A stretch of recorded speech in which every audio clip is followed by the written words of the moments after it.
crisis actors. Mr. Speaker, the 17 people who never came home from school in Parkland on February 14th, 2018 were my constituents. Their family's pain is real, and it is felt every single day. Yesterday, parents of children slain at Sandy Hook, Mark Barden, Daniel's dad, and Nicole Hockley, Dylan's mom, wrote a letter to Leader McCarthy to share how these conspiracy theories impact their families. These vicious lies deny the deaths of our murdered children and bring death threats and constant harassment to our doors and our surviving children. In 2019, Ms. Green created a White House petition to impeach Speaker Pelosi for treason, emphasizing that it is punishable by death. And she liked a Facebook comment stating that, and I quote, "A bullet to the head would be a quicker way to remove Speaker Nancy Pelosi." In a video statement from December 31st, 2018, Ms. Green called on her followers to storm Washington, D.C. in what sounds today like a prescient forecast of last month's deadly insurrection. Flood the Capitol, flood all the government buildings, go inside. We can end it, we can do it peacefully, we can. I hope we don't have to do it the other way, but we should feel like we will if we have to. Mr. Speaker, that's exactly what happened. Conspiracy theories and hate are malignant. They do not fade away.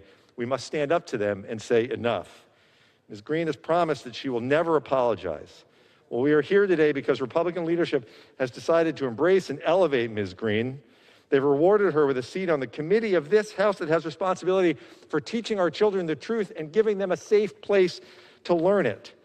2 years ago, the Republican speaker spoke on this floor very strongly saying, quote, "I will pledge to you this from this side of the aisle, and I hope you understand this clearly, any hatred, we take action."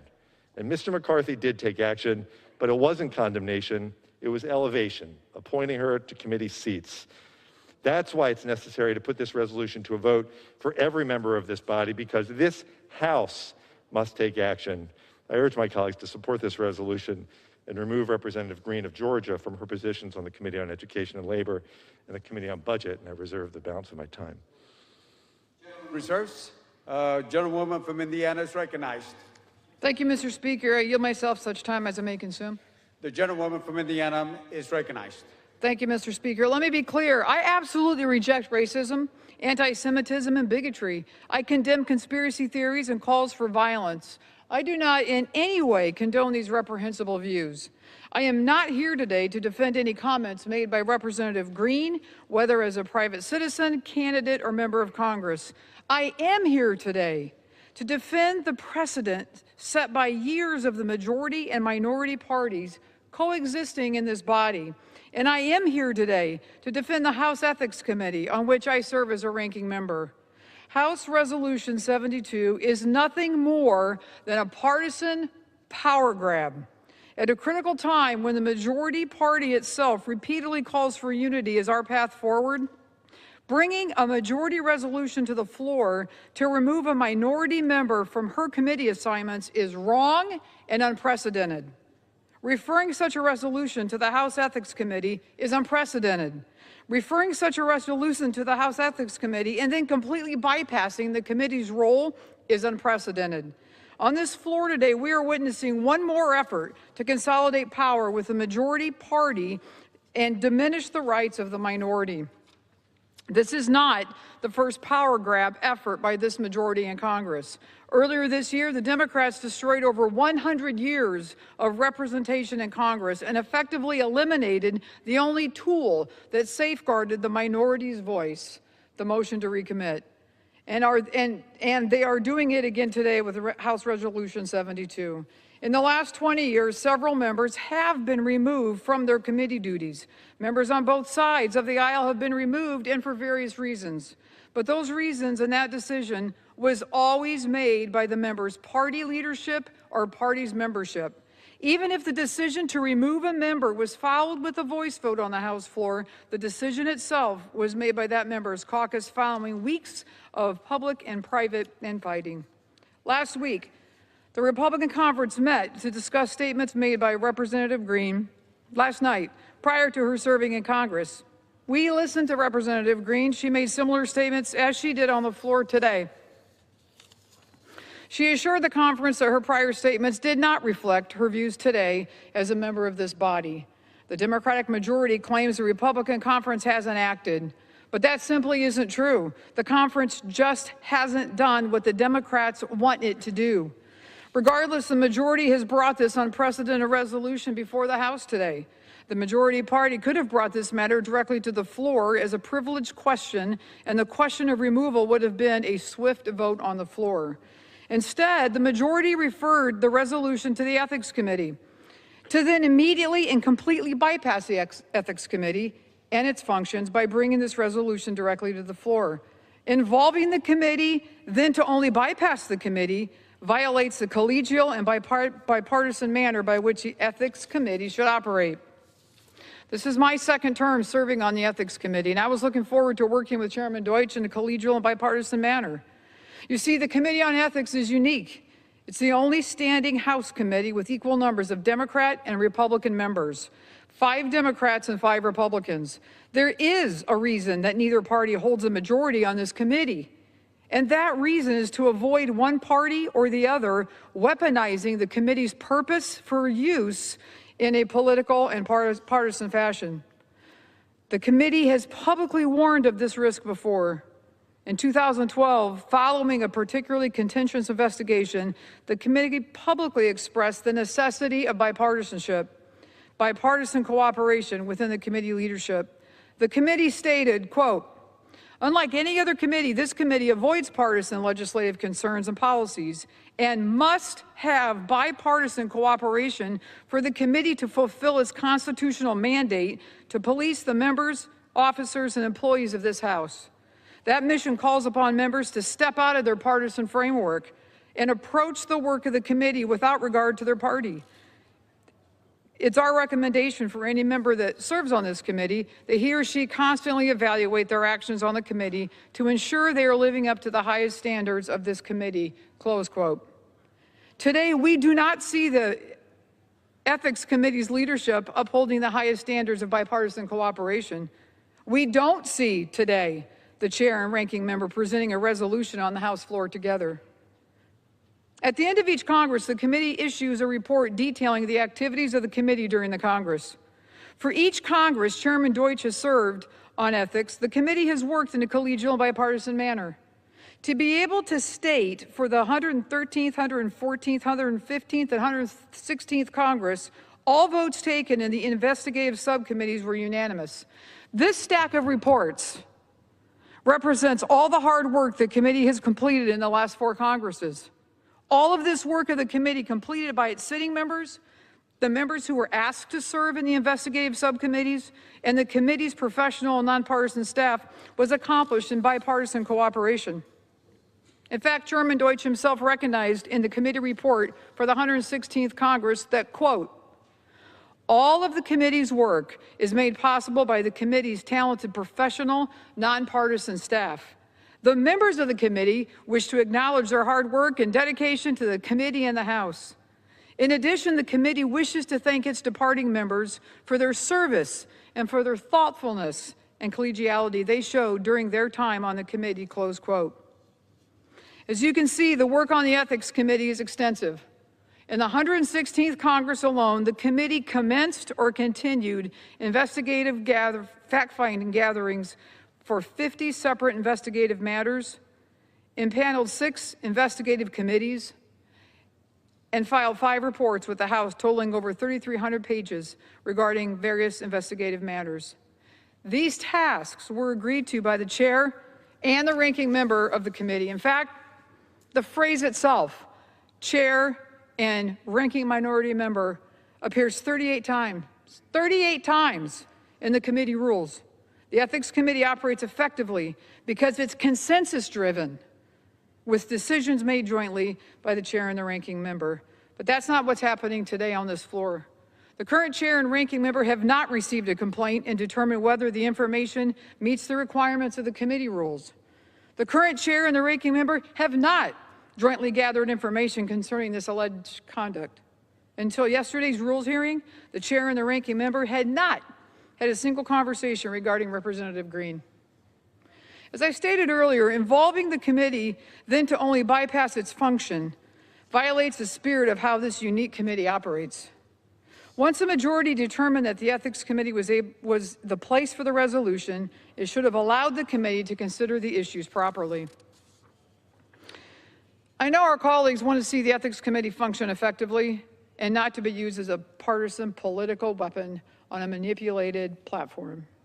If the Ethics Committee is to consider reviewing statements made by members of Congress before they were sworn in, then the matter should come before the Ethics Committee in a way that complies with committee rules, preserves the bipartisanship intended, and allows the committee to make legal conclusions and factual determinations in a collegial environment. All I ask is that we let the committee work as it's supposed to effectively serve this body. To do so, the majority would have to withdraw this resolution. If it chooses, pursue the matter properly through the Ethics Committee. I reserve the balance of my time. Gentlewoman from Indiana reserves. Gentleman from Florida is recognized. Thank you, Mr. Speaker. Mr. Speaker, I ask unanimous consent that all members may have 5 legislative days in which to revise and extend their remarks and include extraneous material. Without objection. Thank you. And Mr. Speaker, I also know my Republican colleagues purport not to defend any of Representative Green's hateful statements or reprehensible conduct.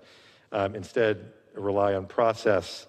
The appeals to process should be recognized for what they are, an effort to shield her from her accountability for this egregious language and actions. And with that, I yield to my friend and colleague from South Florida who has come to know the families from Marjorie Stoneman Douglas as well as I, Debbie Wasserman Schultz, the sponsor of this resolution. For how much time? Sorry, Mr. Speaker. Gentlewoman is recognized. Thank you, Mr. Speaker. I thank the gentleman for yielding, and I rise to support H.R. 72, legislation I never hoped to author. My resolution would remove Congresswoman Marjorie Taylor Greene from her committee assignments. We've already heard a lot today about precedents, so let me explain the precedent which brought us here. Congresswoman Greene advocated for the execution of a leader of this House. She advocated for the execution of former President Obama. She encouraged violence against law enforcement and has a long record of racist, anti-Semitic, and Islamophobic comments. She spread cruel conspiracy theories, even claiming the horrific mass school shootings in Sandy Hook and Parkland were staged, and even stalked a young survivor of one of those tragedies, calling him a coward. These are unprecedented comments and actions by a member. No one else on this floor has called for violence against other members and law enforcement. Only one member has done that and refused to back down, and that is the real precedent we are dealing with today. We have also heard about regrettable conduct before taking office, a so-called statute of limitations on bad behavior. Prior to her floor remarks this afternoon, Congresswoman Greene spent this entire week doubling down on her promotion of violence, bigotry, and conspiracy theories. Her response to her critics just yesterday was, "I won't back down, I'll never apologize." We have also heard today about revenge and whataboutism. Greene herself threatened that when Republicans wield the gavel, Democrats will face a similar fate. And if a Democrat promotes violence against members and peddles dangerous lies and conspiracy theories, then refuses to renounce them, and our caucus refuses to police it, then punishment would be in order. That's the reality of what we're dealing with today with Congresswoman Greene. We are dealing with conduct that brings shame on this House, and a pointed refusal to denounce or internally police it by Republicans. Congresswoman Greene's past support and present reaffirmation for violence, intimidation, lies, and racism is dangerous. It is exactly the kind of conduct that helps fuel domestic terrorism. Mr. Speaker, I don't take this threat of violence lightly. 2 years ago, a pipe bomb, one of 16 sent around the country in my name, sat in my district office for more than 24 hours. With my staff handling and moving around it before anyone knew or told them it possibly contained an explosive device. None of my staff signed up for that kind of threat. No one should be terrorized at work. But what delivered that bomb to my office was not just one disturbed man. It was the culmination of endless lies, conspiracy theories, and hate that drove someone to violently attack his political rivals. We all saw that unfold again with deadly consequences here in the Capitol on January 6th. We can't afford to have this kind of violent threat continue, and certainly not from someone in this very House. This is not about whether we find Marjorie Taylor Greene's speech offensive. This is not, the point here is that she has promoted and advocated violence. Denying her a seat at committee tables where fact-based policies will be debated and crafted is an appropriate punishment and restraint of her influence. Congresswoman Green chose a dangerous and harmful path into this House, one filled with deliberate lies that fomented violence. Once elected and seated here as a sitting member, she then also chose not only to stand by, but affirm those words and actions. A deathbed, mild walkback of a couple of wild conspiracy theories just moments ago is not enough to prevent her future harm. Importantly, there was no apology for hurt and harm caused, and she did not express regret for the stalking of a teenaged mass shooting victim, nor for life-threatening statements she made or promoted against the leader of this House, and so much more. Now that she's made her choices, the House must limit the future harm and violence that she can invite on this body. The deceptive, inflammatory conduct that fuels such violence cannot be tolerated anywhere, certainly not in this House.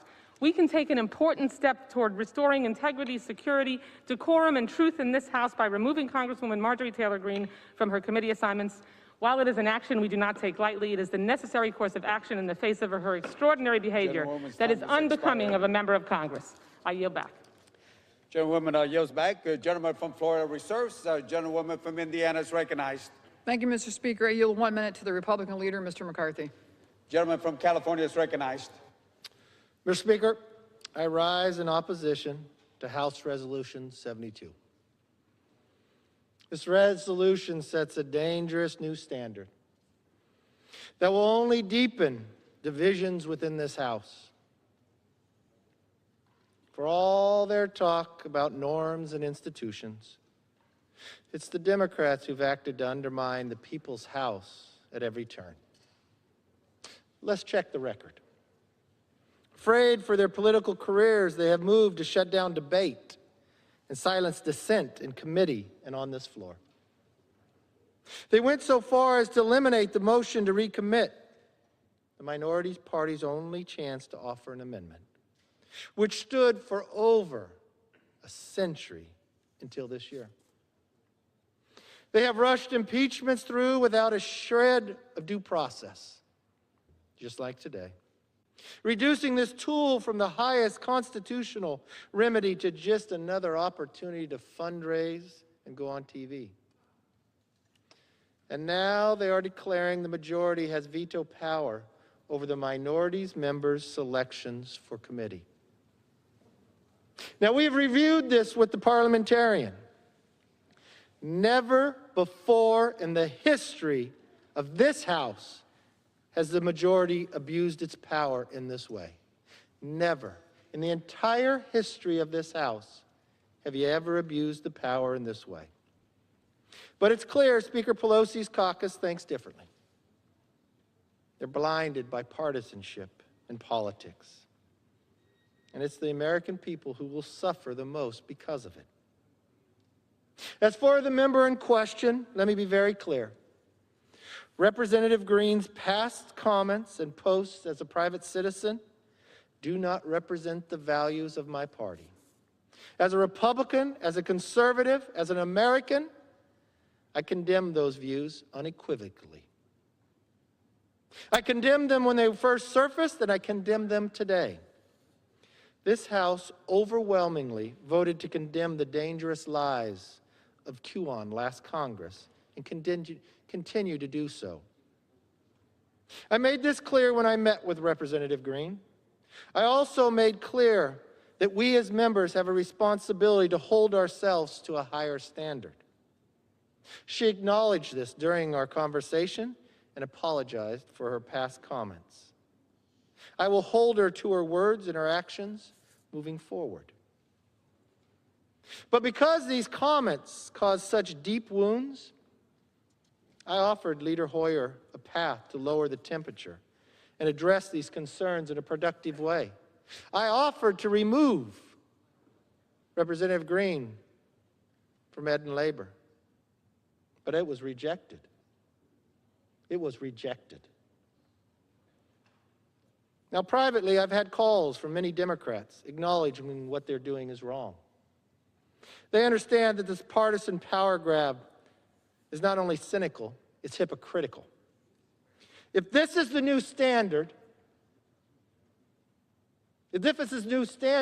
I look forward to continuing out the standard. Because if you look for a side that has a leadership that's done something when their members do something as a member, not prior, look to me. Because I did just that. But when a Democrat freshman said, Israel has hypnotized the world, that supporting Israel is all about the Benjamins, and that 9/11, some people did something. Did Speaker Pelosi kick her off Foreign Affairs Committee? Or did she keep her on the committee and even pose with her on the cover of a magazine? That's right. Will the standard change? When another Democrat was compromised by a Chinese spy, that it was so serious that the FBI had to brief the congressional leaders, did Speaker Pelosi remove him from the House Intelligence or Homeland Security committees after the briefing? I'm the only other person that had that same briefing just recently. I was in the room with the speaker. I heard what was said. I'll be very clear. I would never have that member on either of those committees. Or did she reward him by making him the head of the subcommittee overseeing the CIA? I guess there's different standards. When the chairman of the Rules Committee objected to certifying the 2016 election, citing Russian interference, did Speaker Pelosi censure him? How about when the chairwoman of the Financial Service Committee told supporters at a rally in 2017? She was a member then, unlike the person we're talking about today. If you see anyone from the cabinet in a restaurant, in a department store, at a gasoline station, you get out. You create a crowd. You push back on them. And you tell them they're not welcome anywhere with anyone anymore. After she called for violence against public servants, did Speaker Pelosi condemn it? Or did she look the other way and make her chairwoman again? I don't know if you want to amend this one and add others so you can keep your standard. The answer is obvious. While Democrats attack Congresswoman Green, they not only ignore the infractions within their own party, they reward these members with prestige and influence. When it comes time to vote, I expect Democrats will codify this partisan power grab. I would advise them to think twice and pull this resolution from the floor while they still can. I've heard Democrats quote Senator Minority Leader to defend this resolution. I would remind them what Leader McConnell said when Democrats voted to nuke the judicial filibuster. You'll regret this, and you may regret this a lot sooner than you think. If that's the new standard, if people are held to what they are said prior to even being in this House, if majority party gets to decide who sits on what other committees, I hope you keep that standard, because we have a long list you can work within your own. In the end, this resolution is merely a distraction from the real issues. In the last 2 weeks, Democrats have taken just 2 votes, the one today and the one last month on a waiver for a cabinet member. This is the least productive Congress since last year. Amen. I thought that'd be hard to beat. There is nothing for workers who have lost their jobs, including thousands of blue-collar jobs that were eliminated just by a stroke of a pen of President Biden, even laying off the union workers who endorsed him. It's a shame. They need that job. It's a good-paying job. Nobody sat and talked to him before or asked them. They just laid him off. Nothing for students who've been stuck learning from behind screens for nearly a year, even though the administration's CDC director says in-person learning is safe. Nothing to increase the pace of vaccine distributions so we can get them to people who want them and get one step closer to fully reopening this economy.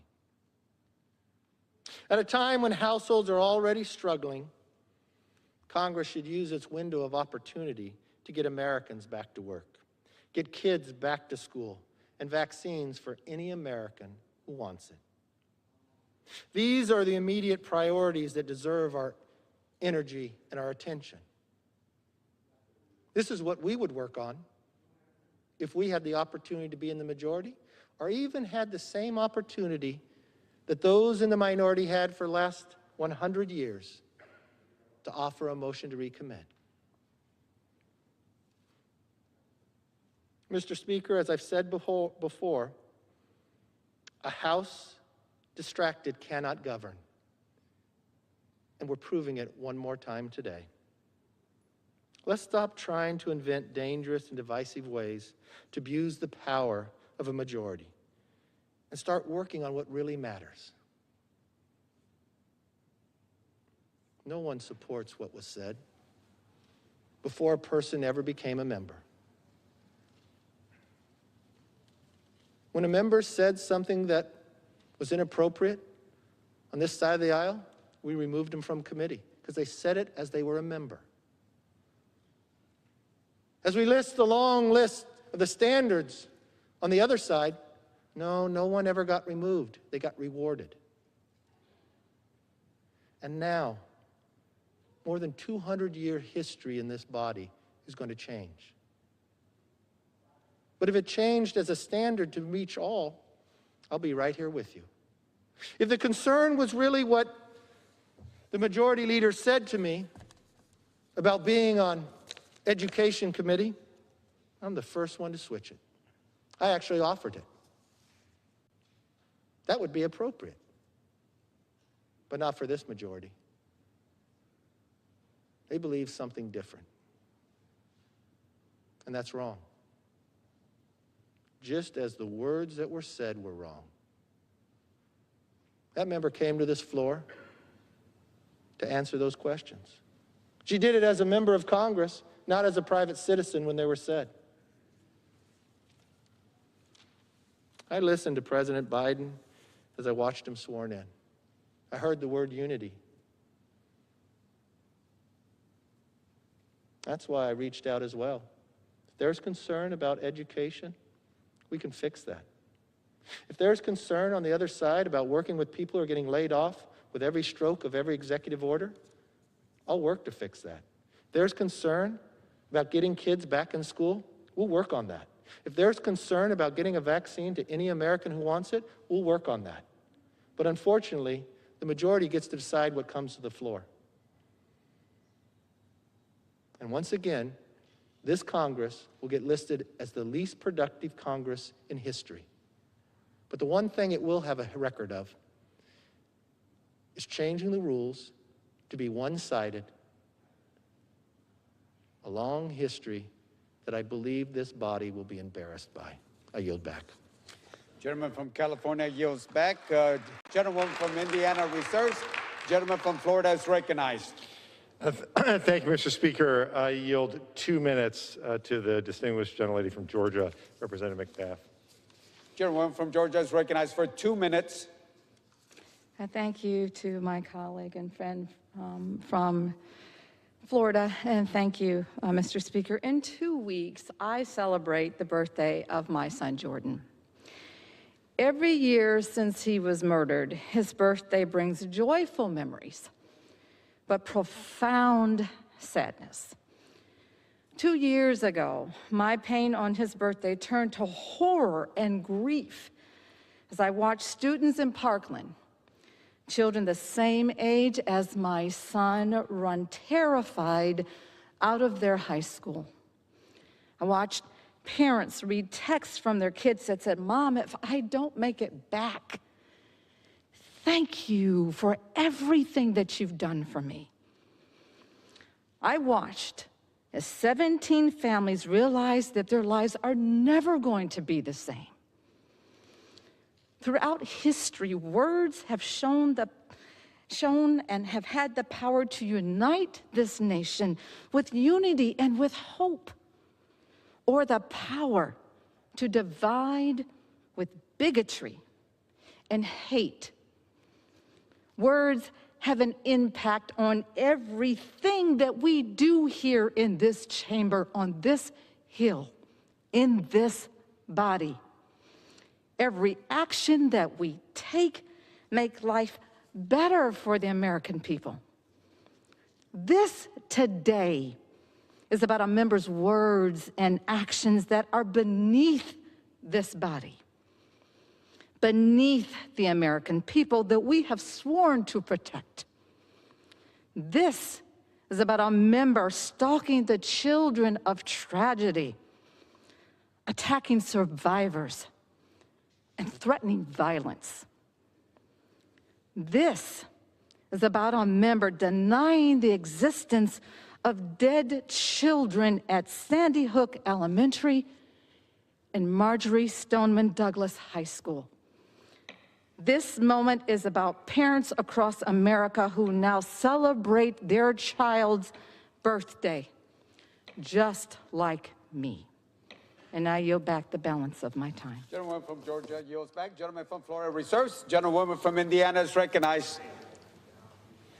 Thank you, Mr. Speaker. I yield 2.5 minutes to the ranking member of the Judiciary Committee, Mr. Jordan. I thank the gentlelady. Minutes. Thank you, Mr. Speaker. Who's next? Who is next? Everyone has said things they wish they didn't say. Everyone has done things they wish they didn't do.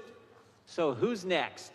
Who will the cancel culture attack next? Former New York Times editor Barry Weiss, not a conservative, had to resign because of the environment at that paper. She had to resign. She coined this term, the digital Thunderdome.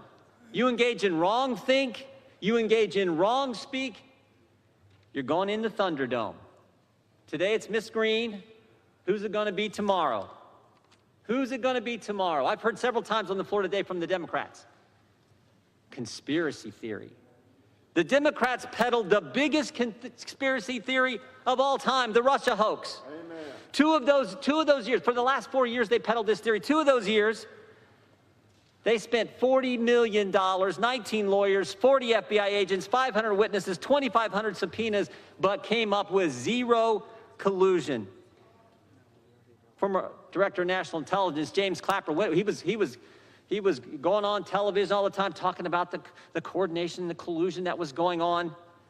But what did he say behind closed doors when he was under oath in the Intelligence Committee? He said this: I never saw any evidence that the Trump campaign was conspiring with the Russians to meddle with the election. No evidence. But they peddled this theory for 4 years. And think about this. The guy who started the debate off today for the Democrats, the Democrat chair of the Rules Committee, Mr. Speaker, Democrat chair of the Rules Committee 4 years ago. Guess who? Guess who 4 years ago was the first person to object to the 2016 presidential election? The guy who kicked off the debate for the Democrats today going after Ms. Green. Gentleman from Massachusetts. Guess what his reason was? The Russian hoax conspiracy theory. And guess which state he objected to?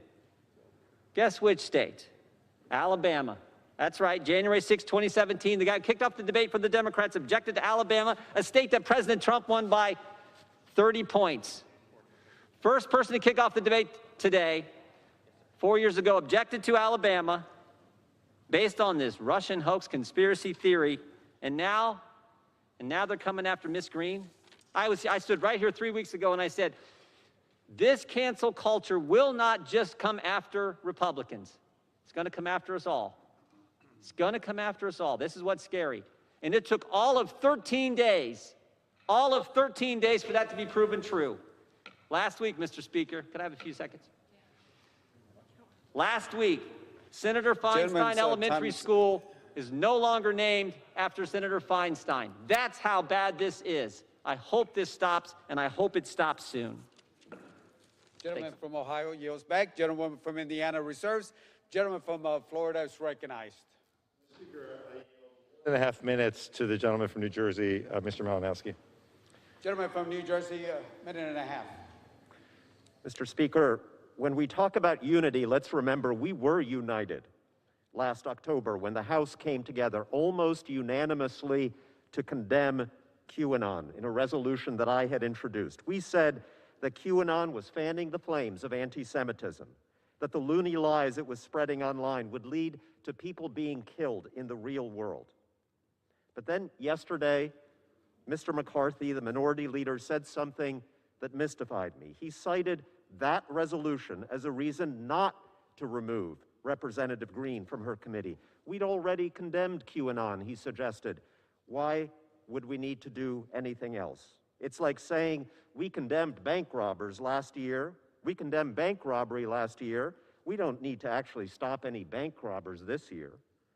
How can almost 400 of us say that QAnon is a threat, and then when we see someone who has spent years spreading the same conspiracy theories, the same anti-Semitism, the same calls for violence, someone who 3 days ago called her critics pedophiles, not 2 years ago, 3 days ago, and then say that person should be given all of the privileges of a member of a House?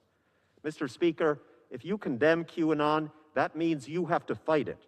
If you believe that these conspiracy theories are dangerous, you have to separate yourself from the people who are spreading them. If even a substantial number of us stand with Representative Green today, violent extremists will see it as another sign that they have a legitimate place in our national debate, that respectable leaders in our society either embrace them or fear them too much to stand in their way. I ask you, do not send this message. Let's unite against extremism, not with it. Thank you, and I yield back. Gentleman's time has expired. Gentleman from Florida reserves. Gentleman from Indiana is recognized. Mr. Speaker, I yield 2 minutes to the gentleman from Texas, Mr. Roy. Gentleman from Texas is recognized for 2 minutes. I thank the Speaker. You know, about a month ago, 3 weeks ago, I suspended my social media accounts, my personal social media accounts. And I did so because social media is pretty much consuming the way we govern. And I would just say, why are we governing by soundbite? Why are we governing by looking in and back at what somebody said on Twitter or Facebook?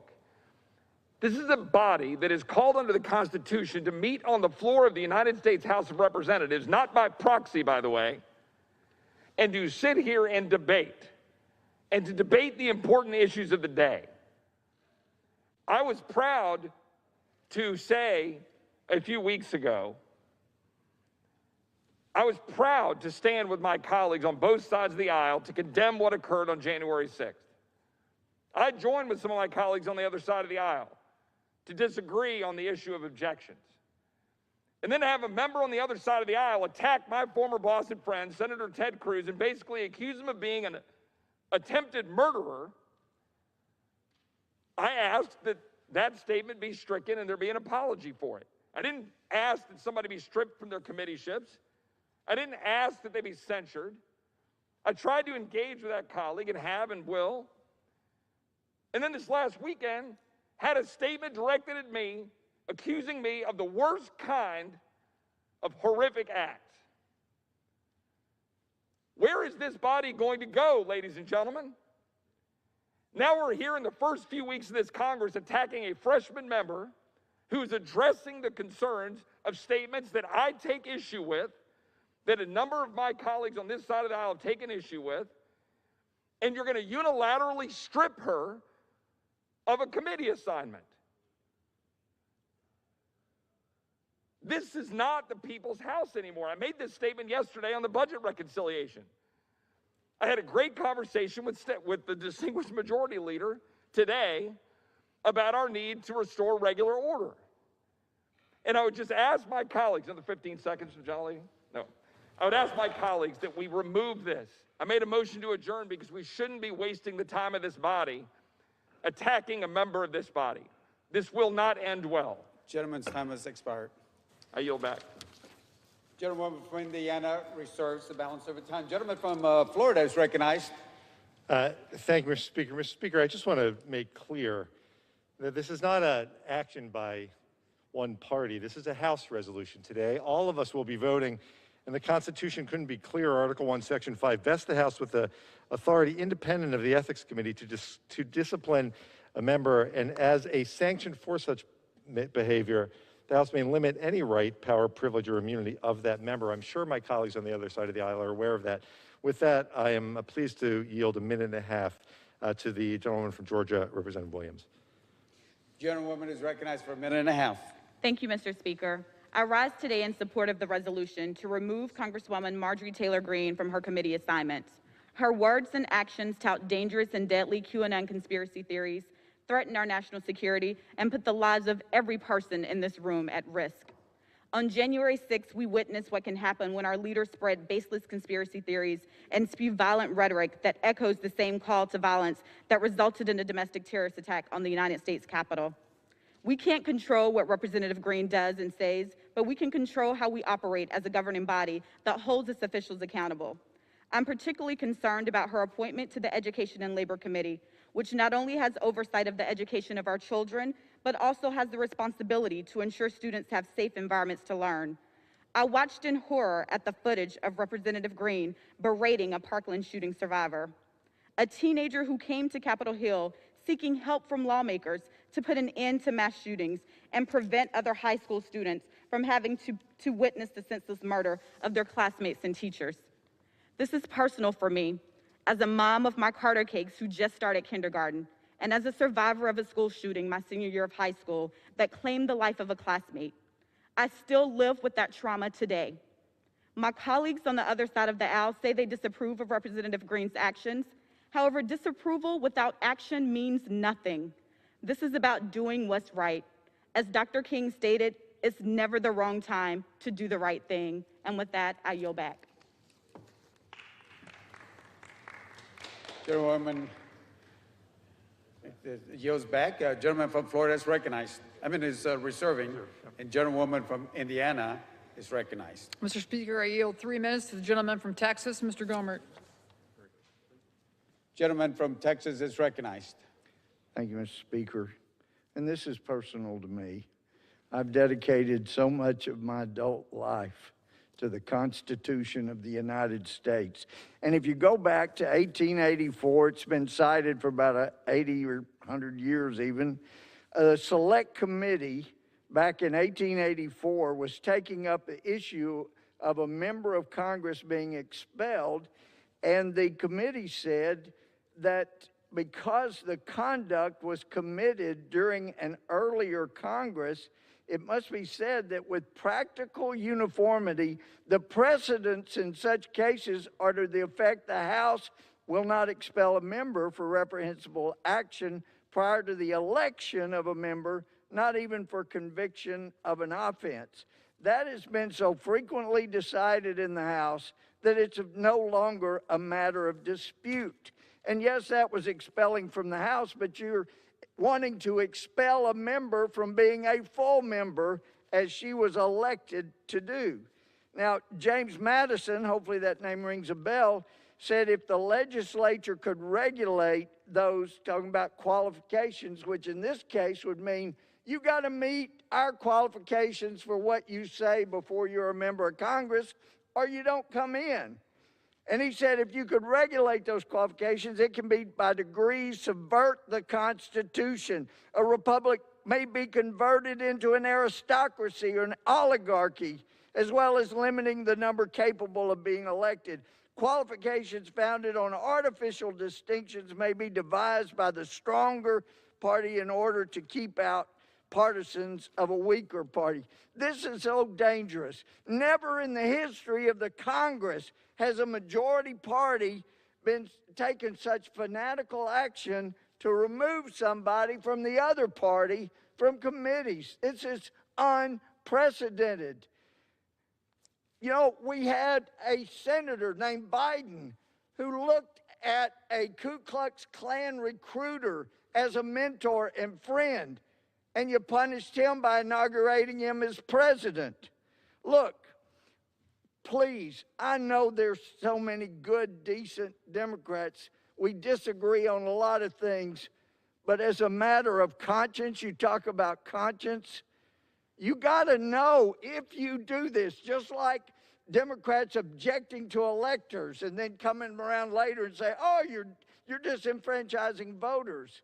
Look, if you do this, you know the day will come when Republicans will not like something you said and start removing you from committees.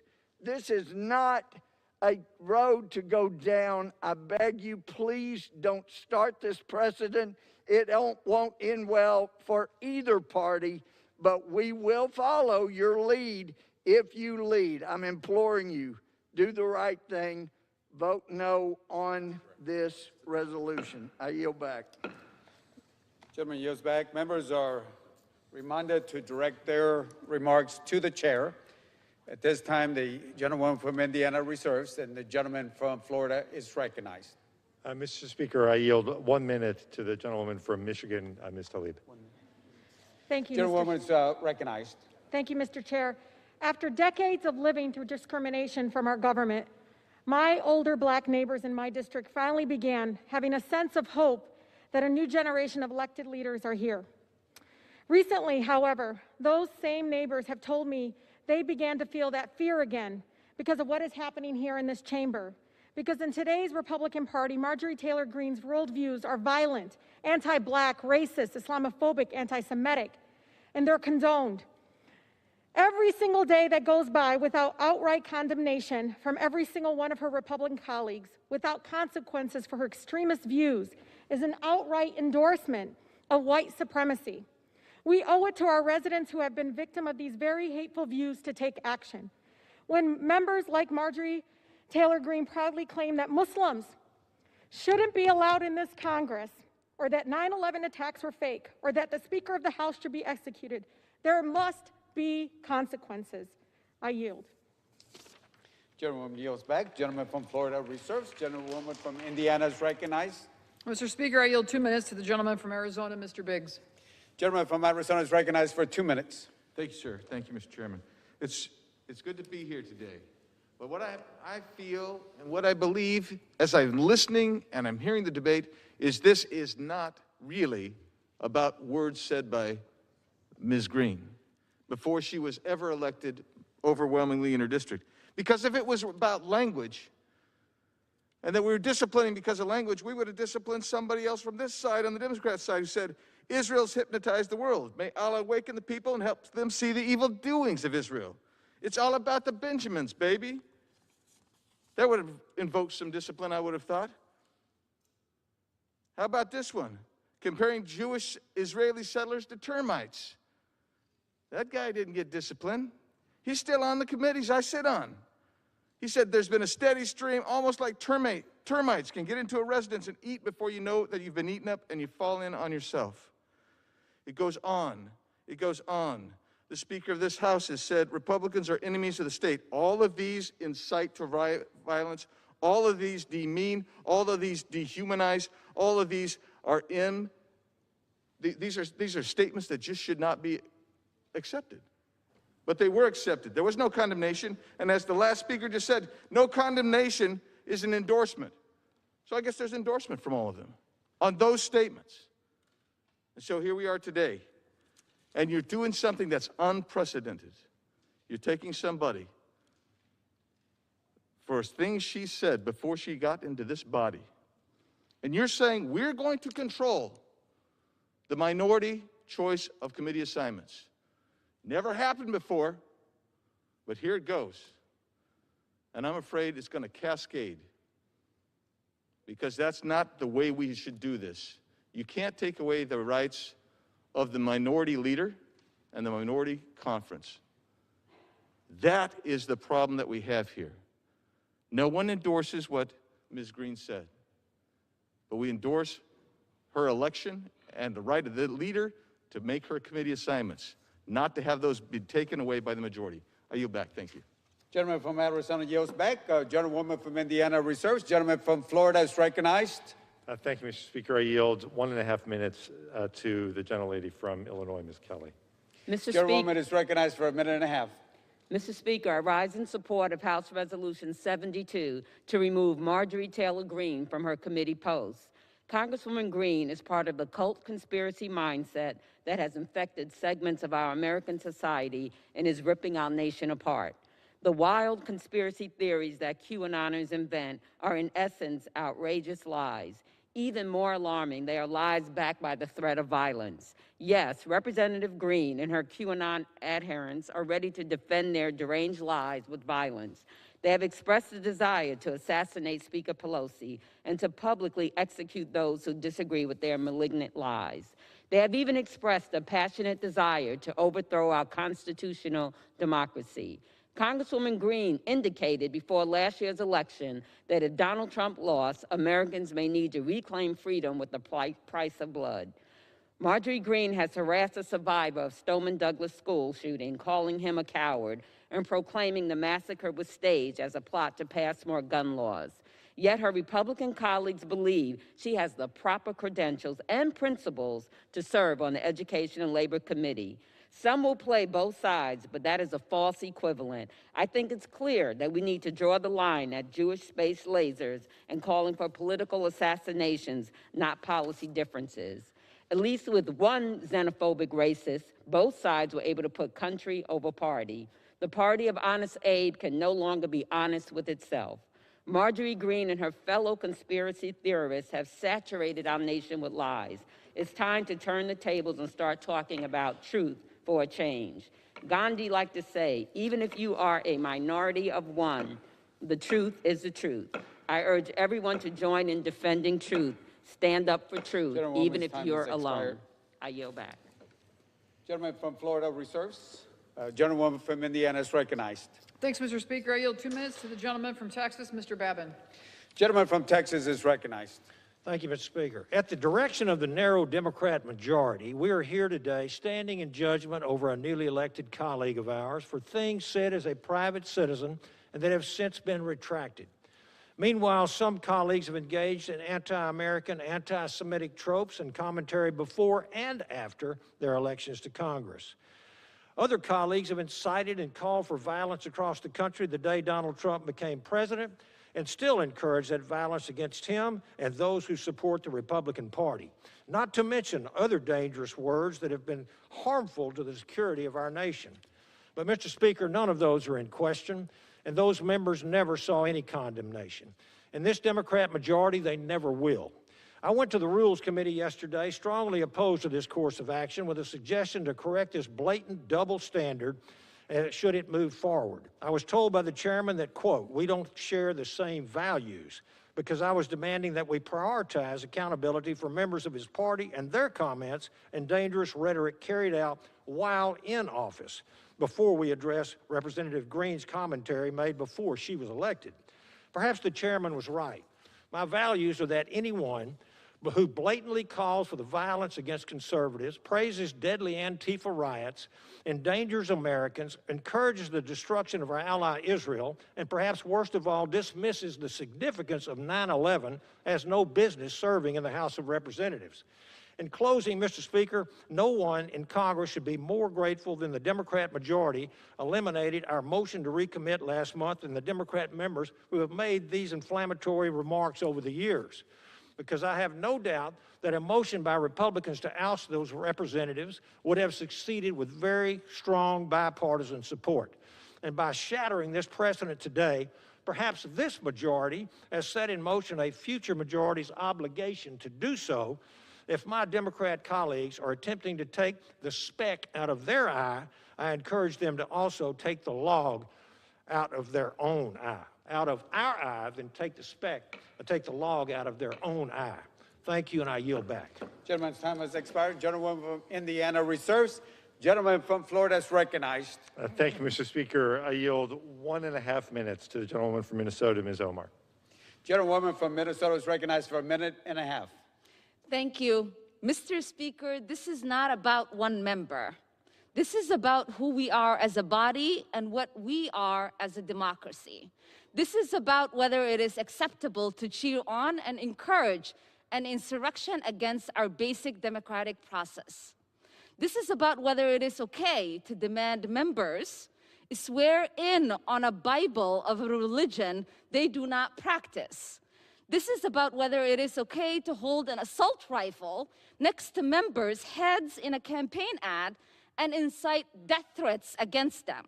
This is about whether it is okay to encourage the murder of the Speaker of the House.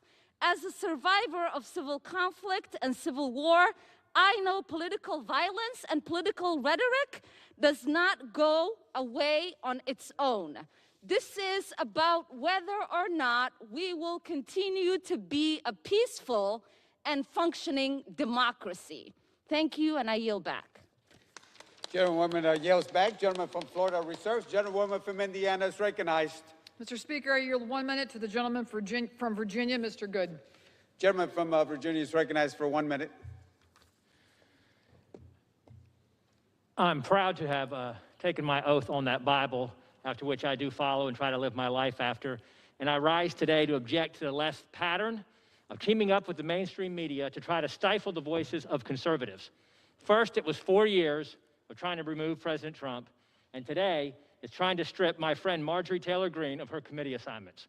It's only a matter of time till they start coming after everyday Americans. We travel down a dangerous road today when the majority party is threatening to make committee assignments for the minority.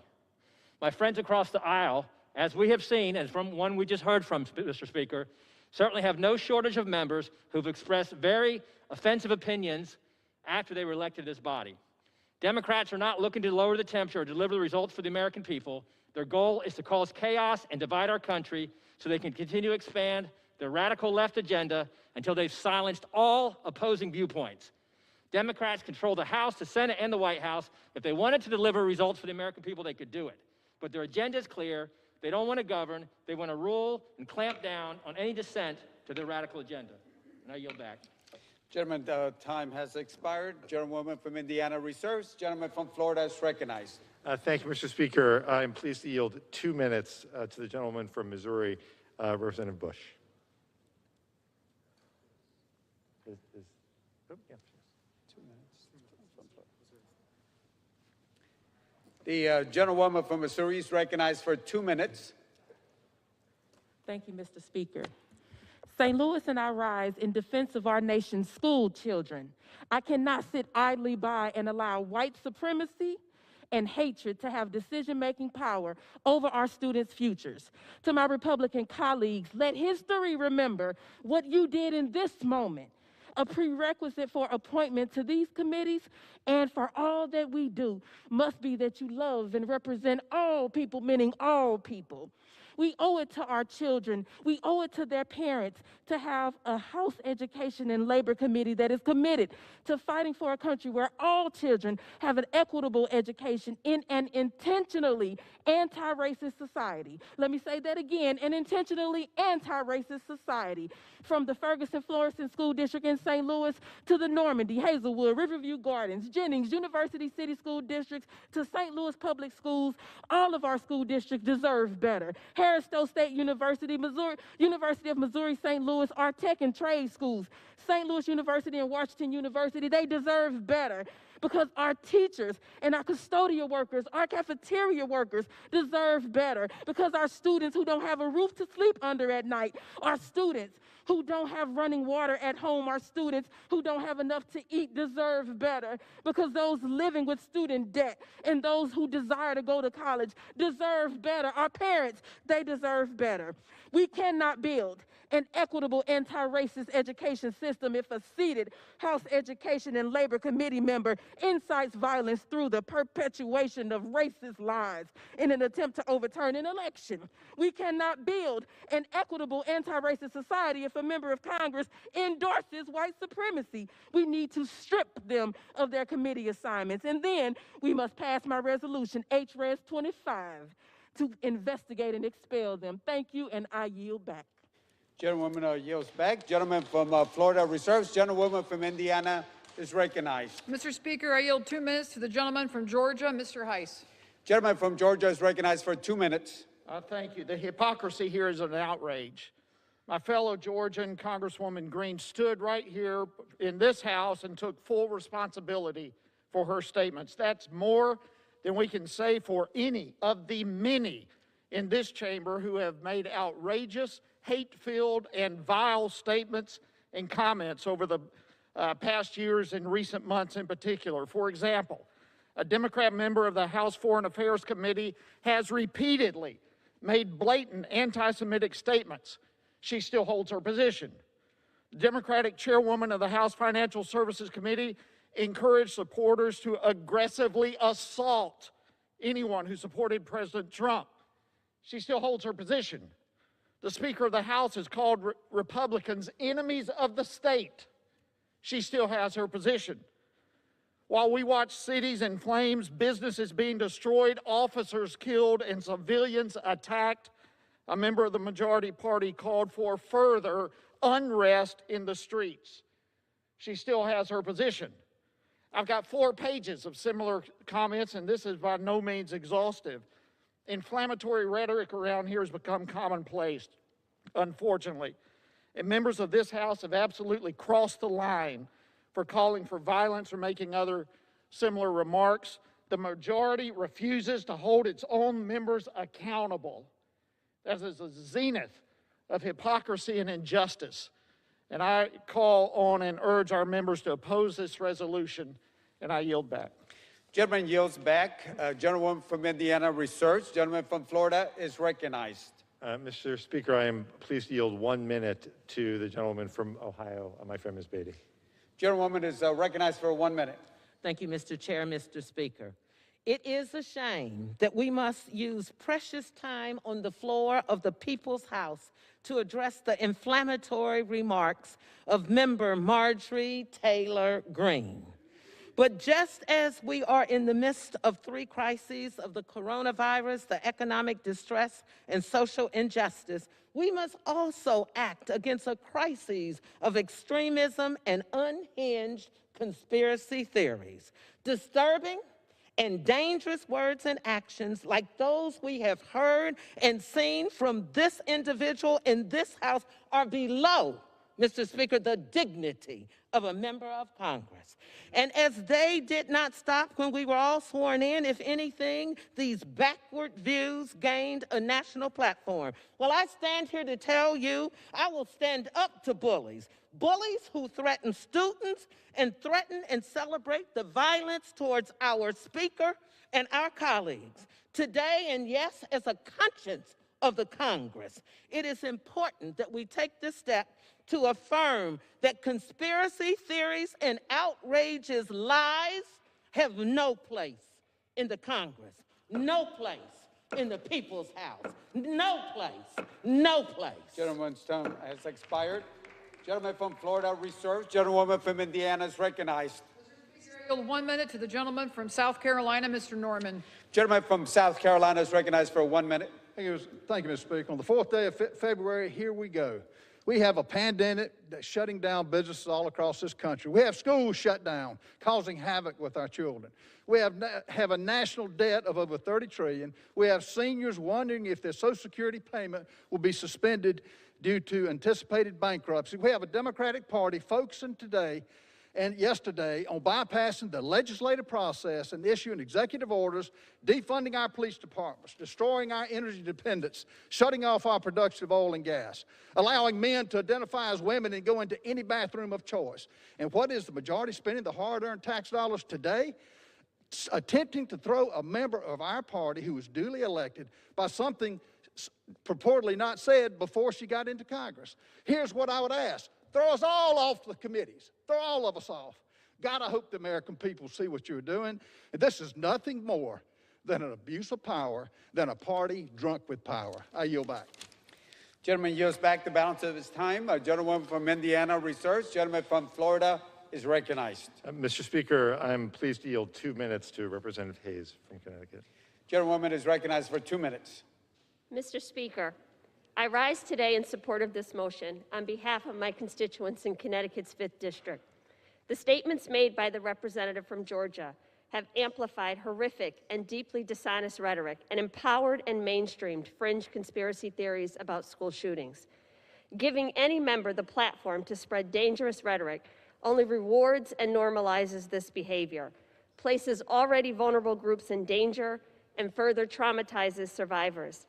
There is no place in this House for a member that trivializes these events or refuses to publicly disavow her own words or apologize to those affected.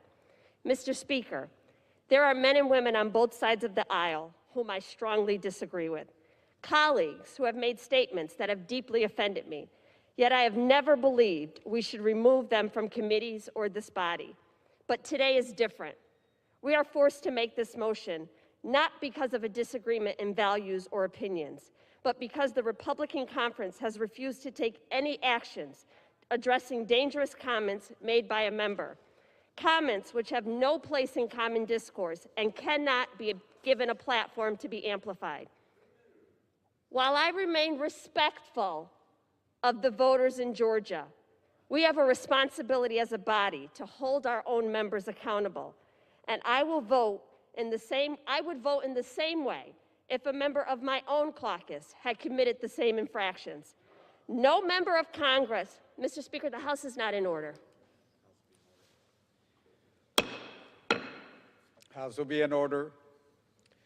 No member of Congress should promote conspiracy theories or sow doubt about the validity of tragic mass casualty events like Sandy Hook, Parkland, and others. No parent should ever have to invite a member of Congress to visit their child's grave or touch the bullet-ridden clothing that their child wore to prove that their death actually happened. Mr. Speaker, the Speaker of this House always tells members to vote our district. Today, I vote as an act of conscience in defense of my district. I vote for the babies who left for school 8 years ago and never returned home, and the teachers who died trying to protect them. I will vote for millions of educators. The gentlewoman is recognized for an extra 15 seconds. Today, I will vote for millions of educators who stand bravely before students while they lead lockdown drills and whisper quietly to them while sheltering in place that school is still safe. I will vote yes on this resolution for the parents and the communities who want real debate that produces real solutions for keeping schools and communities safe. Time is Mr. Speaker, I yield back. Gentleman from Florida reserves. Gentlewoman from Indiana is recognized. Mr. Speaker, I yield 1 minute to my new colleague from Indiana, Ms. Sparks. Gentlewoman from Indiana is recognized for 1 minute.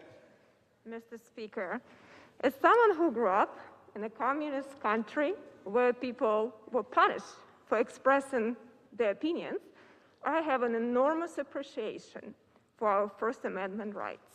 This is a core principle our nation was founded on. I might not like many things that my colleagues from both parties have to say. Sometimes I think these crazy things, but I still will vigorously defend their First Amendment rights and rights of free speech, especially what they've said as private individuals before. And voters will decide if they're right representatives for them. It's a slippery slope to start policing people's opinion, and our Congress will start resembling a communist politburo if we're not careful. I would really like my colleagues to think before they make this vote. I yield back. Gentleman yields back. Gentlewoman from Indiana reserves. Gentleman from Florida is recognized. Mr. Speaker, I yield 1 minute to my friend and neighbor from Florida, Ms. Wasserman Schultz. Gentlewoman from Florida is recognized for 1 minute. Thank you, Mr. Speaker. You know, we've heard a lot here today. So in closing, let me remind my colleagues that we were sent here not only to uphold the Constitution, but to uphold a standard of conduct. Let me share with you what should have happened. What should have happened is some remorse for the pain that the gentlewoman from Georgia has caused, and acknowledged that pain, the damage that she has caused, the violence she has advocated. I would have hoped that she would have realized, like so many of us have, the awe and gravity of serving in this institution, and that despite all the harm that the words and actions she's taken have caused, that now that she's a member of this body, she truly understands and is sorry she stalked a teenager who was a victim of a mass shooting. Sorry that she actually suggested that our leader of the House of Representatives should meet a bullet as her end. Sorry that she suggested that President Obama should have his life snuffed out. But none of that happened. And that is why she has forfeited the right to serve on committees in this House of Representatives. I yield back. Gentleman from Florida reserves. Gentlewoman from Indiana is recognized. Mr. Speaker, I yield 1 minute to the gentleman from Georgia, Mr. Clyde. Mr. Speaker, I rise today to oppose this unprecedented power grab orchestrated by the Democrats. Much has been said about what my colleague from Georgia has spoken of in her past, but the past is past. I do not believe Congress has jurisdiction to relitigate what a member of this body said before they took their solemn oath of office. That is an issue to be adjudicated by her constituents at the ballot box in the 14th District of Georgia, not here in Congress. Without question, this body is putting itself on an extremely dangerous path, a path that opens the door to allowing the majority party to strip the minority party members of their committees based on statements made or beliefs held before holding office. It is clear the resolution before us is not about my colleague. It is about Democrats seizing upon an opportunity to further suppress the rights of the minority party, to silence a bold member of the opposition, and to thereby further their socialist agenda. Members of Congress have a duty to uphold themselves to the highest standards, and I know Marjorie is doing just that. I expect no less from my Democratic colleagues, which is why this resolution must not pass. Thank you. I yield back. Gentleman yields back. Gentleman from Indiana reserves. Gentleman from Florida is recognized. Mr. Speaker, I am pleased to yield 1 minute to the distinguished majority leader of the House of Representatives, Mr. Hoyer. Gentleman is recognized for 1 minute.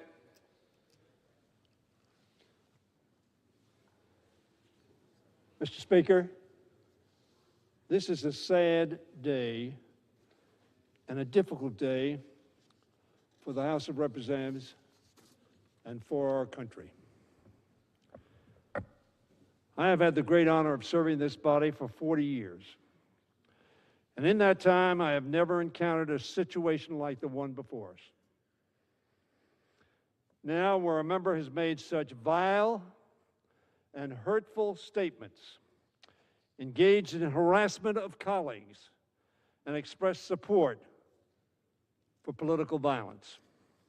None of us should take any pleasure in what we must do today. But to do nothing would be an abdication of our moral responsibility to our colleagues, to the House, to our values, to the truth, and to our country.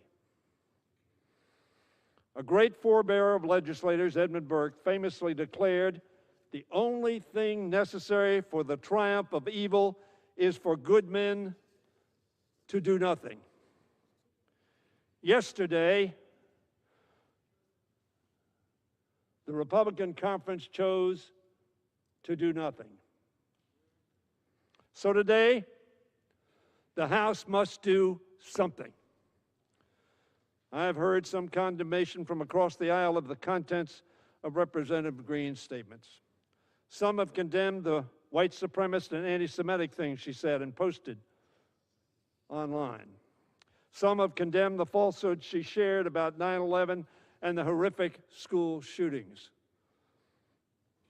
But I have heard little from Republicans about the horrific statements made by their colleague making threats of violence against Democratic elected officials and her threatening conduct towards Representative Bush and others. Indeed, Mr. Speaker, there seems to be much silence when it comes to her incitement of political violence. In the Washington Post yesterday, columnist Greg Sargent wrote, and I quote, "Whatever happens to Green, Representative Green, the truth is unavoidable. Republicans have yet to offer a clear and unambiguous declaration that political violence is unacceptable and has no place in their ranks." All right, everybody, this is Andrew Kraft here. We've been listening for about the last hour here. The House floor, there you just saw the House Majority Whip, Steny Hoyer, the Democrat from Maryland, really go after Representative Marjorie Taylor Greene. That's what they're all congregating there for today. There will be voting later to strip her of her committee assignments. Remember, she was just elected. She was put on, I believe, the Education Committee, the Labor Committee, and she has a long history of very controversial statements, trafficking in conspiracy theories, calling for political violence, and that's what they're voting on right now, to hold her accountable for that. She says that all of those comments were made before she even got into politics, and before she started campaigning for the House. She represents Georgia's congressional 5th district there. So we're going to come back to the House of Representatives in just a minute, but we want to show you right now, we're getting just some crazy weather. Here is the radar at the moment. We're going to be speaking with Fox 32's Nate Rogers out of Chicago. He's standing by in the snow. And Nate, it has just been coming down for the majority of the day. Heavy snow, cold temperatures. Sorry about this assignment today, Nate. That's all right, Andrew. I tell you, man, it's going back and forth. It's really weird out here. Hours ago, we saw heavy snow, then we saw freezing rain, then we saw snow again, then we saw nothing, and now you see snow once again. And so for those folks that are at home, stay there, because right now it's messy, it's freezing, it's very cold outside, and it's creating really bad, really low visibility for drivers on the road. I'm going to step out of the way just so you all can see. Right now we're in the northwest suburb Schiller Park. We're seeing a couple of folks going to local gas stations here, fueling up on gas, just trying to make it home before conditions worsen. Also, certainly a lot of drivers on the road as freezing rain creates dangerous road conditions for drivers. We're seeing many traveling at reduced speeds.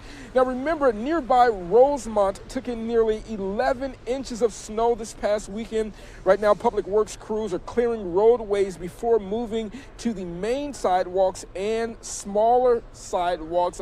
We talked to a few folks at the gas station who said they're trying their best to just get through it all. Of course, a lot of folks having to dig out their cars and dig through their driveways over the weekend. Now with more snow here, it's just creating a hassle for a lot of folks. But here in Chicago, we're just working through it the best way we can. Nate, question for you. What are local and state officials telling residents there in Chicago? Are they just kind of telling them to hunker down at the moment, stay put? What's the message coming from the top?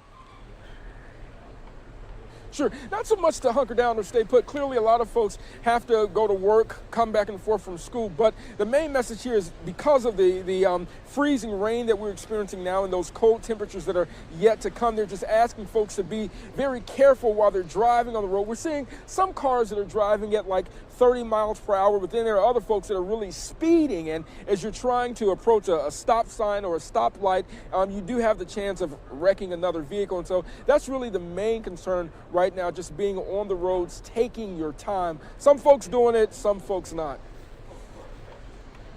And Nate, it looks like a very heavy, wet, slushy snow. Notice you're not wearing any gloves. I hope you stay warm out there.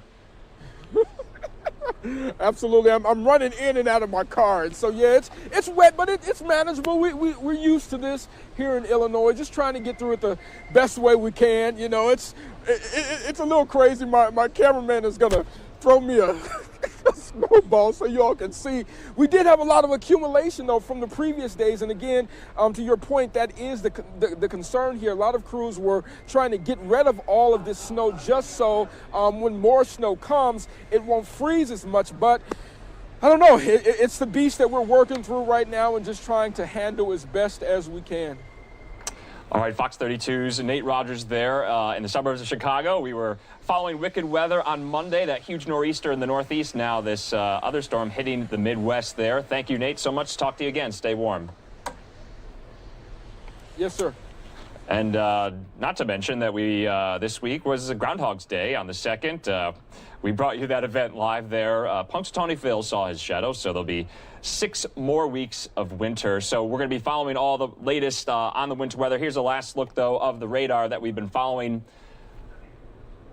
So much lake effect snow, sleet, rain, snow. The storm may dump up to 5 inches of snow and will be followed, like Nate said, by that deep freeze that'll stretch into next week. Temperatures might not rise above the single digits. Wind chills may also reach -30.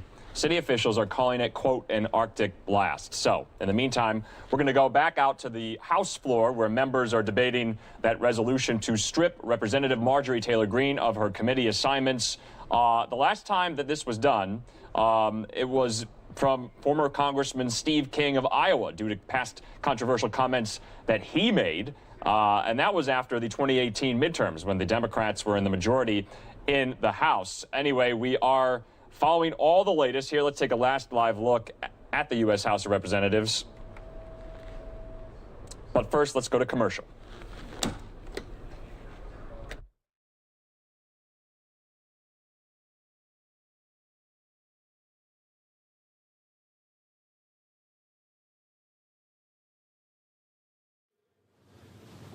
To give these three women nightmares.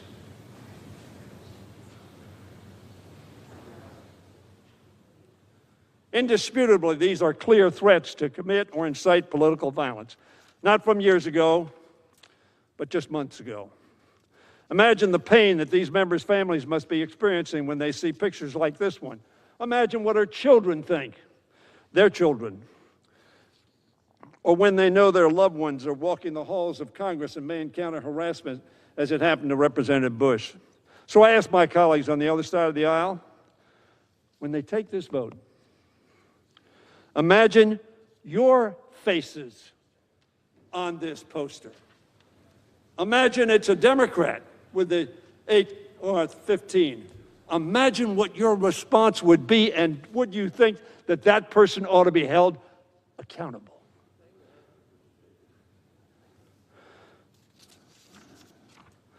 But when acquiescence to the suggestion of violence or any kind is allowed to go unchecked, it is a cancer that metastasizes on the body politic of our nation, as we saw just a few days ago on the 6th of January.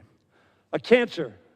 That's how Senate Republican leader McConnell described it. He said, loony lies and conspiracy theories are a cancer for the Republican Party and our country. McConnell, should we stand silent in the face of that kind of activity?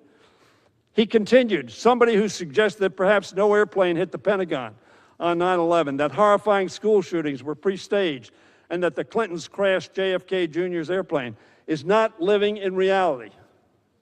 It's not me talking. It's not a Democrat talking.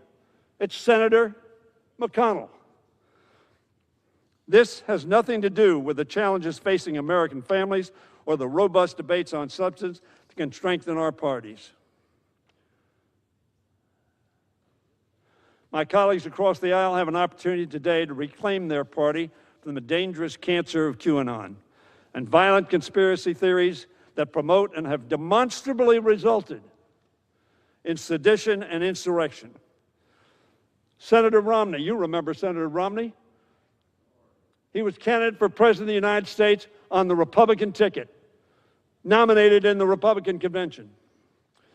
He said of his party this week, I think we should have nothing to do with Marjorie Taylor Greene and think we should repudiate the things she said and move away from her. Our big tent is not large enough to both accommodate conservatives and kooks. Not my word, his words. A Republican member of the United States Senate. Now, he's not a big buddy of Trump's. So apparently he didn't have to do what Trump suggested he do. And Senator Ernst, conservative woman from Iowa. She doesn't represent the party. I don't want her to be the face of our party. I think this is a great time for us to really talk about what we want to see in the upcoming years and continue to build. We don't need people that are promoting violence or anything like that. That's a Republican conservative senator. Republican senator and former governor of Florida, Rick Scott, said, a conservative Republican senator. That's not what the Republican Party stands for. Let me suggest to you, if it's not, vote with us. Vote with the House, not Democrats. Vote with the House of Representatives. Vote with good order and peace.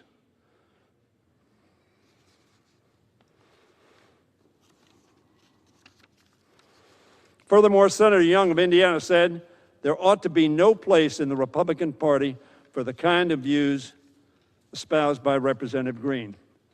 That's what McCarthy said when you kicked King off all of his committees. This is not something you haven't done. However, sadly, you left it to us to do your job. Representative Cole called her statements extraordinarily disturbing. He said that yesterday. It's an old quote. And Senator Thune asked his fellow Republicans in the House, do they want to be the party of limited government? I think the answer to that is yes. Or do they want to be the party of conspiracy theories and QAnon? Furthermore, Senator Young of Indiana said, there ought to be no place in the Republican Party for the kind of views espoused by Representative Green. That's what your Republican colleagues have said.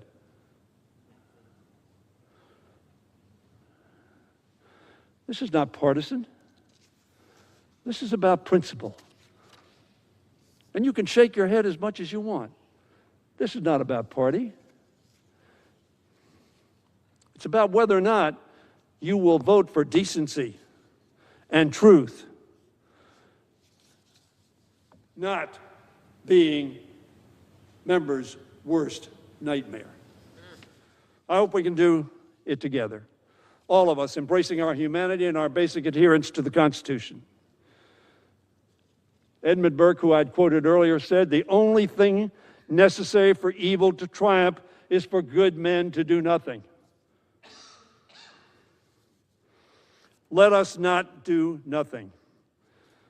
I often share another passage spoken so long ago by Edmund Burke when a new member arrives to serve in the House. It concerns the duty of a representative has to his or her constituents. His conclusion on that matter is that we owe them our unbiased opinion, mature judgment, and enlightened sense of conscience. What does your conscience tell you to do in light of this kind of assertion? Nothing? Burke told his own constituents that these virtues a representative does not derive from your pleasure, nor from the law and the Constitution. They are trust from providence, for the abuse of which you are deeply answerable. Your representative owes you not his industry only, but his judgment, and he betrays it instead of serving you if he sacrifices it to your opinion. This is not about polling. This is not about your base.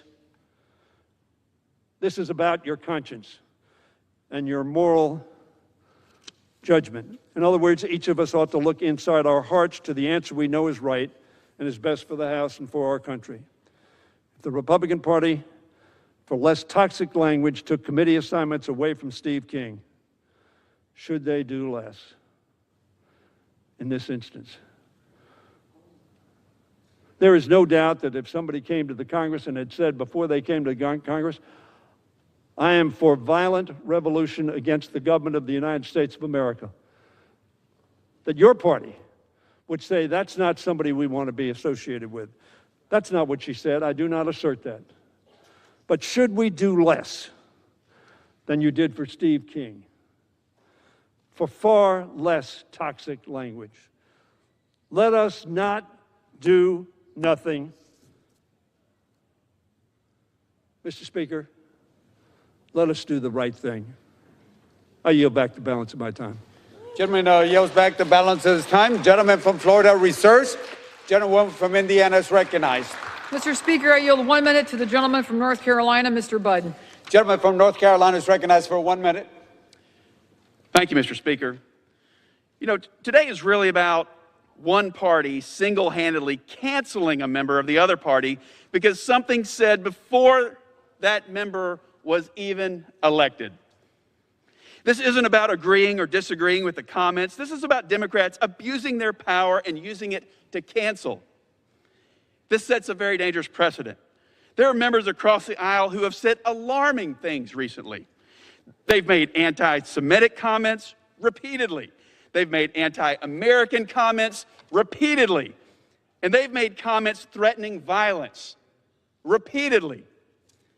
Cancel culture should not take over our country. Cancel culture should not take over our tech platforms. And cancel culture certainly should not take over the House of Representatives. We need to let the gentlelady from Georgia serve and to allow her constituents to judge her performance at the ballot box. And I yield back. Gentlewoman from Indiana reserves. Gentleman from Florida is recognized. Gentlewoman, yeah, I'll reserve. I'm prepared to close as well. Gentlewoman from Indiana is recognized. Thank you, Mr. Speaker.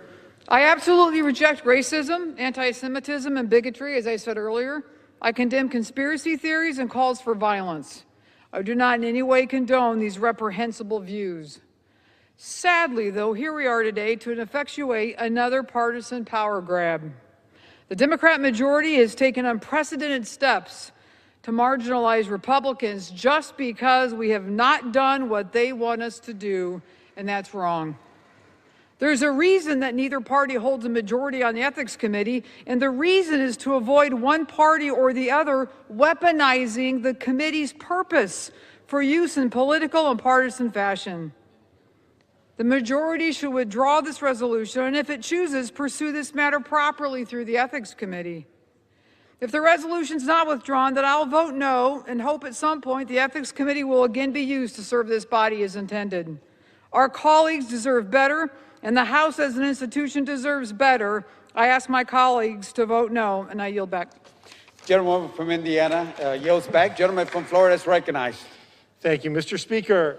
Let me just address some of what we've heard today. First, we've heard the argument made by our colleagues that this is something that should go to the Ethics Committee, despite the fact that we have the authority to be here today to tackle something that our friends should have tackled. But then they turn around and say that the Ethics Committee doesn't have jurisdiction for anything that's been said before a member is elected, thereby creating a loop that will result in no accountability, zero accountability for any of the horrific sayings, any of the horrific actions that have been promoted by Representative Green on social media and in her words. We also heard that this would deepen, what we're doing here risks deepening dangerous divisions. The dangerous divisions that exist in our country resulted in an attack on this Capitol, putting all of our lives at risk. We're trying to stop the divisions in our country by not giving a platform to the kinds of conspiracy theories that help to inflame them. We heard that this is cynical and hypocritical. Mr. Speaker, is there anything more cynical and hypocritical than to be told on the floor of this House that the minority leader was prepared to take Ms. Green off of the committee, not because it was the right thing to do, but because it was a political decision he was willing to consider. And finally, we heard that Ms. Taylor Greene, that Representative Green has apologized for this. She came to the floor today, she acknowledged that 9/11 happened, she acknowledged that school shootings are real, and she acknowledged that she learned some things about QAnon that she didn't know before. There was no apology. There was nothing to address any of the pain and hurt that she's done to my constituents and gun violence survivors in every part of this country and the families who lost loved ones. Mr. Speaker, we need to be here today. This hateful rhetoric is in the real world as well as outside of the halls of Congress, not just here. Memories of the lives we have lost to gun violence are being forsaken by those who baselessly claim those tragedies were false flag events. Online rants about anti-Semitism and Islamophobia and racism and conspiracy theories have manifested in real and violent acts. It's not a debating society that we're participating in. This has real impact in the real world. We cannot, and finally I close with this, Mr. Speaker, we're worried about precedent, so am I, so we should all be. And the precedent of rewarding a member of the House by giving her a platform of a congressional committee to amplify dangerous conspiracy theories is one we should never set. Leader McCarthy said so himself. I remind my colleagues again, 2 years ago he said, any hatred, we take action. Unfortunately, the only action taken by Republican leadership has been to appoint Representative Green to 2 powerful committees. This resolution condemns the practice of promoting extreme ideologies, conspiracy theories, and anti-government rhetoric. The resolution proclaims that there is no place for such conduct in this Congress or in society. And when Ms. Green came to the floor today and compared the media to QAnon, it is a reminder of just how important this action is that we're about to take. This is why we must adopt House Resolution 72. I yield back the balance of my time.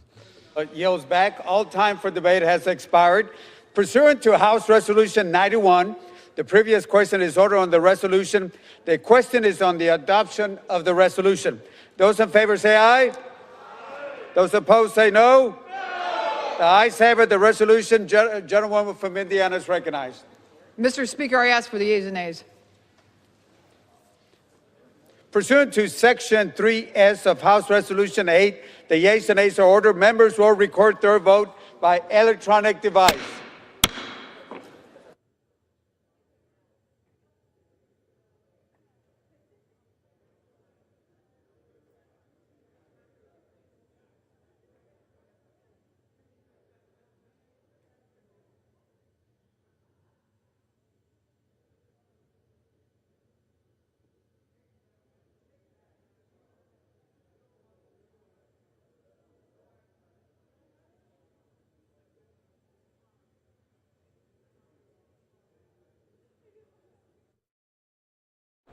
All right, everybody, this is Andrew Kraft here with NewsNOW from Fox. It's a little after 4 p.m. Mountain Time in Phoenix, Arizona, a little after 6 p.m. there on the House floor in the nation's capital.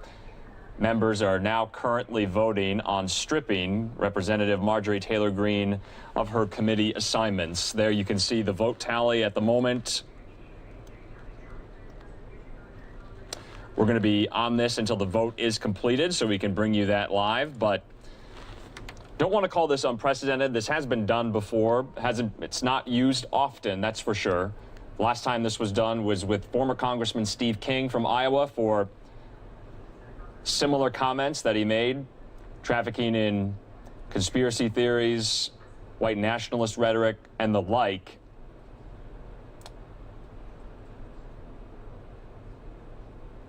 Let's listen into the House Democratic Caucus Chair, Hakeem Jeffries.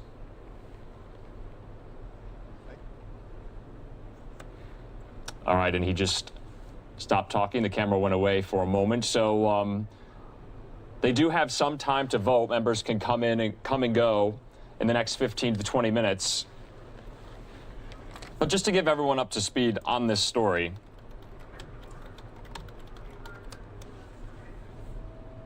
Congressman Marjorie Taylor Greene was sworn in just on January 3rd with the new 117th Congress.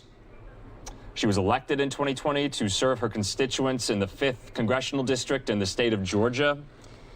She didn't face a primary opponent and sailed really through the general, but now that she is in Congress, many of her past inflammatory comments, videos that she has posted, tweets that she's made, she's deleted a number of tweets, have resurfaced, and they're not pretty, frankly. And right now, Democrats brought this motion to the floor, and they're voting on it. Remember, there was a lot of talk about expulsion. You would need 2/3 majority of Congress to expel a member from the House. You only need a simple majority in this case to expel them, rather to get them off their committee assignments. Remember, committee assignments are quite powerful positions that members of the House have. If you're a new member of the House and you get to sit on a powerful committee, it's a pretty good gig for just having been elected.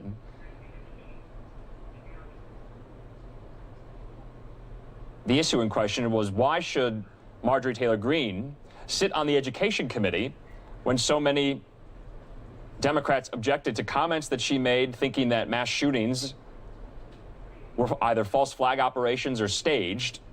Reprehensible stuff, for sure, but many in her party And many Democrats said those are disqualifying to sit on the Education Committee if you think the Parkland school shooting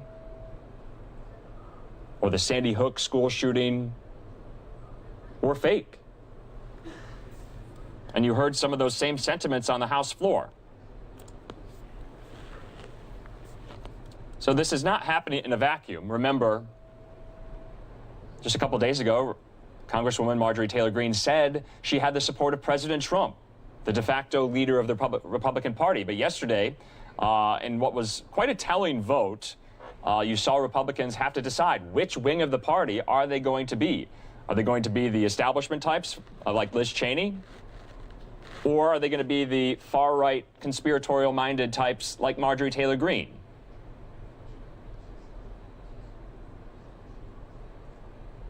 And we brought you those comments yesterday from House Minority Leader Kevin McCarthy. After that vote, Liz Cheney keeping her role as conference chair, the third highest ranking member in the Republican House.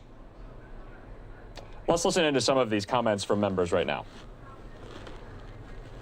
The House and Mr. Mfume will vote yes on HRES 7-2.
And earlier today, the Congresswoman herself made her way to the House floor and issued comments in which she apologized for some of the past incendiary remarks that she's made.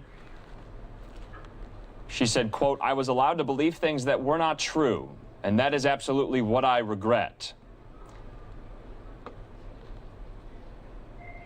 Before taking office, she liked posts on social media calling for violence against Democratic lawmakers, including Speaker Pelosi.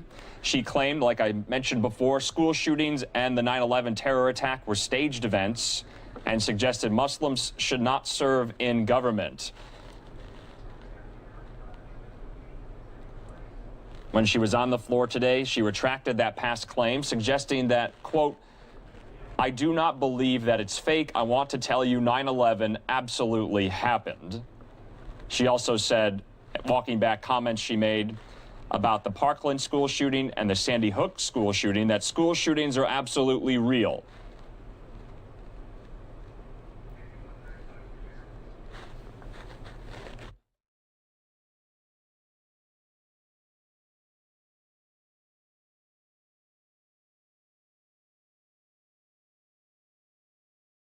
In the meantime, we're just going to watch this for a few more minutes. We're going to have a lot of live reports coming up in the next couple of hours. A lot of our sister stations, our local affiliates from around the country talking about a different range of topics that they're covering. We're also going to get to some breaking news in just a moment as well regarding another vaccine option that will soon be available to Americans. So that's all in store in the next hour here on News Now from Fox. But for now, the House floor.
For what purpose does the gentlewoman from Massachusetts seek recognition? On behalf of Congressman Chuy Garcia, pursuant to HRES 8, I inform the House that Congressman Garcia will be voting yes on HRES 72.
Good. For what purpose does the gentlewoman from Massachusetts seek recognition?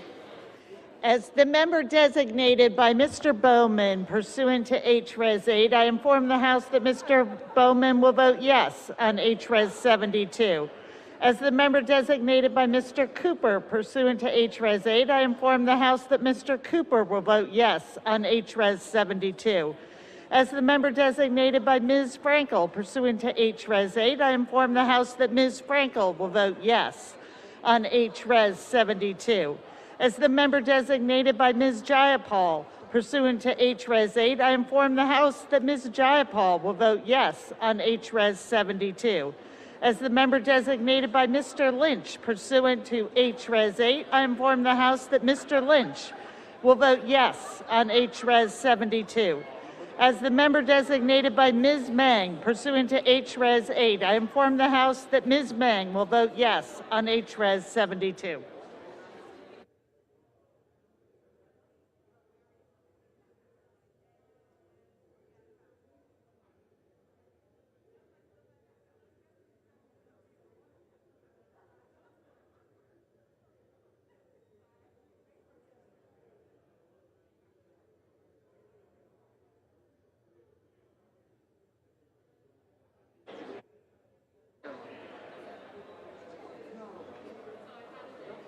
For what purpose does the gentlewoman from North Carolina seek recognition? Madam Speaker, as the member designated by Ms. Wilson, Pursuant to HRES 8, I inform the House that Ms. Wilson will vote yes on HRES 72.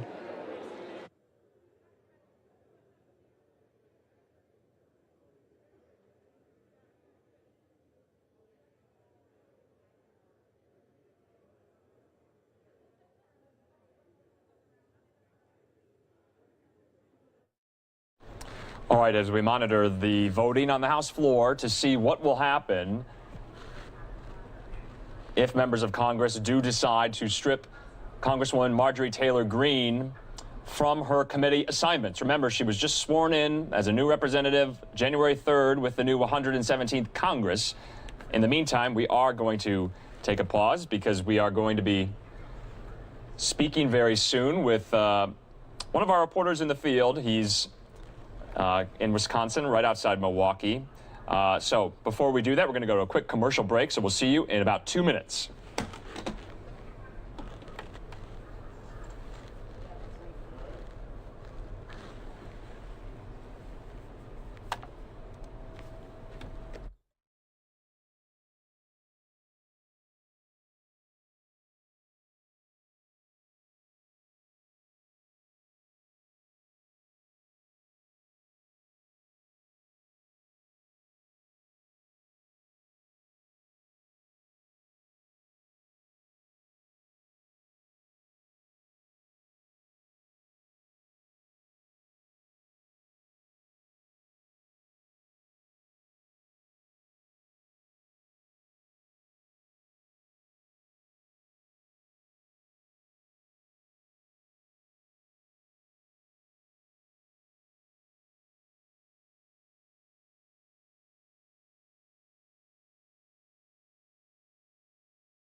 All right, and this is Andrew Kraft here. You're looking at a live picture of the executive residence there, the White House. We heard from President Joe Biden quite a few times today. We're going to be revisiting some of those comments that he made at the State Department alongside his new Secretary of State, Tony Blinken. We're going to be speaking to a national security expert who served in the Bush White House, Bush 43, about Joe Biden's plans to rid us of our involvement in the U.S.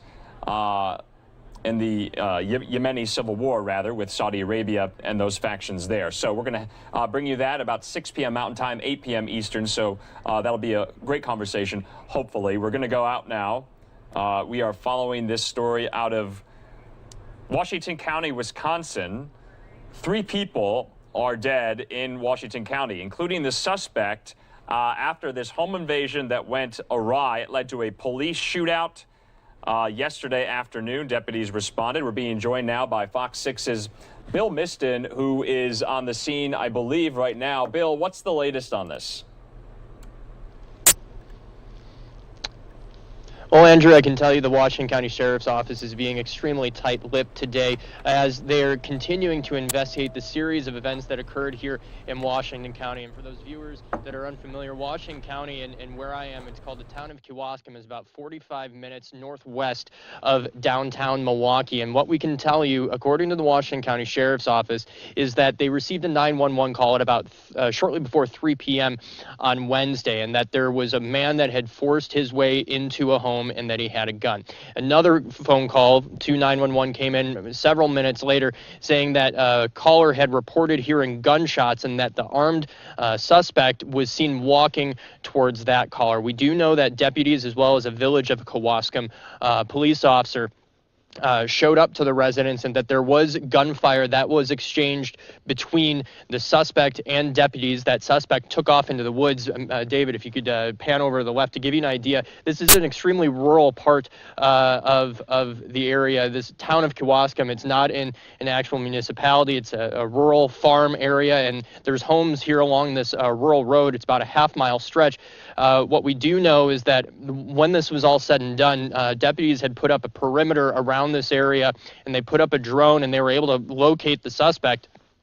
That suspect was later found dead of an apparent gunshot wound, and it's unclear if that gunshot wound was self-inflicted or was caused by that shootout with police officers. And tragically, we do know that officers found one person dead outside the home of that first 911 caller's property, and then we do know that a second person was found dead outside a nearby residence. So still a lot of questions, and investigators were back out here at this home on Forest View Road in the town of Kewaskum for much of the day today. We even saw them shoveling snow and sweeping a metal detector over the snow, looking for whatever they might think would be pertinent to this investigation.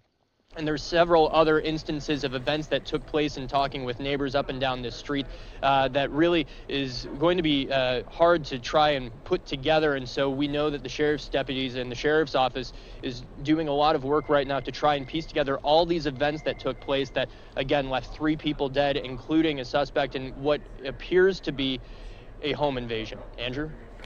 Bill, it's the last quick question for you. Terrible situation there, but do we know anything about the nature of the relationship, if there is one, amongst the victims? Could they possibly have known each other, and the identities of the victims themselves, or do we just not know that yet?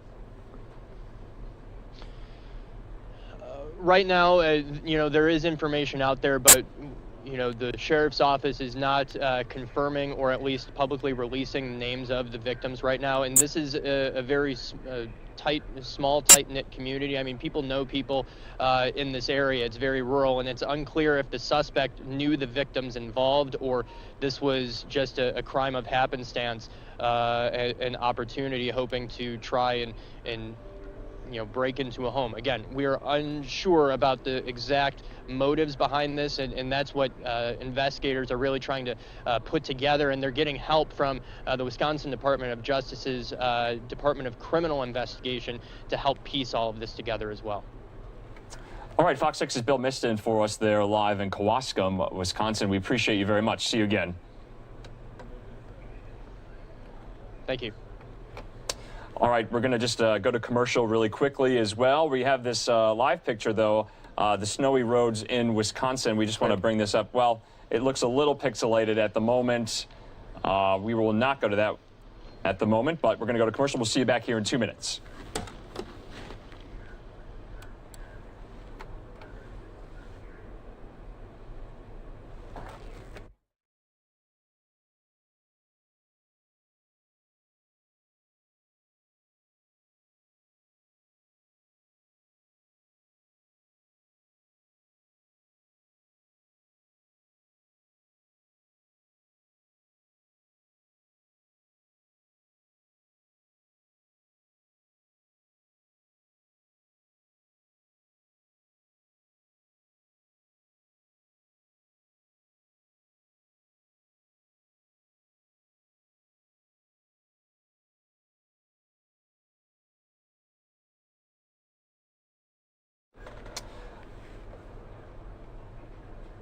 All right, this is Andrew Kraft. Once again, we want to thank everyone for watching. Here's just a last look of some of the things that we are monitoring here on News Now from Fox this afternoon, this Thursday afternoon. Still waiting for the votes to be tallied and cast to see whether Congresswoman Marjorie Taylor Greene will be stripped of her committee assignments there. The voting still not done yet. Remember, members can vote by proxy as well. Just want to break in here, though, as well, because this is something else that we are following at the moment. We're getting news that Johnson & Johnson has filed for an emergency use authorization for its single-dose COVID-19 vaccine. This is really welcome news. Remember, we've been waiting for Johnson & Johnson. We had heard that they were going to file this week after their last third-stage trials were completed last week.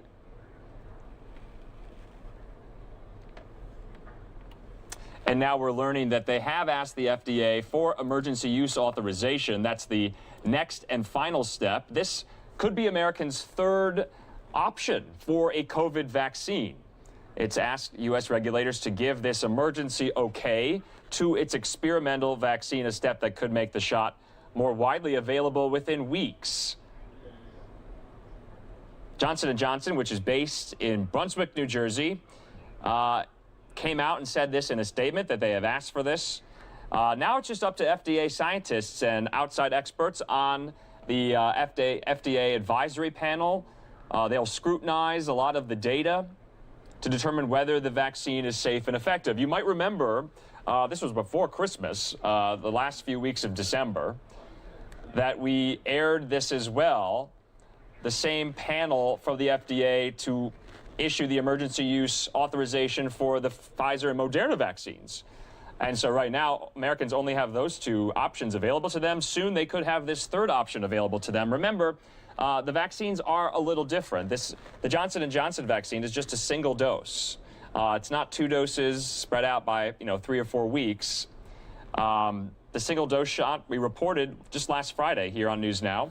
It was 66% effective at preventing moderate and severe cases in that global trial. More than 44,000 volunteers took place.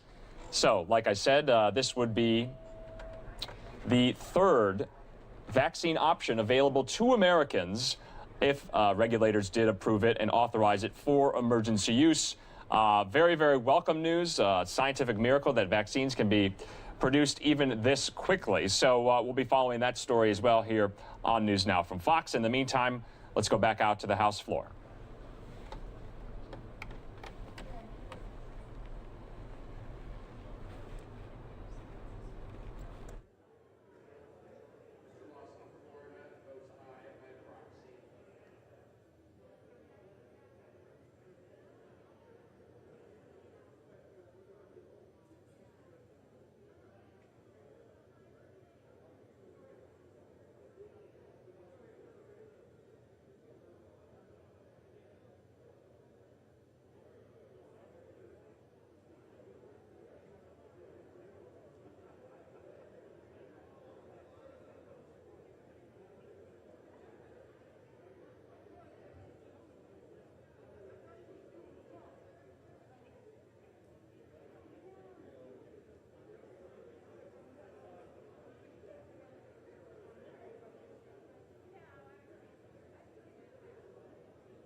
Gentleman from Missouri.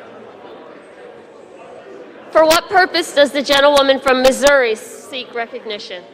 Madam Speaker, as a member designated by Mr. Long of Missouri, pursuant to House Resolution 8, I inform the House that Mr. Long will vote nay on HRES 72.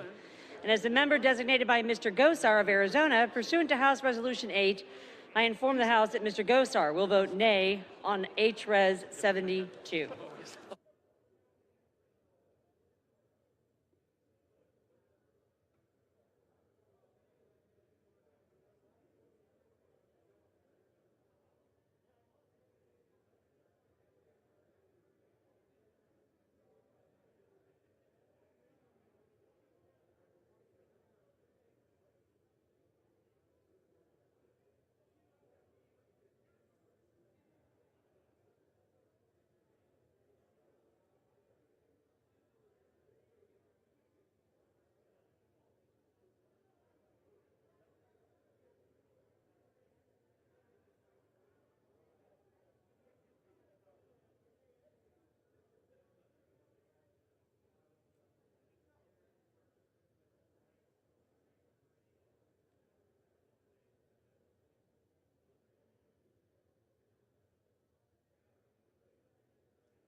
For what purpose does the gentleman from Texas seek recognition? Madam Speaker, as the member designated by Mr. Buchanan of the great state of Florida, pursuant to House Resolution 8, I inform the House that Mr. Buchanan will be a no vote on the adoption of House Resolution 72. I yield back.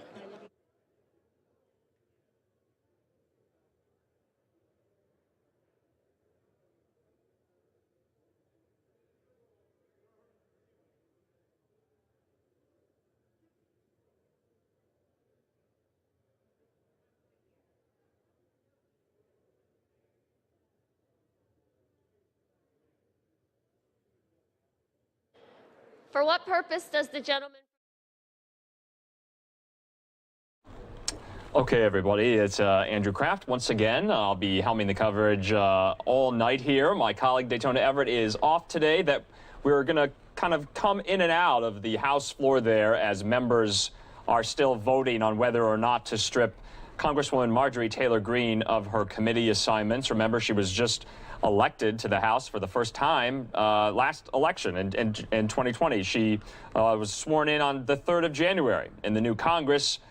So she won't be expelled from Congress. Remember, that was also up for debate as well. Should House Democrats call for her expulsion from the body? Remember, that needs a 2/3 majority to even pass. Right now, what they're doing just needs a simple majority there in the House. So it's looking quite likely at the moment that this could pass, but we'll be monitoring it and we'll be coming back to it in just a little bit. We do want to just hit some of the other headlines that we're following as well. This out of New Mexico at the moment, because right now we're learning, this is according to New Mexico State Police, that an officer was shot and killed in a shooting today on I-10 in Luna County. This is near Las Cruces, New Mexico. Multiple agencies involved. Several officers are injured. Suspect is deceased. We do have video from the scene. This is not live video. Let's play this for you right now.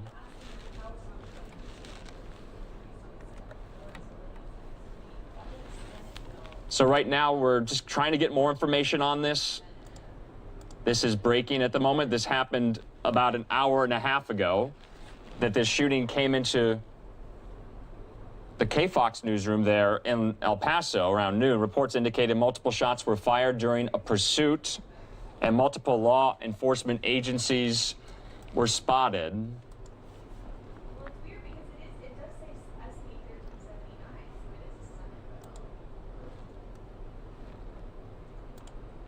And here's just some of that video from the scene.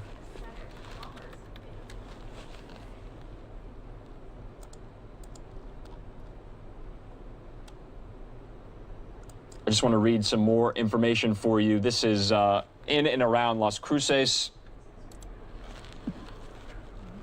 But at this moment, we're learning a New Mexico State police officer killed in a shooting on I-10. A Las Cruces police officer was also shot and taken to a hospital in El Paso. That officer suffered non-life-threatening injuries, according to the Las Cruces police spokesman, Danny Trujillo. State police, though, did say the suspect in all of this is dead. Police said multiple agencies pursued the suspect's vehicle before there was an exchange of gunfire. This interstate is now closed in both directions, and it is expected to be closed for at least several hours. Hearing from the governor there in New Mexico, the Democrat Michelle Lujan Grisham, she ordered flags to be flown at half-staff in mourning of the slain officer. She issued the following statement about the incident. I'll read a little bit of it, just a part of it. I am shocked, heartbroken, and enraged by the loss of this public servant. I am praying for the local officer who was also shot and injured. We are still learning more about what happened and why as law enforcement authorities continue to investigate, and we will all get the facts about what happened today. But what we know right now is a New Mexico law enforcement officer has been killed in the line of duty, and I am horrified as we grieve another life cut down, another family crushed by senseless violence in our state. She goes on to say, we are and must remain grateful for their heroic service every single day, and moments like this remind us why. So at the moment, this was something we were learning about, an hour and a half ago. We wanted to bring you here, but New Mexico police officer from the state police was shot and killed today in that shootout on this stretch of I-10 near Las Cruces, New Mexico, right outside El Paso, Texas. So in the meantime, we're going to go to commercial break. We'll have more information on this story if we get it. Hopefully we'll get some type of on-camera remarks from officials there in New Mexico. But in the meantime, let's go to commercial.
All right, that's just from one of our reporters, photographers there near Fox 6 in Milwaukee. Just pretty pleasant, delightful shot there, driving through the snowy streets in Wisconsin. So we wanted to just bring you that. Thought it was an interesting shot there. For those of you who are watching, who are from the Midwest or don't live in the Midwest anymore and miss Midwestern winters, let's take it back out to the House floor. The voting is still happening. Not many more votes left to cast. We're being told right now only one Republican has voted in favor of this. That's Representative Adam Kinzinger, a Republican from Illinois. This is something we've been following all day here on NewsNOW. We'll break in at the moment as well in case, or excuse me, once the voting is wrapped up and resolved for the final tally and the final decision.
All right, everybody, let's just kind of go back a little and kind of discuss how we got here to what we're seeing right now at the moment. This is all stemming from past comments, incendiary comments, conspiratorial-minded, terrible, terrible stuff that that Congresswoman Marjorie Taylor Greene has said in the run-up to her being in Congress. She was elected back in the 2020 election. She's serving the 5th congressional district in the state of Georgia, heavily red district. She has the support of former President Trump, but many in her party are either privately or publicly condemning her past comments, calling for violence against Democrats, saying that the 9/11 terror attacks were either fake or staged, including the Sandy Hook and Parkland school shootings she doesn't believe were real. She did come on to the House floor before this vote took place to plead her case and to be contrite and to be apologetic and express remorse and regret over what she said. She said, quote, "I was allowed to believe things that were not true, and that is absolutely what I regret." Of course, she is known to have trafficked in the QAnon conspiracy theory that is also equally as bonkers.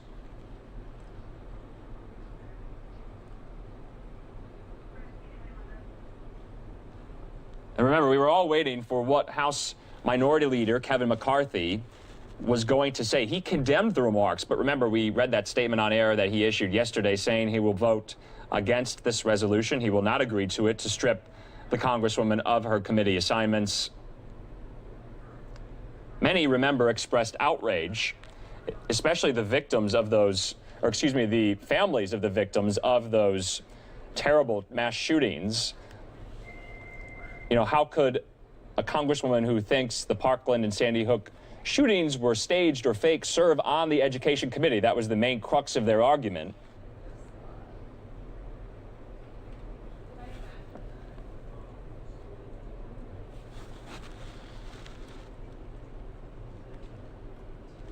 On the floor today, though, she did backtrack and express some type of remorse for what she has said in the past. She's said these things on social media, in recorded videos, of which have been deleted, some of which have been deleted. Walking back comments, she said, "These were words of the past. These things do not represent me." She also qualified these comments by saying she had been upset about things happening in the U.S. and did not trust the government when she came upon these conspiracy theories online back in 2018.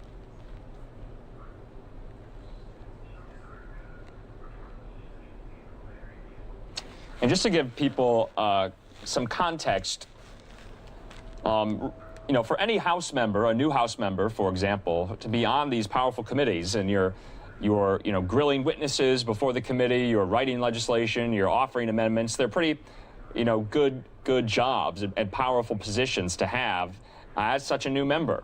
And so if essentially you're stripped of those positions, it kind of diminishes your power as a sitting member of Congress. That is how new members and old members alike get to wield their power on these powerful committees.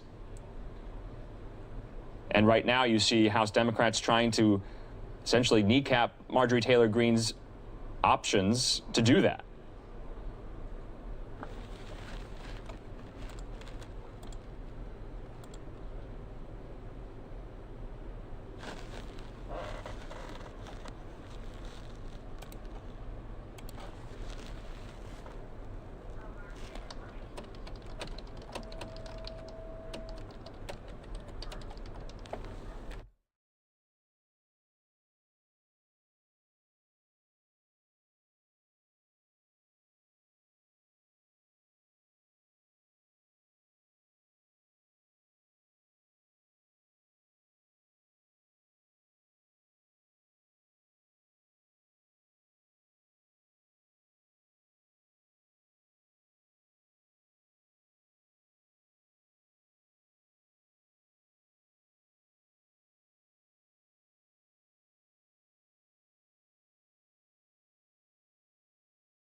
All right, everybody, this is Andrew Kraft. We do have some breaking news that we want to get to at the moment. We're learning that the House does have the votes to remove Representative Green from her committee roles. You can see there something that I've been watching for to see how many Republicans will vote in favor of this to agree to the resolution.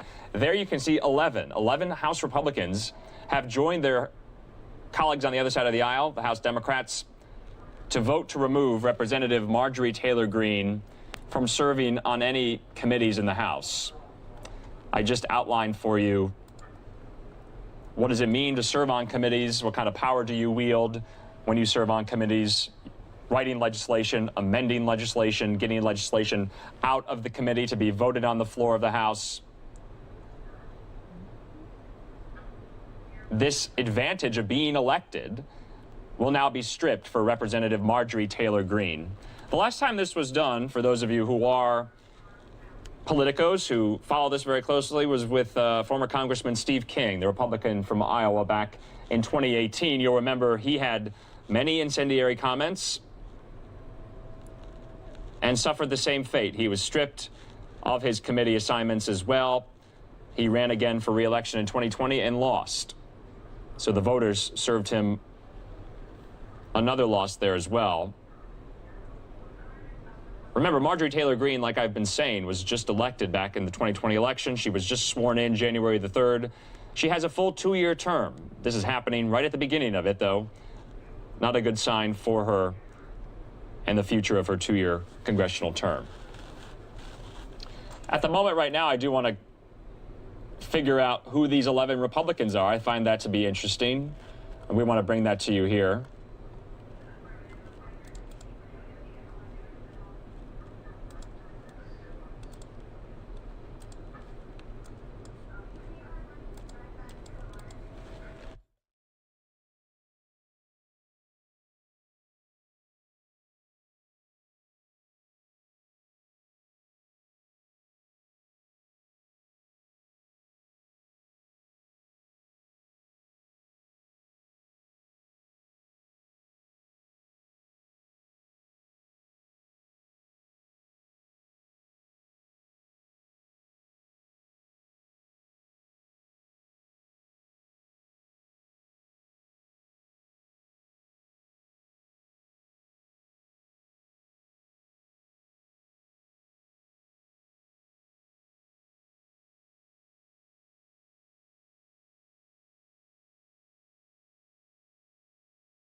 And like I said, we wanted to figure out which Republicans did vote in favor of this. Only 11 of them did, including Congressman Adam Kinzinger, the Republican from Illinois, Representative Brian Fitzpatrick, Republican from the 1st Congressional District in Pennsylvania,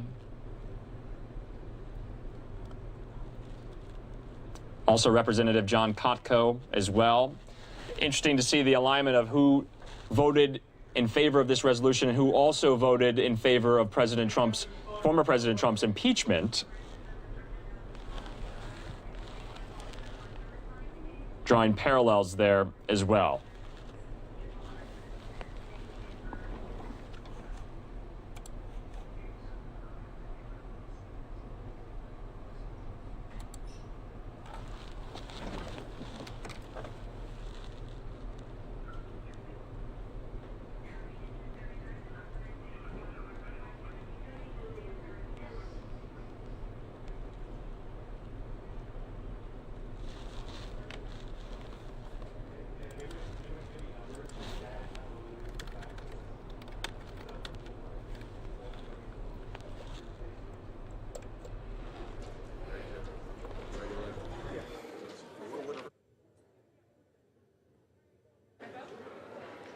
For what purpose does the gentlewoman from Wyoming seek recognition? Madam Speaker, by direction of the House Republican Conference, I send to the desk a privileged resolution and ask for its immediate consideration. House Resolution 95. It is read. Without objection, the resolution is agreed to, and the motion to reconsider is laid on the table.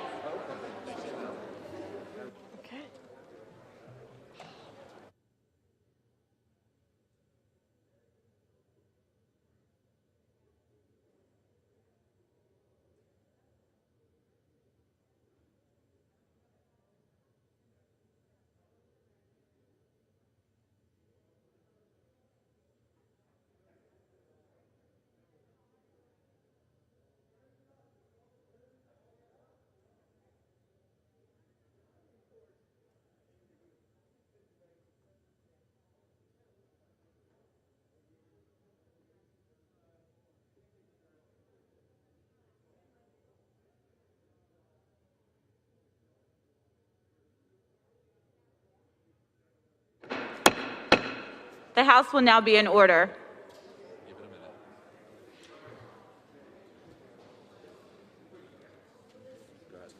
The chair will now entertain requests for 1-minute speeches. For what purpose does the gentlewoman from Florida seek recognition? Madam Speaker, I ask unanimous consent to address the House for 1 minute and revise and extend my remarks. Without objection, the gentlewoman is recognized for 1 minute.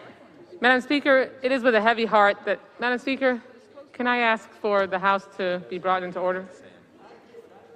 The House is not in order. Madam Speaker, it is with a heavy heart that I rise to honor the lives of 2 fallen FBI agents, Daniel Alfin and Laura Schwarzenberger. On Tuesday morning, while executing a federal warrant in a child exploitation investigation, Special Agents Daniel Alfin and Laura Schwarzenberger were shot and killed in the line of duty in Sunrise, Florida. This was sadly the FBI's deadliest day since the tragic events on 9/11. It has also been more than 30 years since 2 agents were gunned down together in the line of duty. They died protecting our most vulnerable citizens and the community they loved. Laura Schwarzenberger's specialty was pursuing crimes against children. Her work with the FBI Miami Field Office's Innocent Images National Initiative led to the arrests of those involved in the exploitation of children and sextortion. She leaves behind a husband and 2 children. Daniel Alfin was a veteran agent who led the investigation into a dark website called Playpen, one of the country's largest child pornography operations. He leaves behind a wife and 1 child. These were 2 heroes taken from us way too soon while trying to make our community a safer place to raise our families. We grieve their loss not only to the community they served, but to the families and loved ones they leave behind. They made the ultimate sacrifice, and we will be forever grateful. Madam Speaker, I ask the House to please pause for a moment of silence in memory and honor of these heroes who gave their lives protecting our children.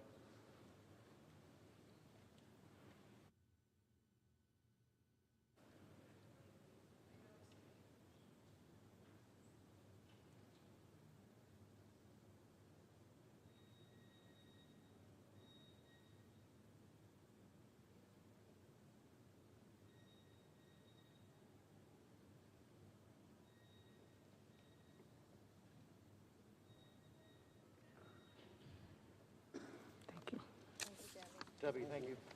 Thanks, Debbie. For what purpose does the gentleman from New Jersey seek recognition?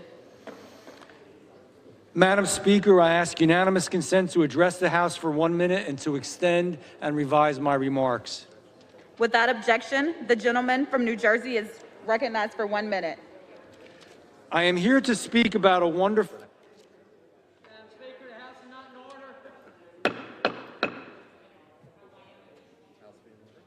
The House will be in order.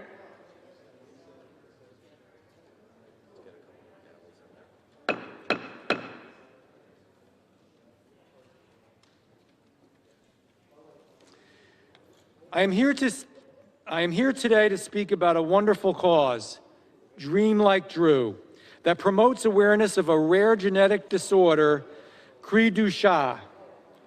Dream Like Drew was a week-long event starting on May 3rd, where I can't hear myself think.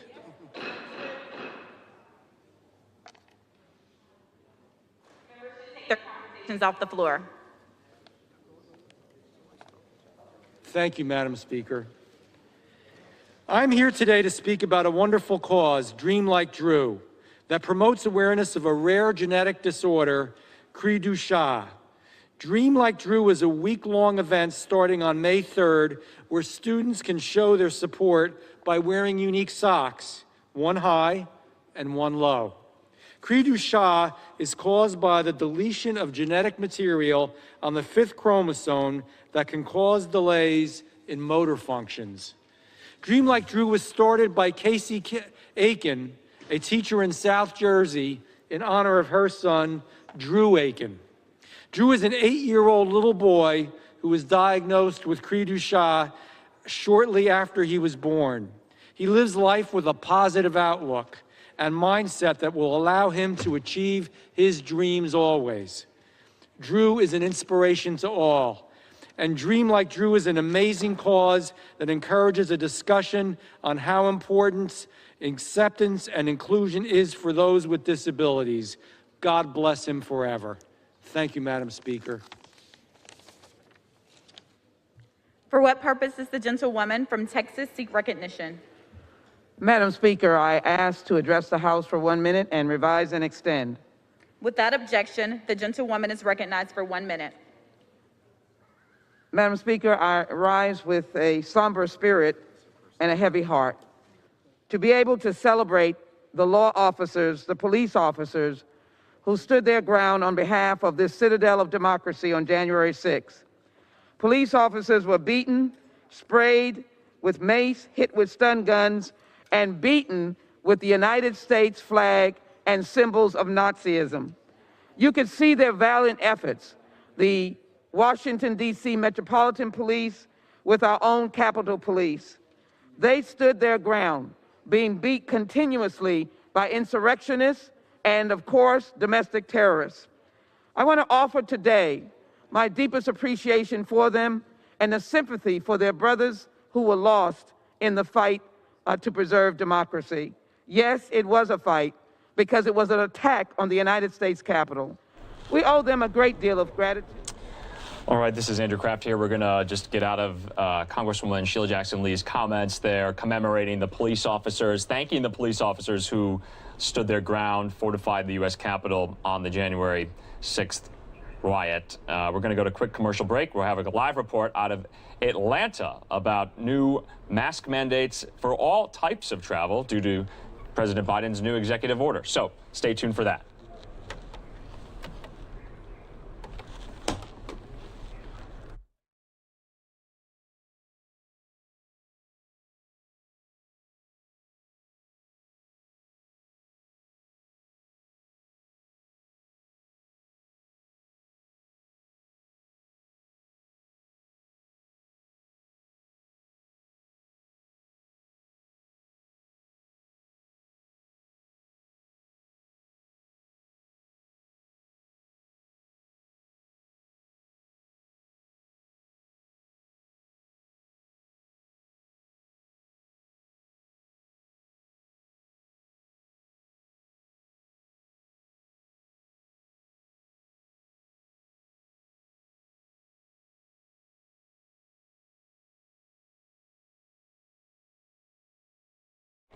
All right, there's a live look there. I believe that is 6th Avenue in Manhattan. Some of the Christmas lights still up. There's Radio City Music Hall. Beautiful. Looks very, very cold.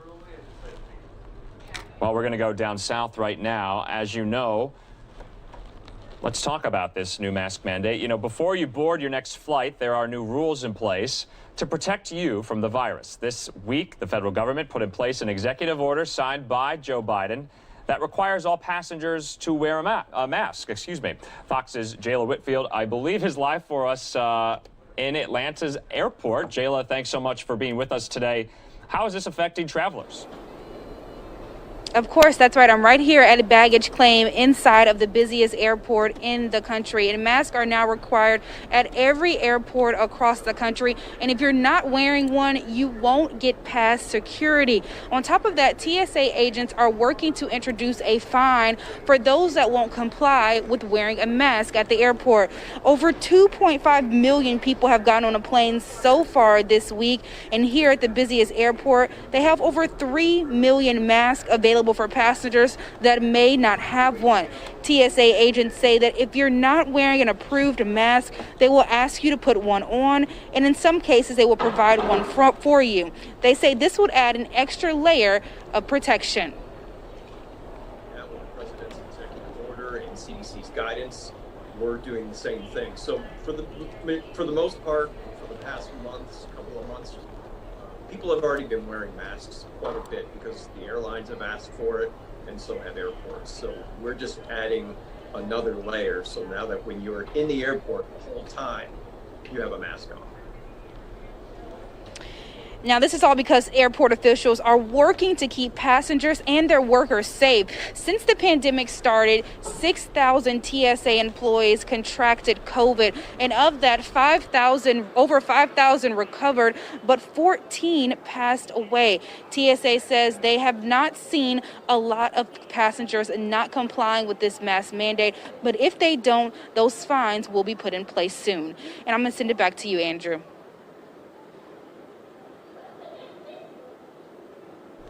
Jayla, just a quick question for you, now that we have you. Yeah. Have you been talking to travelers there in Atlanta's airport? It looks like you're at the baggage claim there.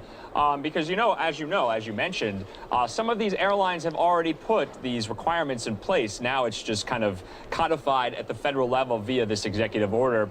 What do they make of it? Yeah, it's definitely an extra layer of protection, and passengers here are saying that they're thankful that, the government is doing something about this. They would rather be on a plane, in the airport, eating inside the airport, when they go to the bathroom, all of those things with people having a mask on to make sure that they're safe, and those people that are with them are safe as well. All right, Fox's Jayla Whitfield there live for us in Atlanta with this really important story, so people can get out there traveling again safely. Thanks so much, Jayla. Of course, thank you. All right, we're going to go to commercial, but that was just one of our last, I believe, live reports this afternoon. We're going into the early evening hours here in Phoenix, Arizona on this Thursday night, so we have lots more to get to. We're going to be talking about President Biden's foreign policy announcement today. He was at the State Department. We're going to talk to a former national security official about what he sees going forward and what a Biden foreign policy is going to look like. Also, after that, we're going to be talking to an expert on recall efforts in California. There's a long tradition of recall efforts to try and recall California governors in the past. There's one that's booming right now to try to recall California Governor Gavin Newsom. So we're going to talk to a historian about that effort and its traditions in the Golden State. But for now, let's go to that commercial break. See you back here in 2 minutes.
All right, everybody, this is Andrew Kraft here. That's a live look there of Avenue of the Americas, 6th Avenue in Midtown Manhattan, right outside the Fox News World headquarters. I want to thank you for watching. It's just the top of the hour here, Mountain Time, Phoenix, Arizona, a little after 5 p.m.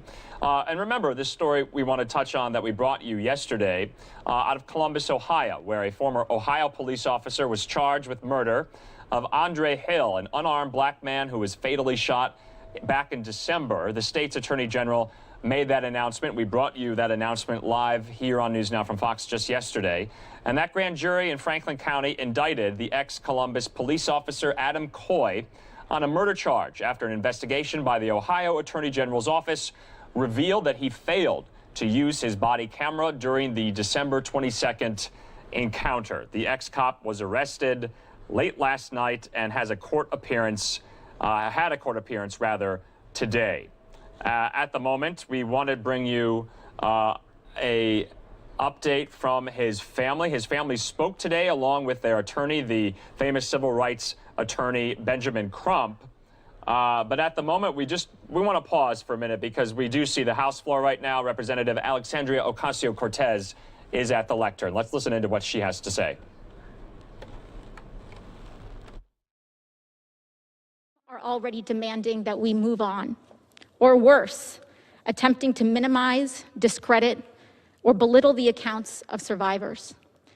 In doing so, they not only further harm those who were there that day and provide cover for those responsible, but they also send a tremendously damaging message to survivors of trauma all across this country, that the way to deal with trauma, violence, and targeting is to paper it over, minimize it, and move on. Sadly, this is all too often what we hear from survivors of trauma as the reason why they don't get care, that what they experienced wasn't bad enough or too bad to talk about, or that they are afraid of being invalidated, accused of exaggeration, or making a mountain out of a molehill. As a result, thousands, if not millions, deny themselves the care that they need and deserve to live better lives. 29 days ago, our nation's capital was attacked. That is the big story. And in that big story reside thousands of individual accounts, just as valid and important as the other. Tonight, for this special order, we will begin to hear and commit to the congressional record just some of those many stories. I thank my colleagues who have bravely come forward today to share their accounts. And with that, I yield to my friend, Mr. Welch from Vermont. I thank the gentlelady. It was an extraordinary day that started out quite beautiful for me. I live across the street, right next to the Supreme Court. And every day, almost without fail, there are demonstrators out on the Supreme Court. They're peaceful. Some of them I agree with, some of them I disagree with, but it's a beautiful sight to see people exercising their First Amendment right. That was a beautiful day, January 6th, and I had time. We weren't scheduled to be here in the House until about 1 p.m. So I did something that is a privilege and just a joy for those of us who serve here in the Capitol. I took a walk from the Supreme Court to the Capitol, down to the Washington Monument, to the Lincoln Memorial, and back. And of course, the Trump protesters at that point were there, as it was their right to be. But on the way back, I became somewhat alarmed as when I got to the White House, it was really much more like a white-hot mob, with many folks with bullhorns, talking about hanging Mike Pence, and using horrible epithets I can't mention here, directed towards Nancy Pelosi. As I came back towards 4th Street, I came in sight of and was standing by two groups of people who were about 70 strong and were practicing marching in military formation. And they were chanting as they did, again, a word I can't use here, F those people, talking about the people in this building. And as Ms. Ocasio-Cortez said, people in this building were workers. They were Capitol Police who were in this building because they had to do an hour-and-a-half commute to do this job to protect this building that belongs to the people of this country so they could then pay the bills for their family and make that hour-and-a-half commute back. It was the cafeteria workers. It was everyday, hard-working, wonderful Americans. Now, at that point, I still didn't think anything about it because it never occurred to me that with all the anger and hostility I saw, with those groups of people that were marching in a formation, that when I was later sitting up in that gallery with many of my colleagues as the proceedings were taking place, it never, ever occurred to me that this building would be invaded. I took it for granted that that just couldn't happen. Of course it did. The first sign we had of something amiss is when we saw the security people for our leadership, the speaker, the majority leader, or the minority leader, and our majority leader, rush them off the floor. We, in the floor, on the gallery, still had no idea what was going on. Now, in retrospect, we find out the west side of the building was being breached. And one of the police officers said it was like a castle storming. Mr. McGovern took the chair. We began to continue the process of certification of the election until one of the Capitol Police officers told us that tear gas had been fired, that people had breached the building, get out the gas mask, lie on the floor. And then I saw Capitol Police officers with guns from their holsters. And I looked at these men and women, and I tried at that moment to imagine, what was it like for them that they actually had to have a weapon out? They had families. They had responsibility, and whatever fear they may have felt, their duty was to protect us. And they were going to do it, no matter what. And how small I felt at that moment, that because of someone who was doing their duty to protect me, I'm no more worthy than any other person who works in this building, but that's their job. They were threatened. And then, of course, we heard the shot when the mob was getting in to the door of the Speaker's lobby. And then to get us out, they had to bring us all the way across this chamber to the far door. And we got stopped right over here where these two doors were being breached. And we heard the sound and saw the poles that were being pushed through. And you know the rest, we're going to hear more stories. But I want to say... All right, we're going to get out of this for now because we did just want to break in there to see what AOC was saying. She was hearkening back to the Capitol riot on the 6th, as is the current congressman speaking there, Representative Peter Welch from Vermont, I believe, the Democrat from Vermont. Like I said, let's go back out to Columbus, Ohio, where I want to show you this press conference that happened today with the family of Andre Hill and their attorney, the quite famous now civil rights attorney, Benjamin Crump. He's represented a number of these families in these tragic cases. But just to go back to what we were talking about, that former Columbus police officer, his name Adam Coy, charged with murder for the murder and the shooting death of Andre Hill. I believe this story was back in December. The police officer Coy thought Andre Hill was holding a gun or a knife or some type of weapon. It just happened to be his cell phone. So let's listen in to the family and the attorney's reaction to those charges from the Ohio Attorney General's office coming down just yesterday. Able co-counsel attorney Michael Wright, attorney Rick Schulte, attorney Natalie Jackson, we have the honor of representing the family of Andre Hill. We have present with us his daughter, Carissa Hill, his sister, Shauna Barnett, and his brother, Alvin Williams.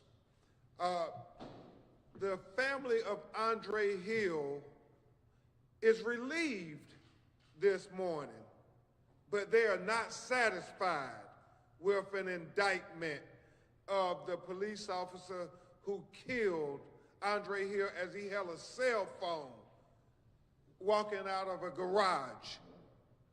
They're relieved that the grand jury, Franklin County citizens, returned an indictment for murder, for felonious assault that Attorney Wright will talk about in a little more detail, and failure to render medical assistance. They are relieved for all these reasons. But the reason they are not satisfied is because we know, based on what has happened before in America, that when a white police officer kills an unarmed black person, that does not guarantee a conviction. And they want Officer Adam Coy to be convicted for the unjustified, unnecessary, and the senseless killing of Andre Hill, who was simply holding a cell phone. Yet another black man in America who was unarmed, killed by the persons who were supposed to protect and serve them. And we know, when we think about the recent history in America, there was an indictment in Walter Scott's case, the man who was running away from the police, who was shot in the back, Attorney Wright, and the jury in South Carolina did not return a guilty verdict. We know Terrence Crutcher in Tulsa, Oklahoma, who was walking away with his hands up on video, shot by a white policewoman, and the jury did not return a guilty verdict. We know right here in the state of Ohio, in the Breelove case, where the man jumped on the car and shot 100 rounds, killing 2 African Americans, that the jury did not return a guilty verdict. So we are relieved this morning with the indictments, but we are not satisfied, because we know indictment does not mean conviction. And we will stay vigilant and focused and passionate and convicted until we get a conviction. And so Andre Hill family is asking everybody to not lose focus. Don't get overjoyed or celebrate just because there was an indictment, even though we understand it is an important first step. It's an important first step to getting justice. We are thankful to the Attorney General's office for presenting an appropriate case to the grand jury to make sure that an indictment was returned. We don't take that for granted either, because we've seen far too many prosecutors present I don't know what kind of evidence to the grand jury. I was going to say weak, but you know, there have been prosecutors when we have on video an unarmed person of color being killed by the police in the most outrageous fashion, but the prosecutors will go back in these secret grand jury proceedings. Y'all saw Tamir Rice's video. We're here in Ohio. How do you not get an indictment on that case? You know, and so black people are always suspicious of these secret grand jury proceedings when we see white police officers kill us on video, and yet there's no indictment, no accountability. It's just swept under the rug, Alvin, like our lives don't matter. And so that's why we thank the Attorney General in this matter, and we thank, really, the citizens of Franklin County. I mean, they saw it. They saw it. And we want to say to the Attorney General, just because there's an indictment, we still expect, based on this evidence, for you to get a conviction. We're not satisfied with just an indictment. The people who were texting and calling the family, Attorney Wright and myself from all over America, let's not celebrate this indictment as if it was a conviction. Reverend Al called, said, that's good we got the indictment, but remember what I said at the funeral of Andre Hill. No excuses. No excuses. It's a conviction. Because if the roles were reversed, we know that if Alvin would have did what Officer Coy did on that video, he would be convicted. That's right. He would have been in jail already. No question. Yeah, he would have been in jail already. But Carissa, He's in jail now, the person who killed your father. Amen. And that's a big step forward for the history of Ohio. So we don't take these things for granted. We don't take these things for granted at all. And the fact that they charged him with those charges, sometimes they have a tendency, Shauna, to simply say, oh, we're going to charge him with one thing, and if the jury doesn't come back and convict on that one thing, then it's allowed for him to evade justice. And we know all too often, Attorney Wright and I, because we've been doing this for a while, Attorney Schulte, that when people from our community get charged, they get charged with the whole kitchen sink. I mean, from the top to the bottom. So if the jury don't do this thing on the top, they do the second degree or third degree or manslaughter. They would come up with something to convict people in our community on when they commit illegal, immoral act. So we don't want anything different. That's right. In the case of Ohio versus Adam Coy. We want it to be the same fervor that they prosecute people from our community. That's right. To do it here. And I will say before Attorney Wright address you, I was particularly pleased with the grand jury charge and failure to render aid, because we presented to you those videos after our office got them, and we condensed them to be able to give ocular proof that after Coy had shot Andre Hill unjustifiably, never gave verbal commands, never said anything, just shot him. After 5 minutes and 11 seconds, they then put him in handcuffs. I mean, a man is on the ground dying, lifeless, and you put him in handcuffs. And then for almost 15 minutes to pass, and you don't render any aid to a dying man who's laying on the ground unconscious. You don't try to offer him any humanity. I mean, these are the first responders, the people who are supposed to be taught to preserve life. Did it look like they was trying to preserve Andre Hill's life? I mean, you put him in handcuffs after you shot him, and still to this day, nobody can tell Carissa, his only daughter, what was her father's crime. What was Andre Hill's crime? I pray that the prosecutor make that a point when they prosecuting this case. You talking about dereliction of duty? To put a man who was holding a cell phone in handcuffs, was it because of skin color? What was his crime?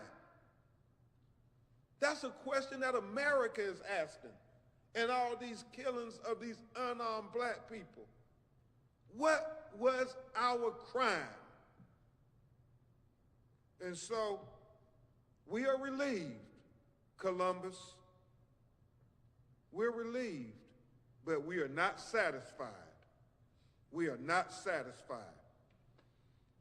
Right now, you'll hear from my great co-counsel, a great lawyer, a great person, Attorney Michael Wright, and then we'll hear from the family members. Thank you, Attorney Crump. I'm just going to echo some of the things that Attorney Crump said. First, I want to thank the citizens of Franklin County for returning an indictment. That's big. We're very happy about that. Also, we'd like to thank the Attorney General David Yost and also the prosecutor Anthony Pearson for presenting in such a manner that there was an indictment returned, because that doesn't normally happen. So we're definitely happy that they presented the facts in such a manner that the grand jurors, the citizens, will be able to make a proper decision regarding, what took place that evening. I also would just like to say that this is just the first step. As Attorney Crump indicated, the family is cautiously optimistic, and this is just the first step. We want a conviction, and we want this officer to be incarcerated. We know that he was indicted on 1 count of murder, a count of felonious assault, and 2 counts of dereliction of duty. And we believe, based on what's in the video, that, the prosecutor's office can return convictions, and that we believe that a jury will convict Adam Coy for what occurred. Again, the family would like to thank everyone for all the prayers and support, but this is going to be a long journey. This is the first step, and we're hopeful that this will return a conviction and incarceration for this officer. And we'll answer questions a little later about the specific counts. Thank you very much, Attorney Wright, and I know we'll answer all the questions today from the reporters. But before we do that, we want to have you hear from the family of Andre Hill, the people who knew him best. His big sister who, saw him come into this world and regrettably saw him leave this earth before her. Ms. Shauna Barnett is going to address you, and then we'll go forward. Ms. Shauna.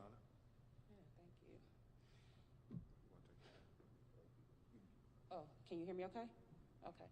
So first, I also want to echo both attorneys here and thank the grand jury for seeing what we saw and coming to the same conclusion that we came to, which was murder, because they outright murdered my brother. So I appreciate all that they have done, and I trust that the process will continue forward, because we're happy. I mean, it made my day yesterday. I'm happy about it, but as we stated before, this is not the end. We're here for the long run, however long it takes. My brother, we owe him that. So we're here for the long run, and I don't want him to have died in vain. I mean, we've had one success this week with Andre's Law, which is very good. That could be modified as well, but we have the indictment, and we need to carry this further. So we don't want just be charged and let go, as has been the past cases that we've seen many times. We can't have it repeat. We don't want any excuses. We want Adam Coy convicted of all the charges. No partials. We want all the charges. We want him incarcerated. Secondly, I just want to thank everybody for all the support that you guys have given us, all the calls, all the emails, all the texts, because that helps us to keep going as well. Right.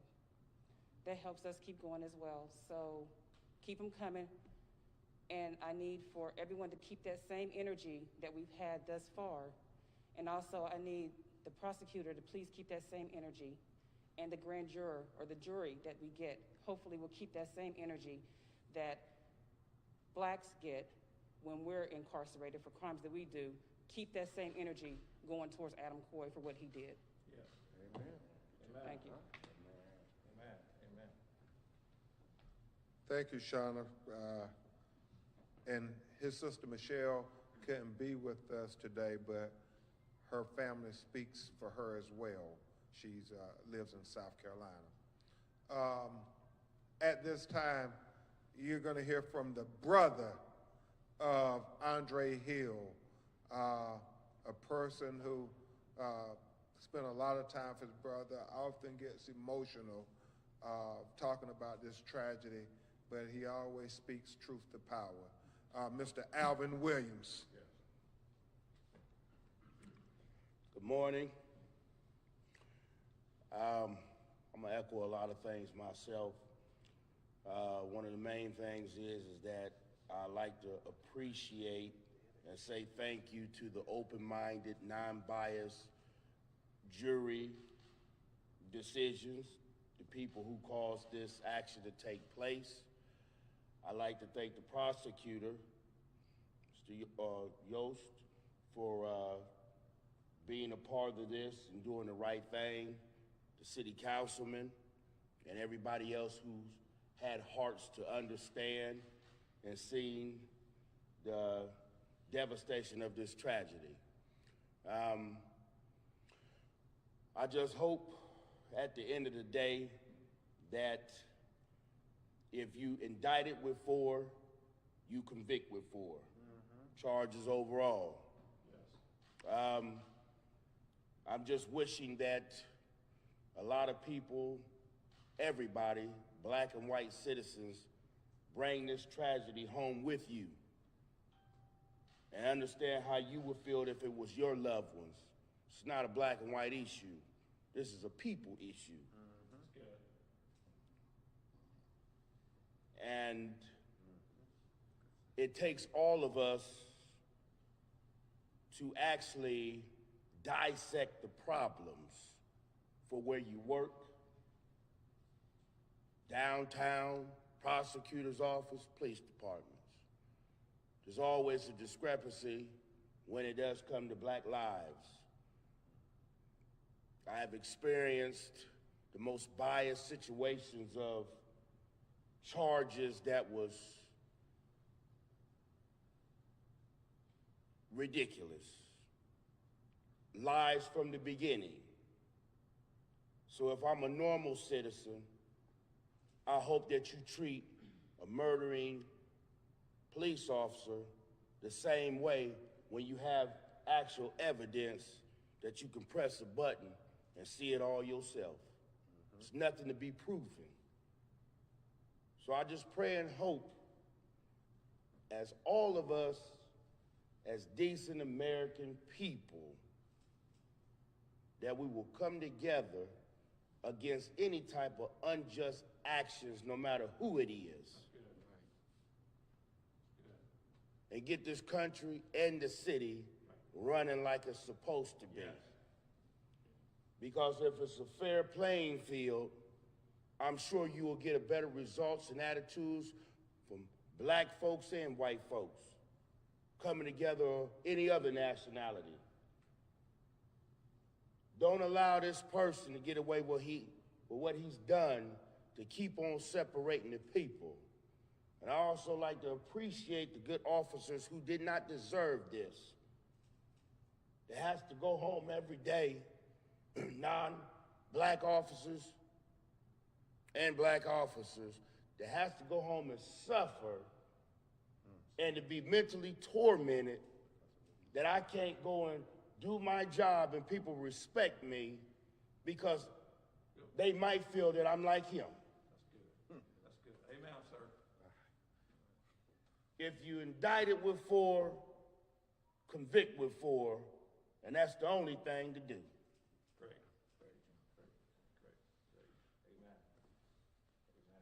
Thank you, Alvin, for always speaking truth to power and always speaking up for your brother's life, as I'm sure he would have spoken up for you if this would have happened to you.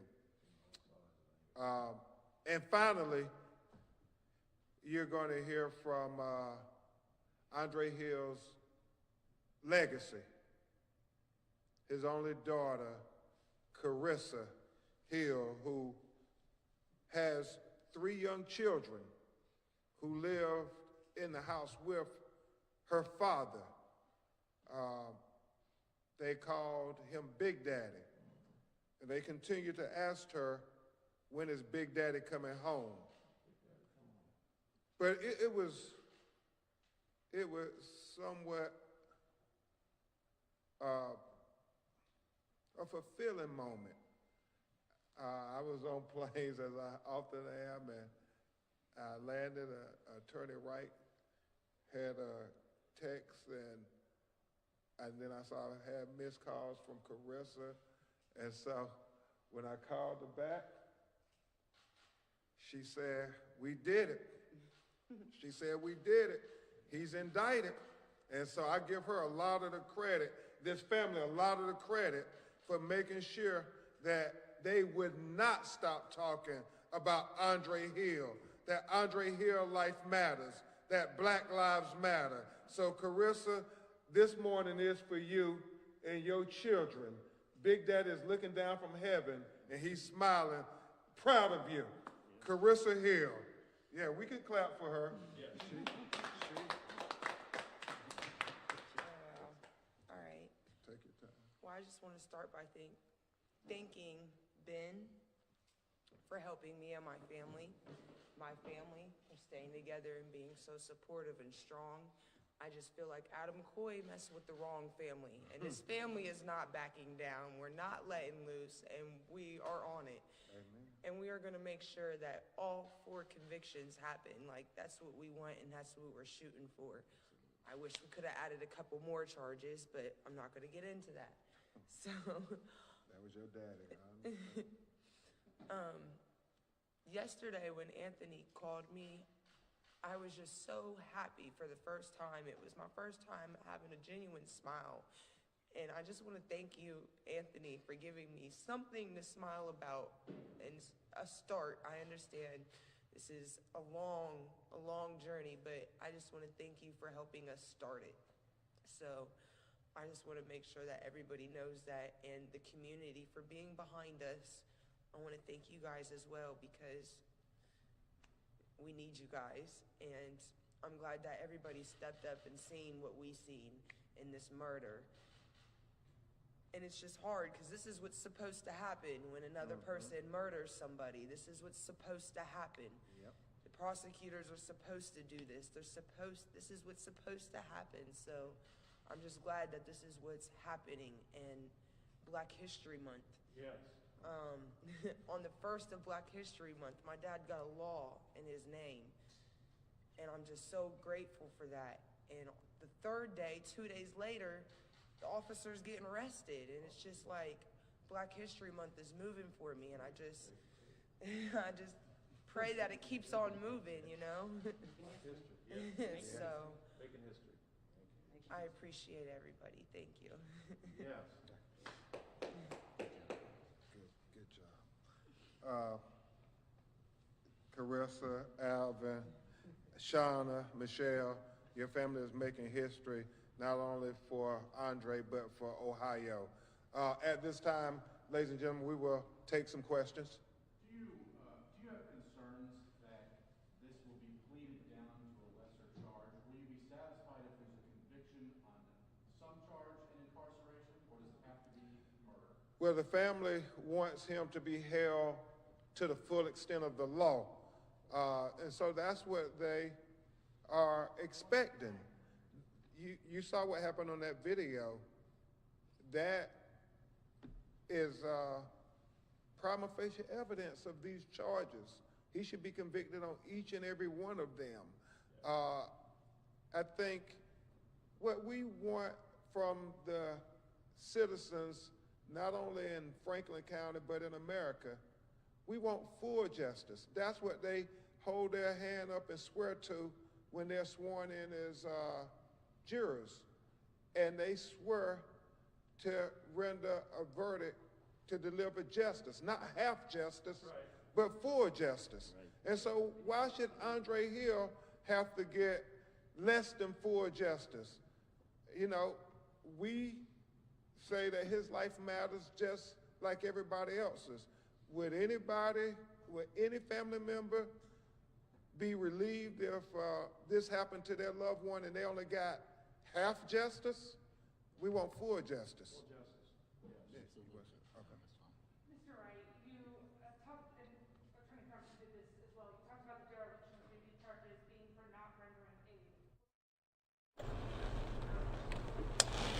All right, everybody, this is Andrew Kraft here with NewsNOW from Fox. We wanted to show you a majority of that press conference that happened today in Columbus, Ohio, from the family of Andre Hill and their reaction to the news coming down yesterday that the former Columbus police officer was charged with shooting their family member, Andre Hill, one count of murder.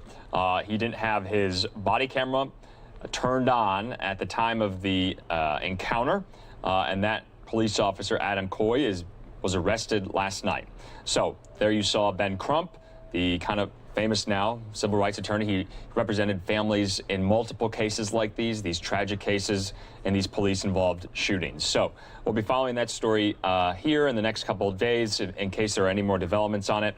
In the meantime, we are going to take a quick commercial break. Then we're going to go out to President Biden from his event earlier in the day where he spoke to employees at the State Department outlining what he envisions a Biden foreign policy that's going to look like. Then we'll speak with a former national security official on all of this, including his announcement today that the U.S. will no longer be playing a role in the Saudi Arabian-Yemen conflict. So be back in 2 minutes here on News Now from Fox.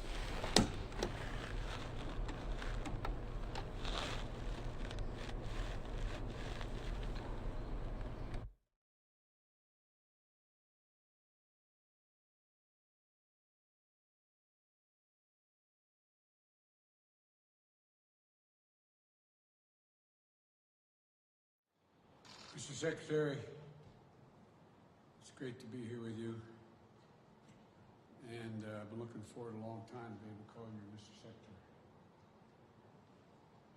Good afternoon, everyone. It's an honor to be back at the State Department under the eyes of the first American chief diplomat, Benjamin Franklin. And by the way, I want you all to know in the press, I was the Benjamin Franklin Professor of Presidential Politics at Penn. And I thought they did that because I was as old as he was, but I guess not. All kidding aside, it's great to be here and stand alongside our most recent senior diplomat, Secretary Tony Blinken. Mr. Secretary, thank you for welcoming us today. We've worked together for over 20 years. The diplomatic skills are respected equally by your friends and our competitors around the world. And they know when you speak for me. And so is the message I want the world to hear today. America is back. America is back. Diplomacy is back at the center of our foreign policy. As I said in my inaugural address, we will repair our alliances and engage with the world once again, not to meet yesterday's challenges, but today's and tomorrow's. American leadership must meet this new moment of advancing authoritarianism, including the growing ambitions of China to rival the United States and the determination of Russia to damage and disrupt our democracy.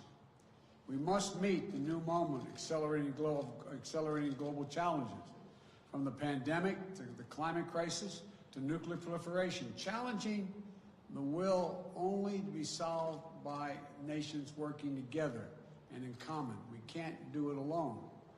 We must start with diplomacy, rooted in America's most cherished democratic values, defending freedom, championing opportunity, upholding universal rights, respecting the rule of law, and treating every person with dignity. That's the grounding wire of our global policy, our global power. That's our inexhaustible source of strength. That's America's abiding advantage. Though many of these values have come under intense pressure in recent years, even pushed to the brink in the last few weeks, the American people are going to emerge from this moment stronger, more determined, and better equipped to unite the world in fighting to defend democracy, because we have fought for it ourselves. Over the past few days, we've been in close cooperation with our allies and partners to bring together the international community to address the military coup in Burma. I've also been in touch with Leader McConnell to discuss our shared concerns about the situation in Burma, and we are united in our resolve. There can be no doubt, in a democracy, force should never seek to overrule the will of the people or attempt to erase the outcome of a credible election.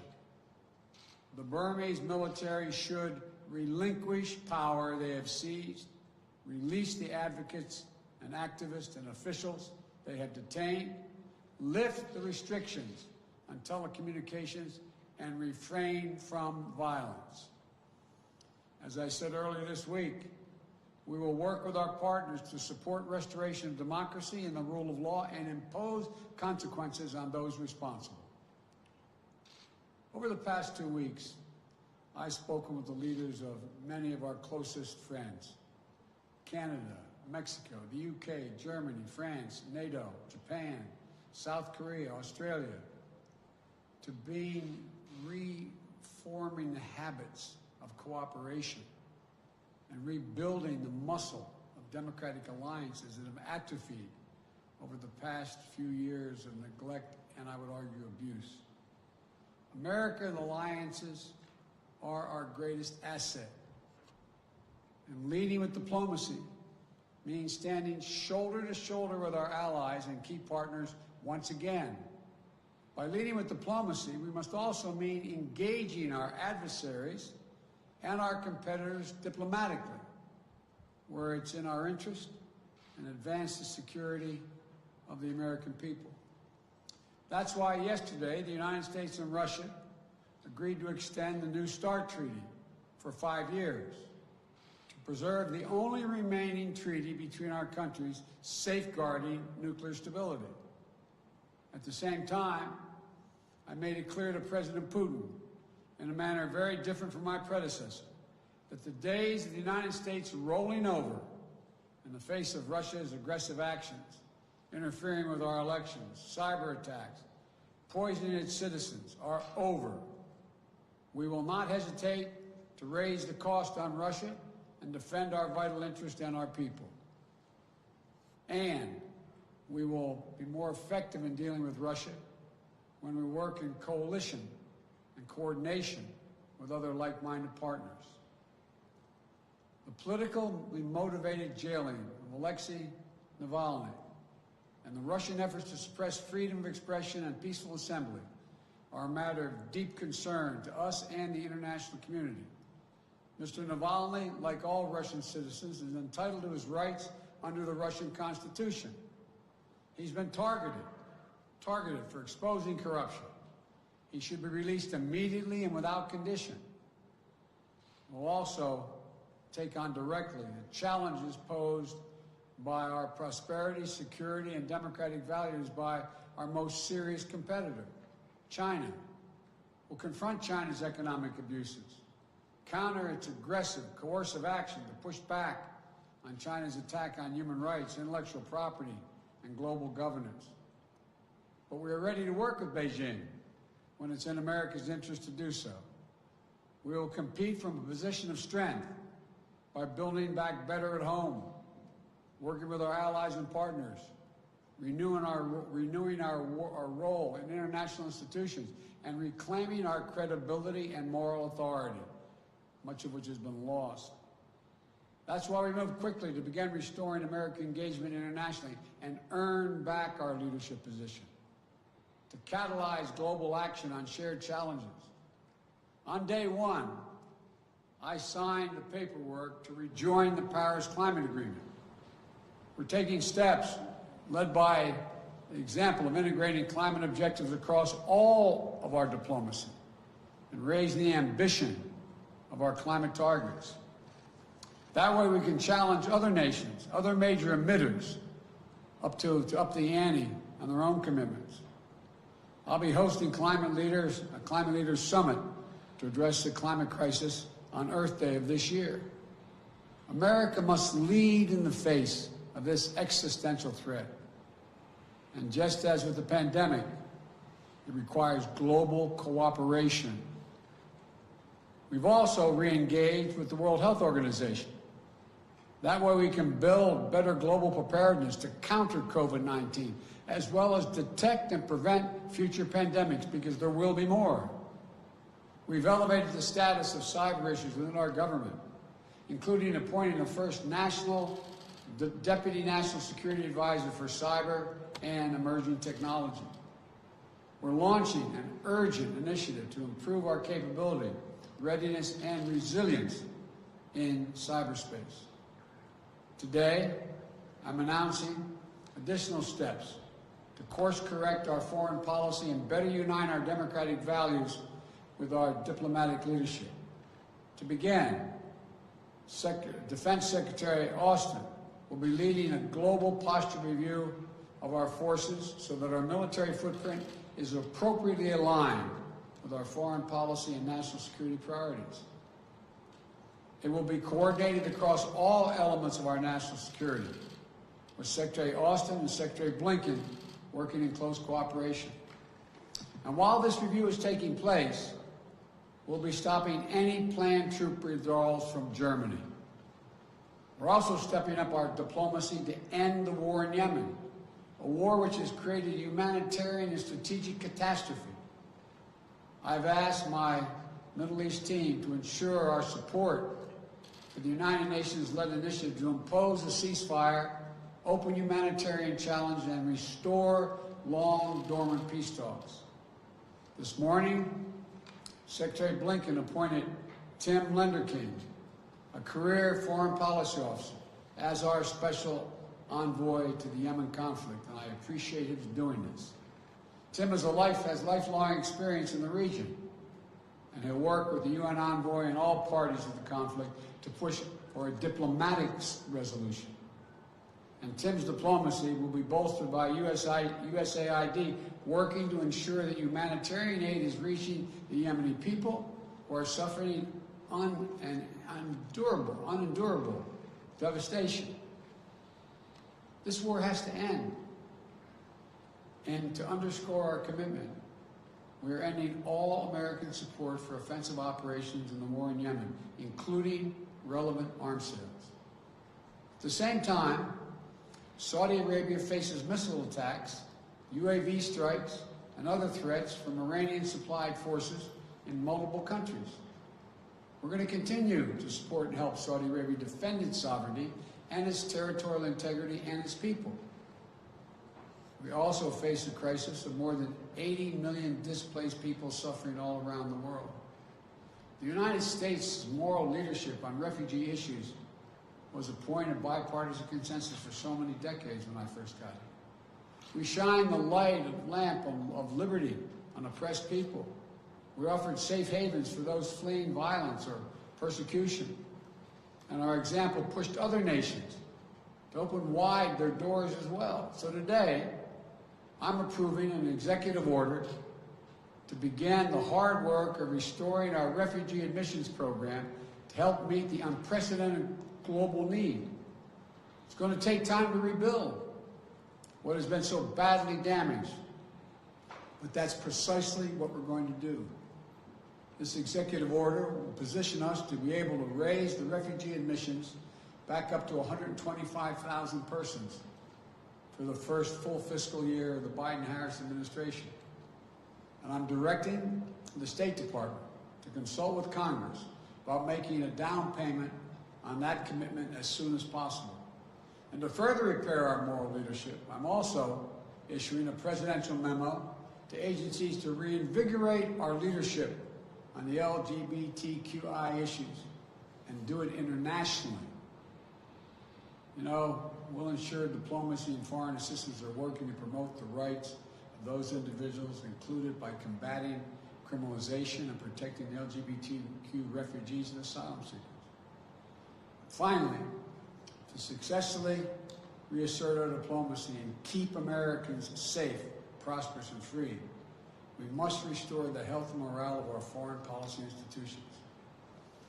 I want the people who work in this building and our embassies and consulates around the world to know I value your expertise and I respect you, and I will have your back. This administration is going to empower you to do your jobs, not target or politicize you. We want a rigorous debate that brings all perspectives and makes room for dissent. That's how we'll get the best possible policy outcomes. So with your help, the United States will again lead, not just by the example of our power, but the power of our example. That's why my administration has already taken the important step to live our domestic values at home, our democratic values at home. Within hours of taking office, I signed an executive order overturning the hateful, discriminatory Muslim ban, reversed the ban on transgender individuals serving in our military. As part of our commitment to truth, transparency, and accountability, we stated on day one, we started on day one with daily briefings of the press from the White House. We've reinstituted regular briefings here at State and at the Pentagon. We believe a free press isn't an adversary. Rather, it's essential. A free press is essential to the health of a democracy. We've restored our commitment to science and to create policies grounded in facts and evidence. I suspect Ben Franklin would approve. We've taken steps to acknowledge and address systemic racism and the scourge of white supremacy in our own country. Racial equity will not just be an issue for one department in our administration. It has to be the business of the whole of government and all our federal policies and institutions. All this matters to foreign policy because when we host the Summit of Democracies early in my administration, to rally the nations of the world to defend democracy globally, to push back the authoritarianism as advanced, we'll be a much more credible partner because of these efforts to shore up our own foundations. There's no longer a bright line between foreign and domestic policy. Every action we take in our conduct abroad, we must take with American working families in mind. Advancing a foreign policy for the middle class demands urgent focus on our domestic economic renewal. And that's why I immediately put forth the American Rescue Plan to pull us out of this economic crisis. That's why I signed an executive order strengthening our Buy American policies last week. And it's also why I work with Congress to make far-reaching investments in research and development of transformative technologies. These investments are going to create jobs, maintain America's competitive edge globally, and ensure all Americans share in the dividends. If we invest in ourselves and our people, if we fight to ensure that American businesses are positioned to compete and win on the global stage, if the rules of international trade aren't stacked against us, if our workers and intellectual property are protected, then there's no country on earth, not China or any other country on earth, that can match us. Investing in our diplomacy isn't something we do just because it's the right thing to do for the world. We do it in order to live in peace, security, and prosperity. We do it because it's in our own naked self-interest. We strengthen our alliances. We amplify our power. Okay, everybody, this is Andrew Kraft here. We did want to just play out for you President Biden's remarks from earlier at the State Department. He made a number of announcements on what his foreign policy will look like for the next 4 years. We also got some news there that he made aware that he wants to get the United States and diminish its role out of the Yemeni civil war, which obviously Saudi Arabia is a key player in as well. Right now, we're going to be joined by former national security official Elliott Abrams. He's a senior fellow at the Council on Foreign Relations. He also served as a deputy national security advisor for George W. Bush, President George W. Bush, and was a special representative for Iran and Venezuela in the Trump administration. Mr. Abrams, thank you so much for joining us here on News Now from Fox tonight. We wanted to get your reaction as well about President Biden's speech today at the State Department. What did you make of it? Well, there were some parts of it that I liked. I don't think I'd say I liked the part dealing with Yemen too much. You know, it was a kind of a rah-rah speech cheering the State Department. I don't really know that it was necessary to do that, but you know, most presidents do that. I remember President Obama went over to the State Department very, very early in his term. So there was some news, and the news was partly about Yemen. And for those viewers who are watching, can you explain to them, you know, how closely involved have we been in Yemen in the recent past? And what is the nature of our role there right now? What do we provide? Well, there's two things going on. One, there is the question of Al-Qaeda and ISIS, straight counterterrorism role for the United States and our partners in the region. There's also a civil war going on in Yemen. And you have Iran backing one side, the Houthis, who control most of the country today. And you have some of our allies and partners, the Emirates and primarily Saudi Arabia, backing what used to be the government of Yemen and is now in exile. And what President Biden said today was that we are no longer going to back the Saudis in their efforts in Yemen, at least in offensive activities, he said. So that's a step back. Actually, President Trump had already taken one step back from backing the Saudis. This is a larger step back. I think the question, though, is since Iran is backing the other side, the Houthis, the mere fact that we're pulling back doesn't necessarily lead to peace. This will no doubt alienate the Kingdom of Saudi Arabia, will it not? Yes, they saw it coming, I'm sure. During the campaign, then candidate Biden said he'd pull us back from backing the Saudis in Yemen. So no surprises here. But we're also reviewing, the United States is reviewing some of the arms sales to the region. So the Saudis have got to be feeling a little bit like orphans now. If we want a negotiation to resolve the war and the terrible humanitarian situation in Yemen, what we've done now is probably make it a little bit harder, because the Houthis look at this and they say, okay, the Americans are walking away from the Saudis. Why should we negotiate?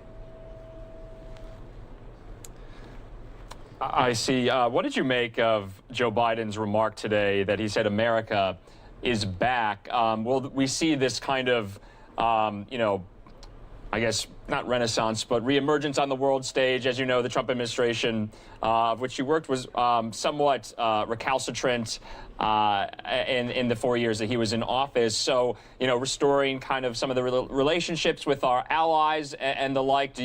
What do you make of that comment? Pardon me. I think he overdid it. There's something there. I think our allies, and for that matter, our opponents, saw in President Trump someone who was unpredictable. Sometimes he'd have a great meeting, sometimes he'd have a terrible meeting. Policies would change in a tweet. That was very unsettling for everyone, but particularly our friends.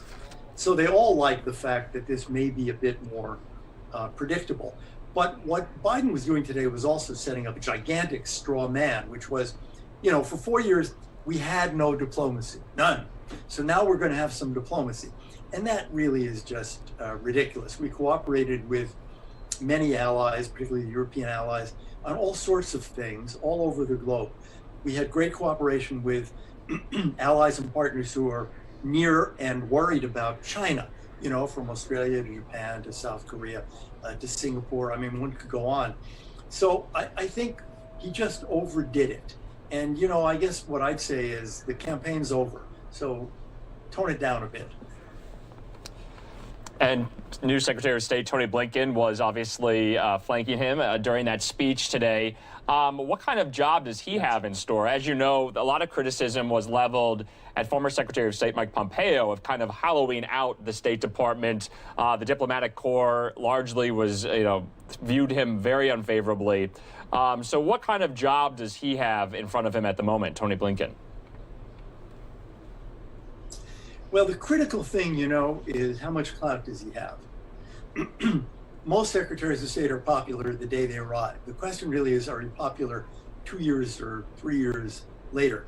And one of the critical questions there is, do you really have clout? It turned out, for example, that John Kerry did not have a lot of clout with Barack Obama. And that hurts the morale in the building. If Tony Blinken really is extremely close to President Biden, if it means that when you do your work at the State Department, you know that everything you're doing really matters and is going to affect policy, and the secretary will carry it right to the president, that's going to be very good for morale. I think the press stories about how terrible morale was under Secretary Pompeo were not true. But it is true, I think, that most Foreign Service officers almost certainly voted enthusiastically for Joe Biden. And I think they were happy to see Tony Blinken, who'd been a deputy secretary and knows the building very well. So if he really has influence with the president, then morale will stay high. And just lastly, let's go back to the situation in Yemen and your expertise there in the Middle East.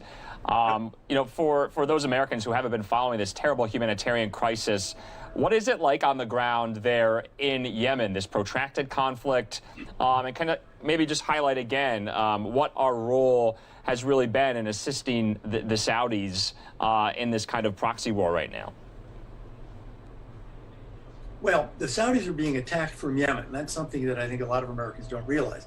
Rockets, missiles are shot from Yemen right into Saudi Arabia and right at the Saudi capital. They hit a Saudi palace some months ago. They keep doing this. And the Houthis, what used to be a rebel group, now in control of most of the country, recently bombed one of the airports in their own country. The humanitarian situation is one of the worst in the world. In terms of food shortages, water shortages, the health system, it's really terrible. And the fighting makes it very, very difficult for people who want to help, including the United States, to be able to do so. And that's one of the things the United States has been trying to do under President Obama, President Trump, now President Biden. I'm sure we will be trying to do that. And we've been trying to get a negotiation that would end the war. I'm just not sure that pulling back from one side, if Iran won't pull back from the other side, is going to make it easier to get that negotiation to the finish line. All right, Elliot Abrams, the senior fellow for the Council on Foreign Relations, joining us here on News Now from Fox. As you know, Mr. Abrams, we are a news stream, so we have lots of times to delve into the issue. Is there anything you might want to add? Final thoughts? Well, final thoughts. I remember what happened in the Ukraine under President Obama. He refused to give arms to Ukraine when they were attacked by Russia. It didn't end the conflict. It certainly didn't help Ukraine. It may have made him feel better about not being more deeply involved in the conflict. That's a little bit what I worry about here. I think what we should have said to the Saudis was, look, over a period of a few months here, we're going to stop supporting offensive actions. So you'd better get into a negotiation as quickly as you can and see if you can make it work, rather than doing it this way. I think the problem now is that in Tehran and among the Houthis, they may be saying, well, let's just keep it going and wait for the Americans to finish up walking away fully. I'd say one other thing, and that is that I think around the Gulf today, nations whose security is tied closely to ours must be sitting there, thinking, well, how far is this going to go? And how far can we count on the Americans? So I hope that behind the scenes, there were long conversations between Biden administration officials and Saudi officials in which we explained what it is that we were about to do and said to them, we want to continue to work with you on your security and to get to a successful negotiation in Yemen. Because again, they're being attacked every week out of Yemen. For them, it's a very serious security problem. All right, final words there from Elliot Abrams. We'll hopefully talk to you again as the Biden foreign policy comes into view. Thank you for your time tonight, sir. Happy to do it. All right, and before we go to commercial break, we just want to preview what we're going to be showing you for the next couple of hours here on News Now from Fox. We are going to go back out to the House floor. Remember, we were previewing that Representative Alexandria Ocasio-Cortez was at the lectern recounting what she went through on January 6th, the day of the Capitol riot. So we're going to bring that to you as well. But first, we'll see you back here in 2 minutes after the break.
All right, everybody, this is Andrew Kraft. Thanks for joining us. It's just a little after 6 p.m. here Mountain Time. We do want to, before we go to the House floor, we do have an update this time out of some of Joe and Jill Biden's children. At the moment, we are learning Hunter Biden, President Biden's son, is debuting his new memoir, Beautiful Things, which will be out in April. We just want to read for you and play out some video of Hunter Biden as well going forward, just to read this story here.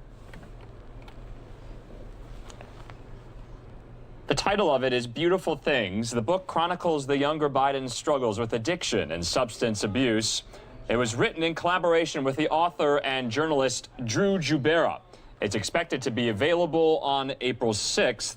The president and the first lady released a statement today on the book saying, quote, "We admire our son Hunter's strength and courage to talk openly about his addiction so that others might see themselves in his journey and find hope." Biden, who turns 51 today, is the oldest surviving child of the president with his first wife. His mother and one-year-old sister died in a car accident in 1972. And of course, his brother, tragically, Beau Biden, died in 2015 from brain cancer. Just want to wait here, and the video will show the book cover. It's called Beautiful Things, out in April. Joe Biden's son Hunter releasing a memoir.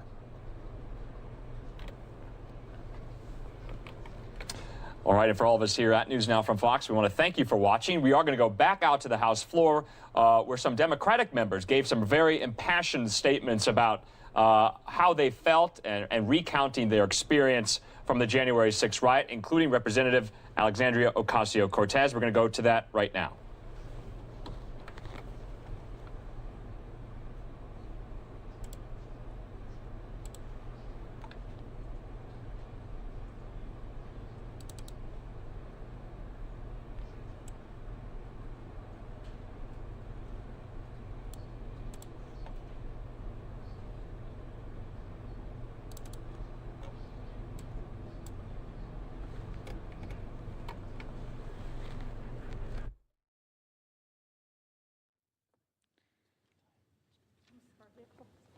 Thank you, Representative Tlaib. And I think that what the representative speaks to is so powerful and so important, because when we attack not just members of Congress for their and focus on them because of their gender, their faith, their race, their creed,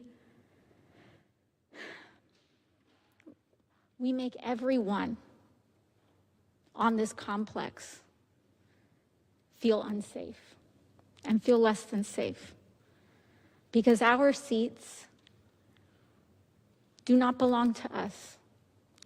They belong to the people of the United States. And we as members who come in and leave this chamber are not permanent fixtures. But there are so many others in this country who see themselves in the 435 members of this body. And to see individual members targeted, demeaned, singled out by virtue of how they were born, is to single out and demean so many people in this country who see themselves on this floor. And with that, I am so incredibly proud to yield to another powerful woman and leader that so many in our country see themselves in, Representative Cori Bush of Missouri. Thank you.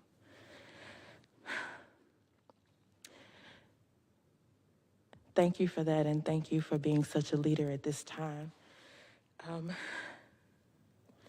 Madam Speaker, St. Louis and I rise to reflect on how our office experienced the white supremacist attack on our nation's capital on January the 6th. Everybody's experiences are different, and everybody's experiences must be validated. Everybody's experiences.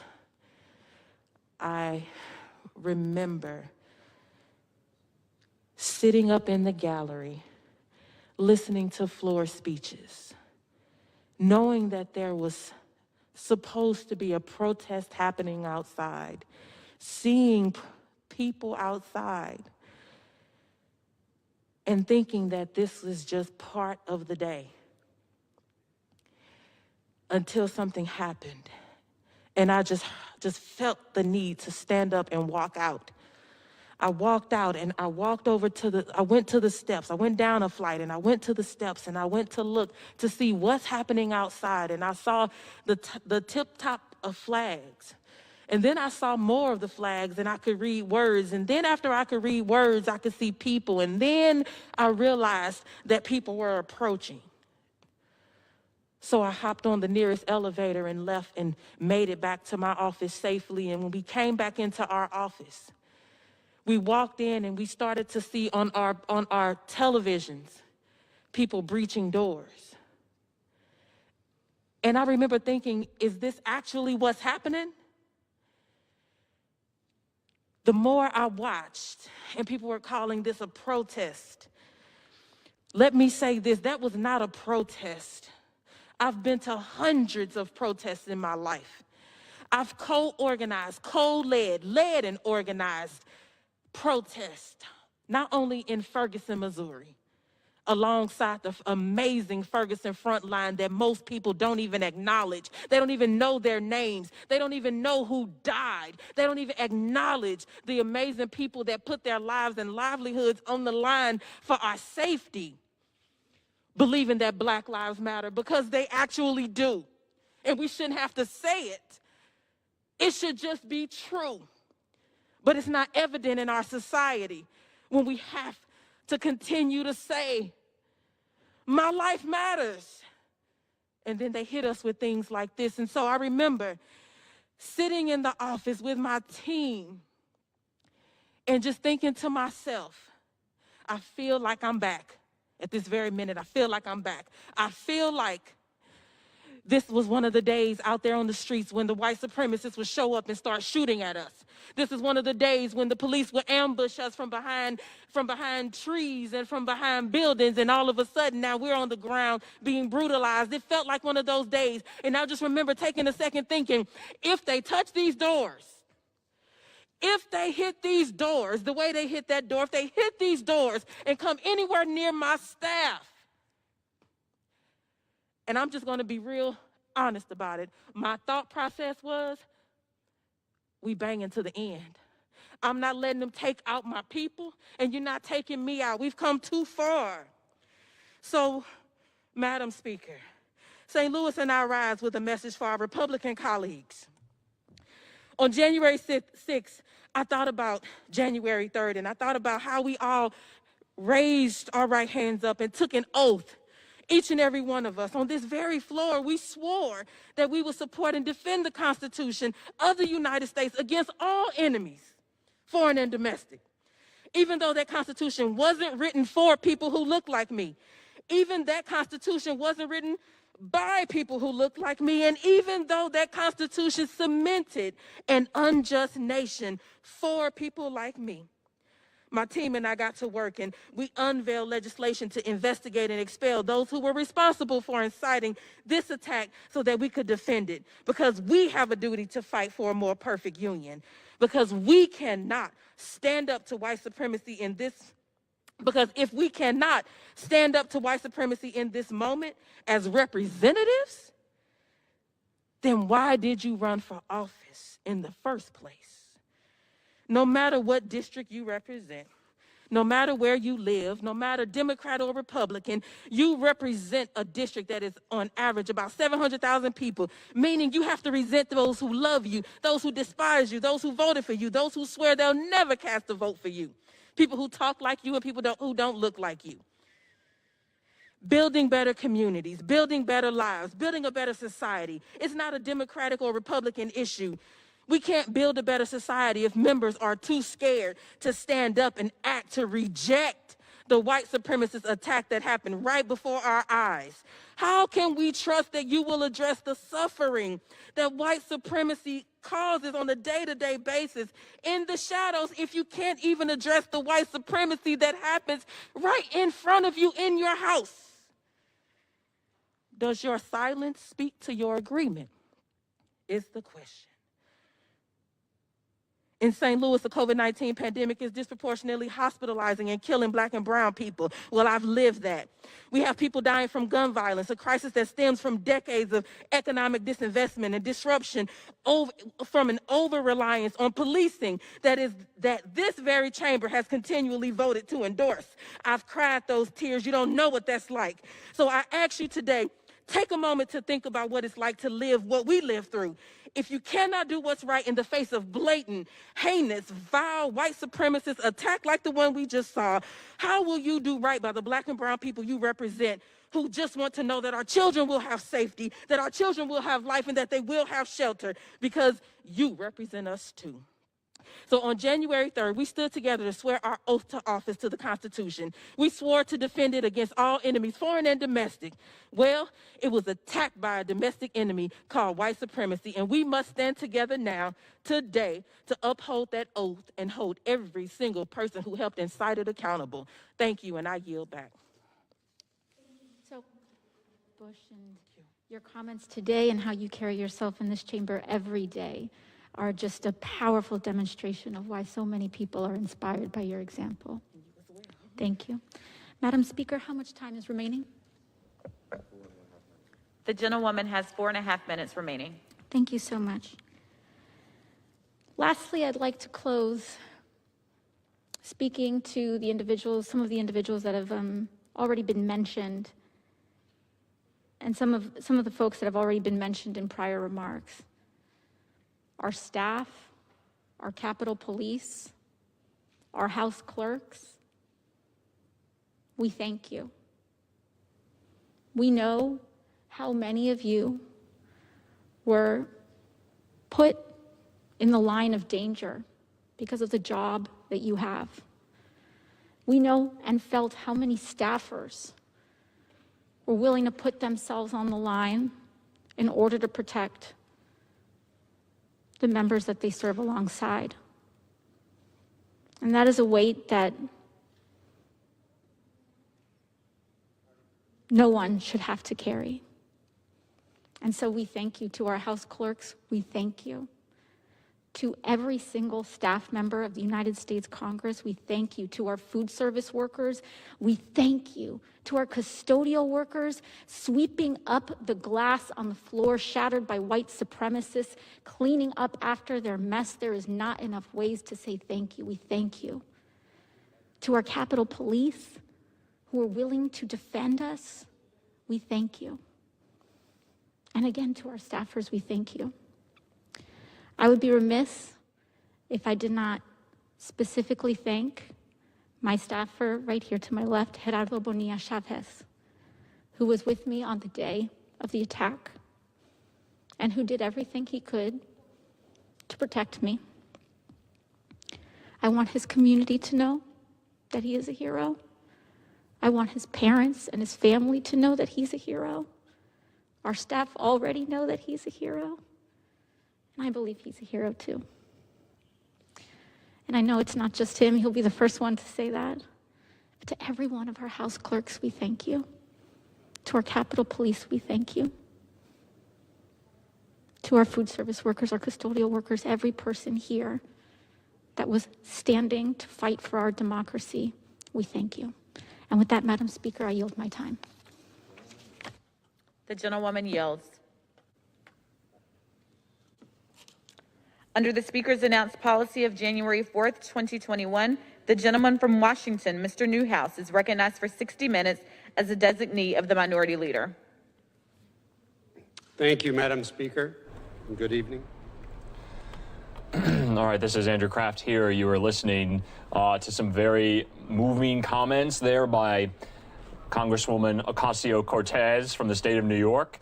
At times getting very emotional, recounting her experience on January 6th, hiding in her House office there. I believe she's in the Cannon House office building. She was lauding and thanking her staffers, the Capitol Police, and the security around the House and Senate chambers for what they did on the day of the riot itself. So we're going to put that on Twitter for you, put that on our stream as well, because those were some very moving comments. Many House Democrats, led by AOC, took it upon themselves to come on the floor tonight to recount their experience of what they went through on January 6th. You saw new Congresswoman Cori Bush from the state of Missouri, the Democrat, there talking about her experience as well. You saw Rashida Tlaib, the Democrat from Michigan there, in tears as well, talking about what she went through January the 6th. So in the meantime, we are going to take a quick commercial break. We'll be back for some more content here on News Now from Fox.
All right, everybody, welcome back to News Now from Fox. It's Andrew Kraft. Once again, want to thank everyone for watching. It's the bottom of the hour here in Phoenix, Arizona.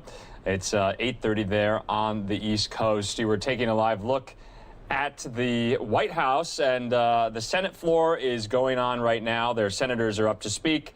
The House floor is going on right now as well. So we'll be monitoring all of that. We don't want to stay in it for too long. It can kind of get into the weeds. We want to give you the best moments, the most dramatic moments, the most substantive moments as well out of the House and the Senate floor. We do want to play out for you, though, at the moment.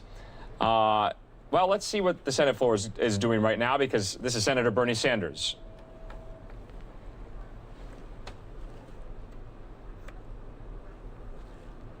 America, and make sure that our communities have the hospitals that they need. I ask for the yeas and nays. The senator from Maine. And nays. Is there a sufficient second? There is. The clerk will call the roll. Ms. Baldwin, Mr. Barrasso, Mr. Bennett.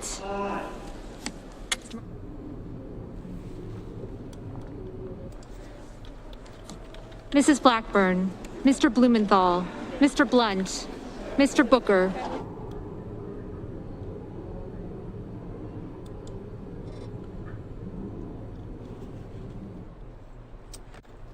So to give everyone an idea what's happening in the Senate at the moment, it seems like a flurry of activity, really. But what the Senate is doing right now, they've been doing this for the past several hours.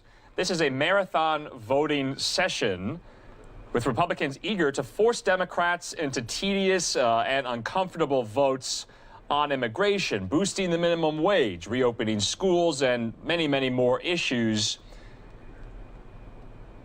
So this is called essentially, people on the Hill who cover this on Twitter, they're calling this a vote-a-rama because there's been so many votes taking place, a lot of roll call votes. They're talking about the budget. They're talking about lots of issues.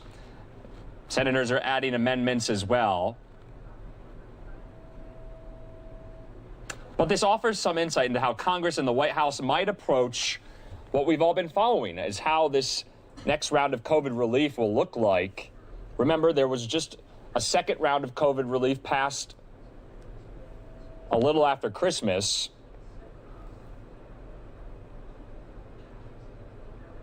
And right now, Democrats and Republicans are voting on amendments focused on a number of different things, like immigration, helping restaurants during the pandemic, raising public awareness about the vaccine, and the like. So this legislative endurance run, if you want to call it, is known as a vote-a-rama. So before we do that, we're going to keep it on politics at the moment, too, because as you know, every time this year the National Prayer Breakfast is held, it couldn't be held in person this year, so there was a virtual National Prayer Breakfast. Many famous politicians spoke at it, including President Biden and Speaker Pelosi. So we're going to play out some of that for you here on News Now from Fox. Just want to also preview another conversation we're going to be having tonight on the stream. We're going to be talking to a historian from California, kind of breaking down the recall effort there that Governor Gavin Newsom is facing and going into the long tradition of recall efforts for California governors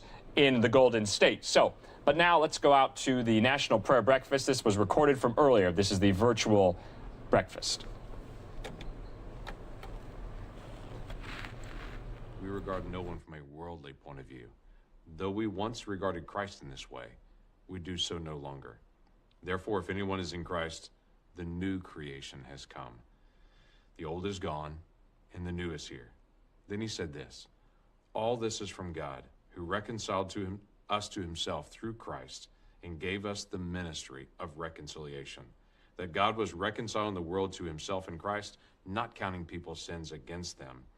And he has committed to us the message of reconciliation.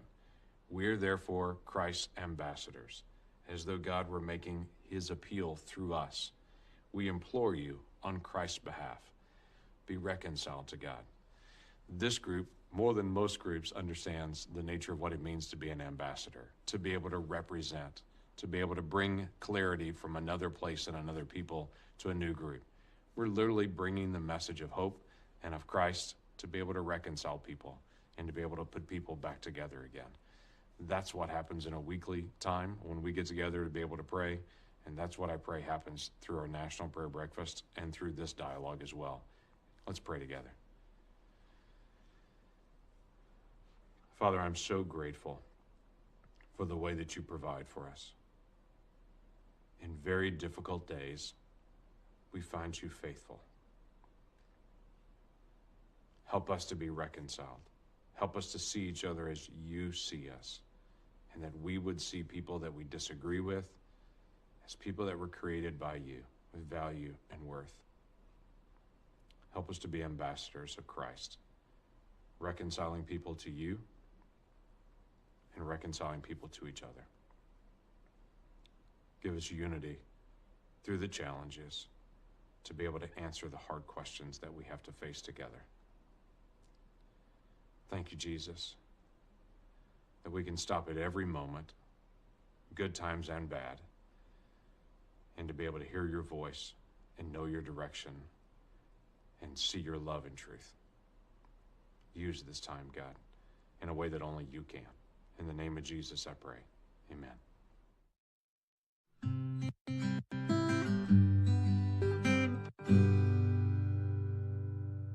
President George Bush and his wife Laura were part of 8 National Prayer Breakfasts from 2001 to 2008, 5 months after 9/11 attacks. President Bush reminded the nation and the world that faith is not the absence of suffering. It is the presence of grace. I'm honored to introduce the 43rd President of these United States, George W. Bush. One of the highlights of the presidency was attending the National Prayer Breakfast every year. In 2001, following the 9/11 attacks, prayer helped heal and unite our nation. Prayer is the language of reconciliation. It has the vocabulary of grace, love, and peace our country needs to move forward together. As president, there was no greater gift than the prayers of the American people. Laura and I often pray for our country and for those who serve it, and we will continue to do so. May God bless you all, and may God bless America. Our next speaker is the 42nd President of the United States, Bill Clinton. And one of the things I love about him is he talks about how the things that unite us are much, much stronger than the things that divide us.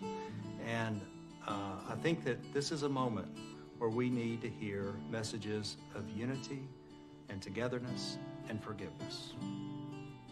Good morning to all of you joining together for the 69th Annual National Prayer Breakfast. I was so eager to participate in the National Prayer Breakfast for all 8 years of my presidency, because I always came away from it with a renewed sense of purpose, humility, and hope that we could bridge our divides and build a better America for all. We need those blessings today more than ever. Our nation needs healing. Healing requires humility, the understanding that we are all imperfect people in search of more perfect lives. The violence against our seat of government in recent weeks has shaken the foundation of our democracy. Over the last year, the COVID pandemic, the economic crisis, and the ongoing struggle for racial justice all have starkly reminded us how much we need to know each other better, to listen to each other more, to learn from one another, and to go forward together. In recent weeks, I've found myself returning again and again to a verse of Scripture that has guided me and given me strength for as long ago as when I was president and even before. It's the verse I chose to place my hand on when I took the oath of office at my second inaugural, one which I shared at the National Prayer Breakfast just a few weeks after that. Isaiah 58:12. Thou shalt raise up the foundations of many generations, and thou shalt be called the repairer of the breach, the restorer of paths to dwell in. In these troubled times, we must all be repairers of the breach. We all have a responsibility, regardless of our faith, our background, our politics, to work to restore that path we can live in. Rejecting violence, beginning to truly see and hear one another, committed to going forward together. Today, I pray for President Biden, Vice President Harris, and our new leaders as we begin a chapter in American history that will be challenging but is full of promise as we work to solve the big problems and seize the big opportunities before us. And I pray that every American, each in his or her own way, will find a path to heed Isaiah's timeless wisdom and will have the faith in our ability to do so. The Bible teaches us to honor faith, hope, and love. But the greatest of these is love. We all need it, and we should all give it. Thank you, and may God bless America. Our next speaker is the 44th President of the United States, Barack Obama. I served with him for 4 years in the Senate, and I really got to know his heart. We had some real personal moments together. And I was thrilled when he became president and he was able to come to this breakfast 8 years in a row with Michelle and really open his heart and share his faith with all of us. Our next speaker, Barack Obama. Good morning, everyone. For 8 years, I attended this breakfast as president. Today, I'm thrilled to be here in a supporting role, more a member of the choir than the main attraction, as we wait to hear from our new president and a man of deep faith himself, President Joe Biden. but I'm honored to be asked to share a few words, especially because, like so many Americans, I've turned many times over the past year to my faith. The scripture tells us we are afflicted in every way, but not crushed, perplexed, but not driven to despair, persecuted, but not forsaken, struck down, but not destroyed. In many ways, Paul's second letter to the Corinthians is a succinct encapsulation of life in 2020. A roiling pandemic, an economic crisis, nationwide protests over the enduring legacy of bigotry and unequal treatment, a widening gap between those who are doing well and those who are struggling, and an ongoing attack on our democracy and the very idea of truth. It's a lot. And yet, for all our afflictions, we are not crushed. For all that perplexes us, we are not driven to despair. Why is that? I believe the answer lies in our faith. In God, but also in God's will made manifest in the American story. It's a faith rooted in the knowledge that we've been tested before and come out stronger. That while we may never achieve perfection, we can become more perfect. This deep and abiding faith in this country and the role that we have to play was articulated so eloquently by young Amanda Gorman in her inaugural poem last month. Being American is more than a pride we inherit. It is the past we step into and how we repair it. That's who we are and who we must be. So let us pray for our country, for our new president, and for all those who, while struck down, have not been destroyed. May we run with endurance the race that is set before us, and may the Lord guide us on our journey. God bless all of you, and God bless the United States of America.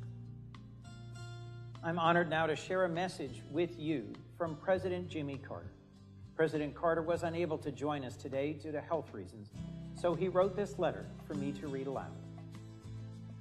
I attended my first National Prayer Breakfast in 1967, and this annual event is unique because it's an opportunity for our national political leaders, regardless of party, to pause and humble themselves in prayer and thanksgiving and ask for His blessing on our nation. It's also a special opportunity for us to join our international guests to pray for peace and reconciliation in the world. Rosalind and I regret we cannot join you in person to greet President Joe Biden, Vice President Kamala Harris, Speaker Nancy Pelosi, and all those participating in this important event. I'm no stranger to seeing God's hand at work in the midst of political disagreement. While at Camp David with President Sadat and Prime Minister Begin working on the peace accords between Israel and Egypt, one of the first things we could agree on was the need for prayer. We agreed to call on the entire world to join us in a common prayer for peace. I remain grateful that the congressional leaders and their team who organized the National Prayer Breakfast agreed to coordinate our global call for prayer. We made great progress because of those prayers. Today, we need prayers for healing in our land. The political divisions in our country are deep, as recent events in our nation's capital have sadly demonstrated. It's tempting to focus on what divides us rather than those things that unite us, like our commitment to democracy and freedom of speech, press, assembly, and religion. We must commit to binding up our nation's wounds, as President Lincoln urged, and seeking forgiveness and reconciliation with our neighbors. We must remember that Jesus calls us to love God and love our neighbor, and even commands us to love our enemies. Rosalind and I are pleased to join you all today in prayer for the healing and reconciliation that we urgently need, both here at home and around the world. May God continue to bless this land we love and enable us all to be a force for peace. President Jimmy Carter. It is certainly my pleasure to introduce a fellow South Carolinian, former Governor David Beasley. Governor David Beasley served our great state of South Carolina from 1995 to 1999.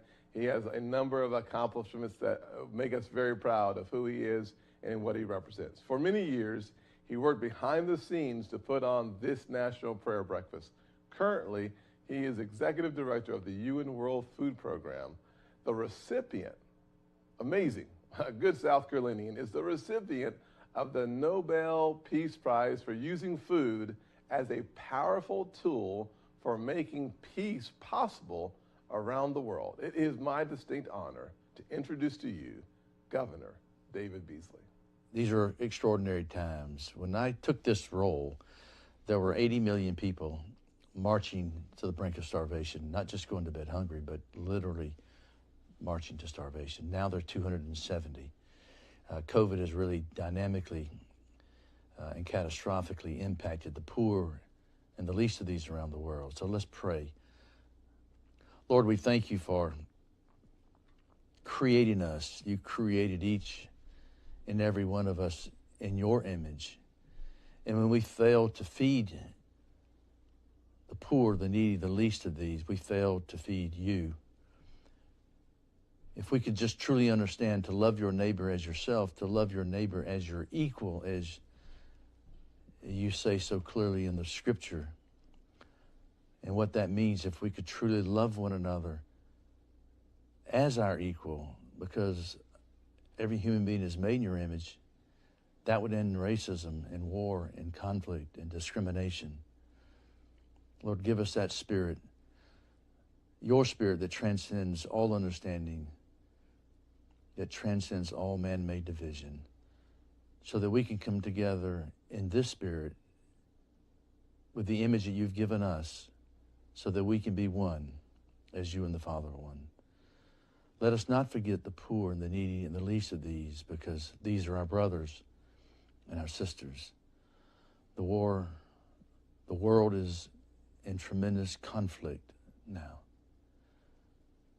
So much uncertainty, but with you, we know that all things can work to the good. Please, Lord, inspire us with all the wealth that we have in the world today, that not one single person will die from hunger. We pray that the leadership of the United States Senate, the United States House, the White House, and leaders around the world will be moved by your spirit to care for the poor and the needy and the least of these. We pray this in the name of Jesus, Jesus of Nazareth. Amen.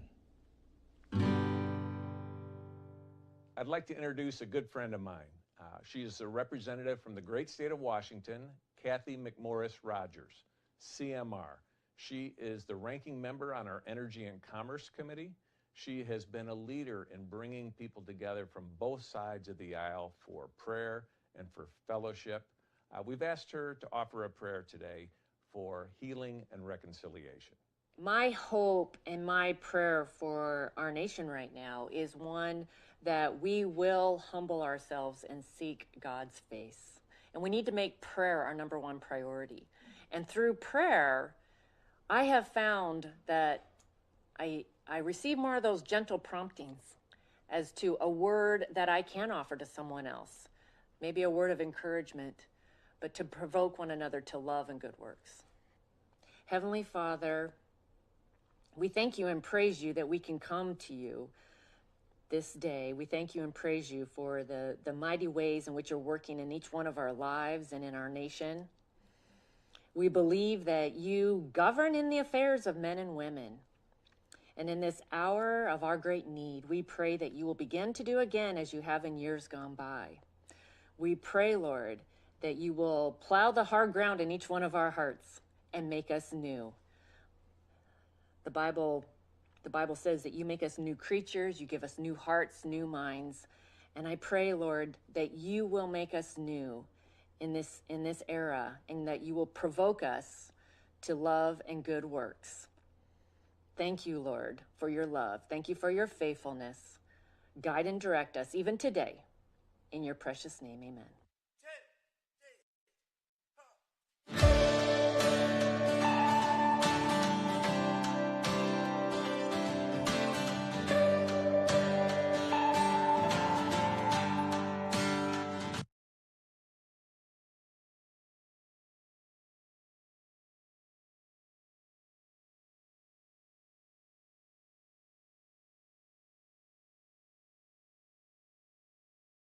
Hello, As House Speaker, it is an honor to send greetings to all those participating in this special tradition, the National Prayer Breakfast, as we give thanks for the blessings God has bestowed upon our great country.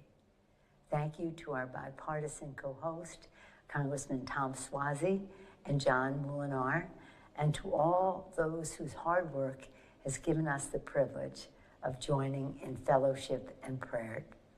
Today, we pray for the families ravaged by the coronavirus. We pray for the communities confronting the dark stain of injustice. We pray for all in our country and around the world who seek a more just and equal future for themselves and their families. And leaders and people of faith, it is our responsibility to safeguard the dignity of all of God's children, recognizing the spark of divinity within us all. Today and in all days, we ask God to continue to bless America and give us strength and hope as we seek to do his work here on earth. And now, prayerfully, I read from the prophet Isaiah. I chose this passage because Isaiah was a prophet quoted by Christ. Isaiah 40:21-31. Do you not know? Have you not heard? Has it not been told you from the beginning? Have you not understood since the earth was founded? He sits enthroned above the circle of the earth, and its people are like grasshoppers. He stretches out the heavens like a canopy and spreads them out like a tent to live in. He brings princes to naught and reduces the rulers of this world to nothing. No sooner are they planted, no sooner are they sown, no sooner do they take root in the ground than he blows on them and they wither, and a whirlwind sweeps them away like chaff. To whom will you compare me? Or who is my equal, says the Holy One. Lift up your eyes and look to the heavens. Who created all these? He who brings out the starry host one by one and calls forth each one of them by name because of his great power and mighty strength. Not one of them is missing. Why do you complain, Jacob? Why do you say, Israel, my way is hidden from the Lord. My cause is disregarded by my God.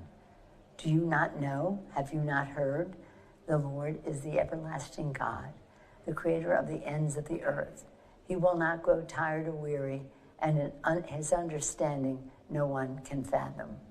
He gives strength to the weary and increases the power of the weak. Even youths grow tired and weary, and young men stumble and fall. But those who hope in the Lord will renew their strength. They will soar on wings like eagles. They will run and not grow weary, and they will walk and not be faint. Amen. On April 4th, 1968, Andrew Young stood alongside Dr. Reverend Martin Luther King Jr. when he was assassinated on the balcony of the Lone Rain Motel in Memphis, Tennessee. He then went on to stand as a congressman, the ambassador of the United States to the United Nations, and as mayor of Atlanta, Georgia. He also was the headliner of the National Prayer Breakfast in 1995, where he appeared on the program with Reverend Billy Graham and a new member of the Supreme Court, Justice Ruth Bader Ginsburg. I'm honored to welcome one of America's most distinguished and faithful leaders, Ambassador Andrew Young. In the year 1972, I was elected to the Congress of the United States from the 5th Congressional District in Georgia.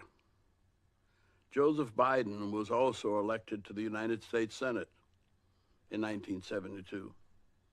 And though we were on opposite sides of the Capitol, we knew each other, for he was the youngest and I came out of the civil rights movement. One of the first people I came to meet was a young fellow by the name of Doug Coe, who gave me this Bible and invited me to come to the Congressional Prayer Breakfast on Wednesday mornings.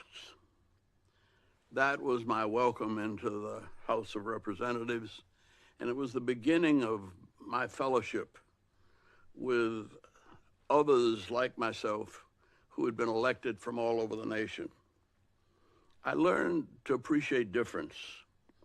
And I learned that, I already knew that all men sin and fall short of the glory of God, and women do too.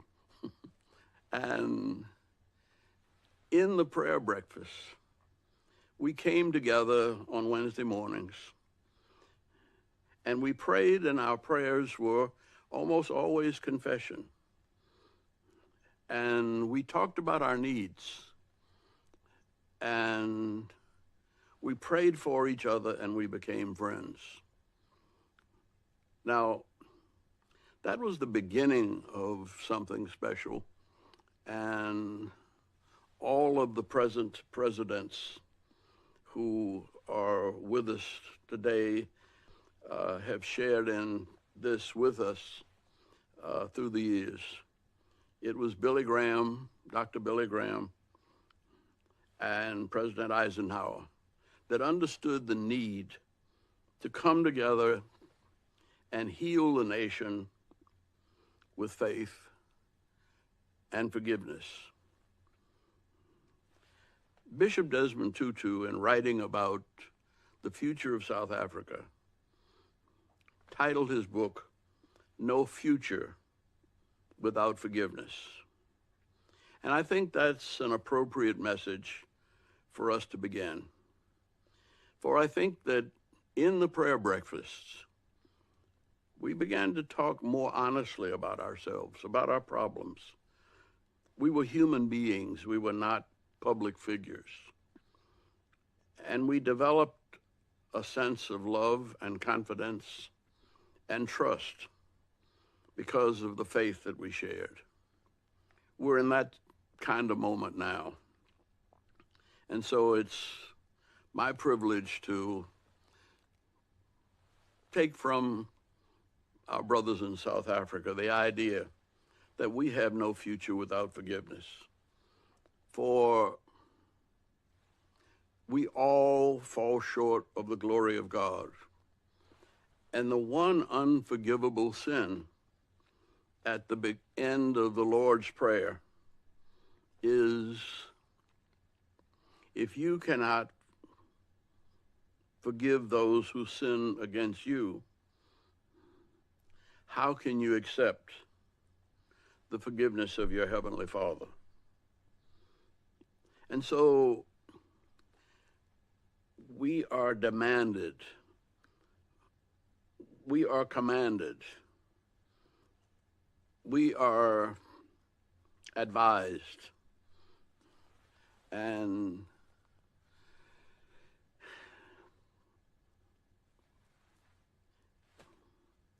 we must find a pathway to unity.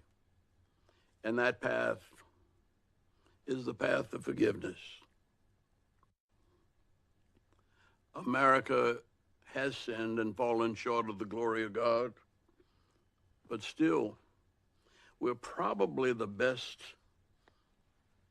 collection of human beings on earth that still, regardless of our faith, our religion, our traditions, our culture, there is a binding spirit that Doug Coe in the prayer breakfast built around Jesus of Nazareth, who's well known in the Quran and who's helped Gandhi in Hinduism to find his way to nonviolence, and somehow Jesus prevails all over the world. And we can argue about a lot of things, but somehow the person of Jesus invites us to forgiveness, promises us forgiveness, and promises us that we can prevail by the grace and mercy of God. if we can accept it. But to accept it, we have to offer it and share it with our brothers and sisters. That's our test and our challenge. And I guarantee you we shall not fail. You know, my favorite president is John Adams. And I like John Adams because he wrote much of the Massachusetts Constitution that Thomas Jefferson dressed up and made the U.S. Constitution. And yet, Jefferson and Adams didn't get along so well. And though he's my favorite president because he didn't own slaves, one of the few, he couldn't stay for Jefferson's inauguration. And he rode off into the sunset on his horse, going back to Massachusetts, rather than stand with his brother. And yet, he remains my favorite. And I'm sure that, like all of the rest of us sinners, he is forgiven. All of us are human beings trying desperately to hold on to the world, and we cannot do it alone. And the prayer breakfasts and these little Bibles that Doug Coe used to give out, and the coming together of thousands of people from all over the world for the last 70 years is one of the anchors of the government of the United States of America. And I hope we always maintain those bits of faith that bind us together. Today's an occasion for us to celebrate the power of prayer. For me, as for millions of Americans and millions more around the world, prayer is an important pathway to better knowing God and ourselves. It's a way for us to unite, to come together as people of all faith backgrounds and recommit to living the values of our faiths through action. After a divisive time in our nation's history, our presence here today is a powerful reminder that what unites us is far stronger than what we allow to divide us. No one believes that more than my dear friend, Joe Biden. It's Joe's faith that inspires in him a passion for justice, a respect for the dignity of all people, and a calling to serve his neighbors. Faith is a core part of who Joe is, but he also sees, respects, and values a diversity of faiths and backgrounds. He's a president for all Americans, Americans of faith and Americans who practice no particular faith, folks who are Democrats and Republicans, independents, and folks who aren't involved in politics at all. This is how he will unite our country and help lead us forward. By speaking with us this morning, President Biden is continuing a 69-year tradition in which every American president has joined this breakfast as we pray for our nation and come together as children of God. For nearly 7 decades, the National Prayer Breakfast has celebrated the spirit of faith that's united us and given us the strength we need to tackle our biggest challenges together.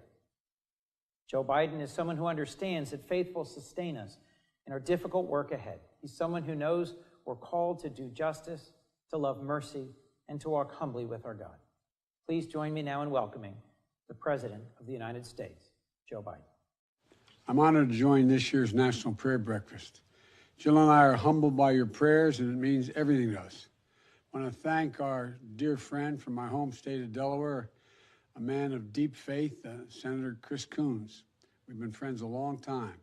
Thank you also to the fellow bipartisan co-chairs of this year's breakfast, Senator Tim Scott and Representative Tom Suozzi, and John Molinar. You know, Ambassador Andrew Young, a national treasure who speaks the good news and does the good deeds, thank you for your continued friendship. You're the best. And I'm also grateful for the predecessors who are part of this year's program, President Carter, President Bush, President Clinton, and President Obama. And I'm honored to continue this tradition of reflection and fellowship that started with President Eisenhower. You know, I've attended many of these prayer breakfasts over the years, with a nation at war and struggle and strife, a nation of peace and in prosperity, a nation, though, always in prayer. But we know this time is different. Over 400,000 of our fellow Americans have lost their lives to a deadly virus. Millions are out of work. We see long lines for food at food banks that stretch for miles. We hear the call for racial justice, some 400 years in the making, and we know the dream, and more importantly, the reality of justice for all cannot be deferred any longer. We see the existential threat of climate crisis that poses to our planet and everywhere. All right, everybody, right now we're following this situation outside of Los Angeles here. At the moment, well, this is what we know. The LAPD were in pursuit of this car at the moment. The chase has ended, obviously. The suspect is now still in that car. Police are engaged in a standoff situation with the suspect, who's being accused of assault with a deadly weapon. Per the Los Angeles Police Department, we're being told that the chase started about an hour ago. Now the vehicle crashed, which is made apparent right there. We did not see that happen. This black sedan. But police are now in this standoff situation, and we know it is somewhat dark because it's nighttime now in California, but we're just going to keep it on this situation. At the moment, we're trying to get more information. I don't really see the suspect in the car, but the spotlights on the vehicle. And there you can make it out quite well. There's a lot of police surrounding this right now.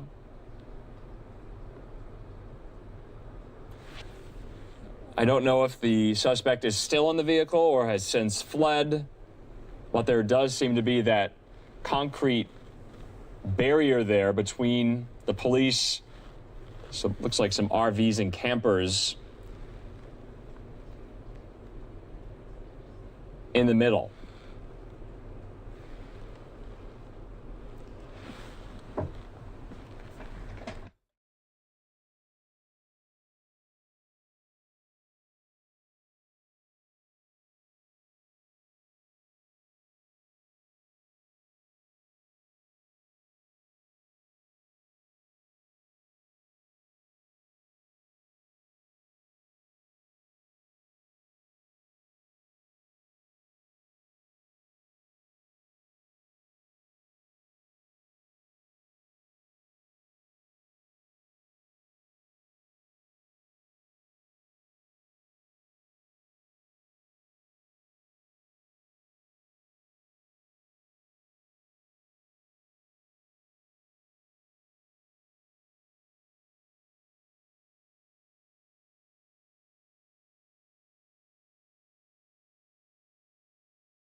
Not entirely sure at the moment what the police are planning to do. I'm not entirely sure either if the suspect is still in the vehicle, but there is this standoff situation. We don't see the suspect in the vehicle at all. But there's dozens of units responding to this at the moment.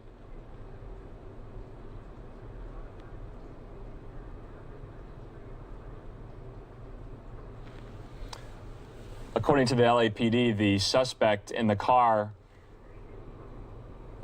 is being accused of assault with a deadly weapon. We don't know what the nature of the incident for that allegation is. At the moment, that's coming to us from the police department.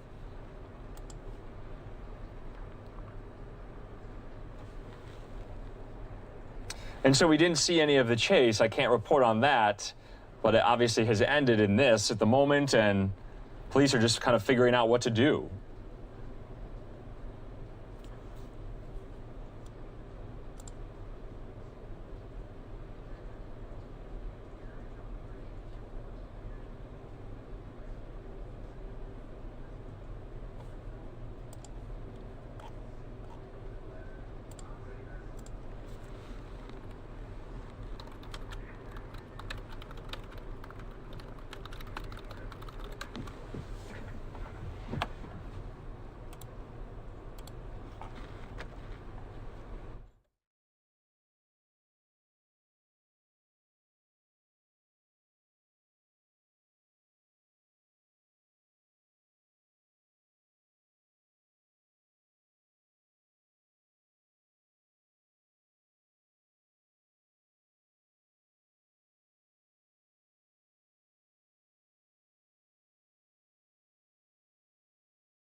Well, this is the first time I've seen movement from the car, unless that's just the reflection of the light. I don't think so. We are seeing the suspect, what looks like waving his hand or his arm or something on. This is coming to us from Fox 11, our sister station in Los Angeles. Their choppers documenting all of this for us right now. This is over the Woodland Hills area in Los Angeles.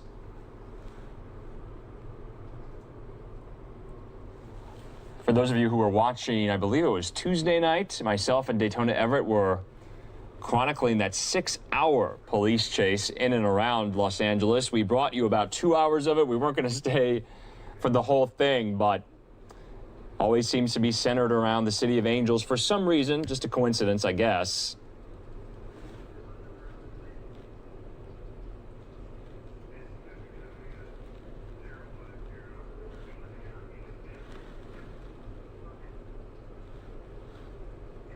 We're not sure if the suspect armed either. We don't know that information. We don't know what his condition is. He could be injured.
As I said before, there are multiple units responding to this, but we can't really see the nature of what the police are really doing. They're outside of their vehicles. We don't know if they're communicating with the suspect at all. They seem to be.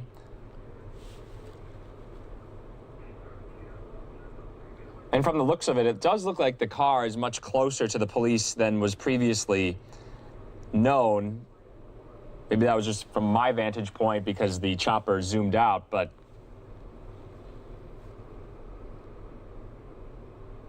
the suspect seems to have his back facing us in the front of the vehicle. The vehicle pretty banged up there.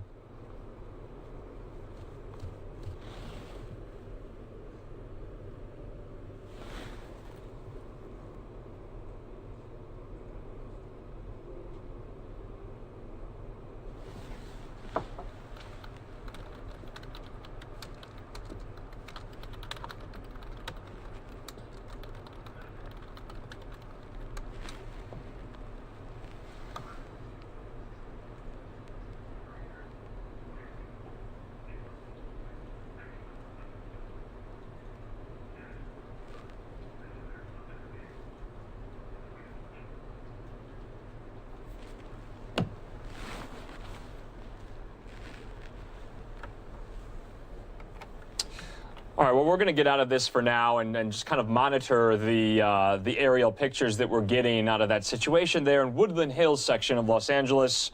So if I'll be monitoring in case any more commotion or action comes out of the shot. We are going to take a quick commercial break, but afterward, we do want to preview the big game on Sunday between the Tampa Bay Buccaneers and the Kansas City Chiefs. Our own Regina Gonzalez spoke to Fox's Aaron Andrews about what is in store on Sunday for the big game. But first, that commercial. See you back here in 2 minutes.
And welcome back, everybody. As you know, the big game is on Sunday, February 7th, between the Tampa Bay Buccaneers and the Kansas City Chiefs. Our own Regina Gonzalez from our outpost there on the East Coast in Orlando, Florida, spoke with Aaron Andrews about what she'll be looking for on Sunday for the big game. Here's that conversation.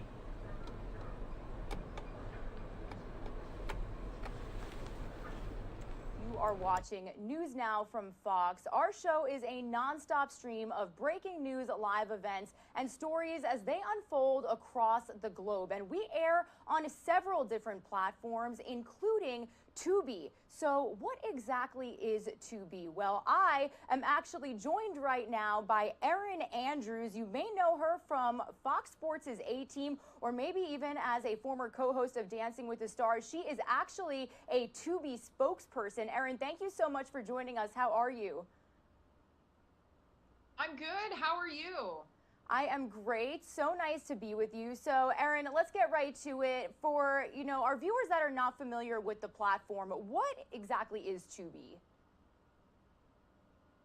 Well, Tubi is a streaming service, and I feel like streaming services got us through this quarantine. Obviously, we're still dealing with this global pandemic, but I know, come when did we start this? March, April, May, June. I sat back and enjoyed all the streaming that I could, and obviously, I went to worked in the NFL from about September to right about now, and I'm ready to get back to my couch. I'm ready to check back in on all the shows and movies I missed, and Tubi's going to help me do that. Tubi is a free streaming service. We offer over 30,000 movies and television shows. Our menu is huge. We've got action, we've got comedy, we've got unscripted, we've got docu-series, we have fitness, we have shows for kids. It's kind of the comfort food of streaming services. Don't know if I've mentioned it. I know I've mentioned it. It's free. So it's a great complement to things that like a Netflix, like a Hulu, like an Amazon, things you're paying a fee for. This, you don't have to. And it's a whole new menu of movies and shows that you can get dialed in on and enjoy yourself watching. So where can people download Tubi? What devices can they get it on?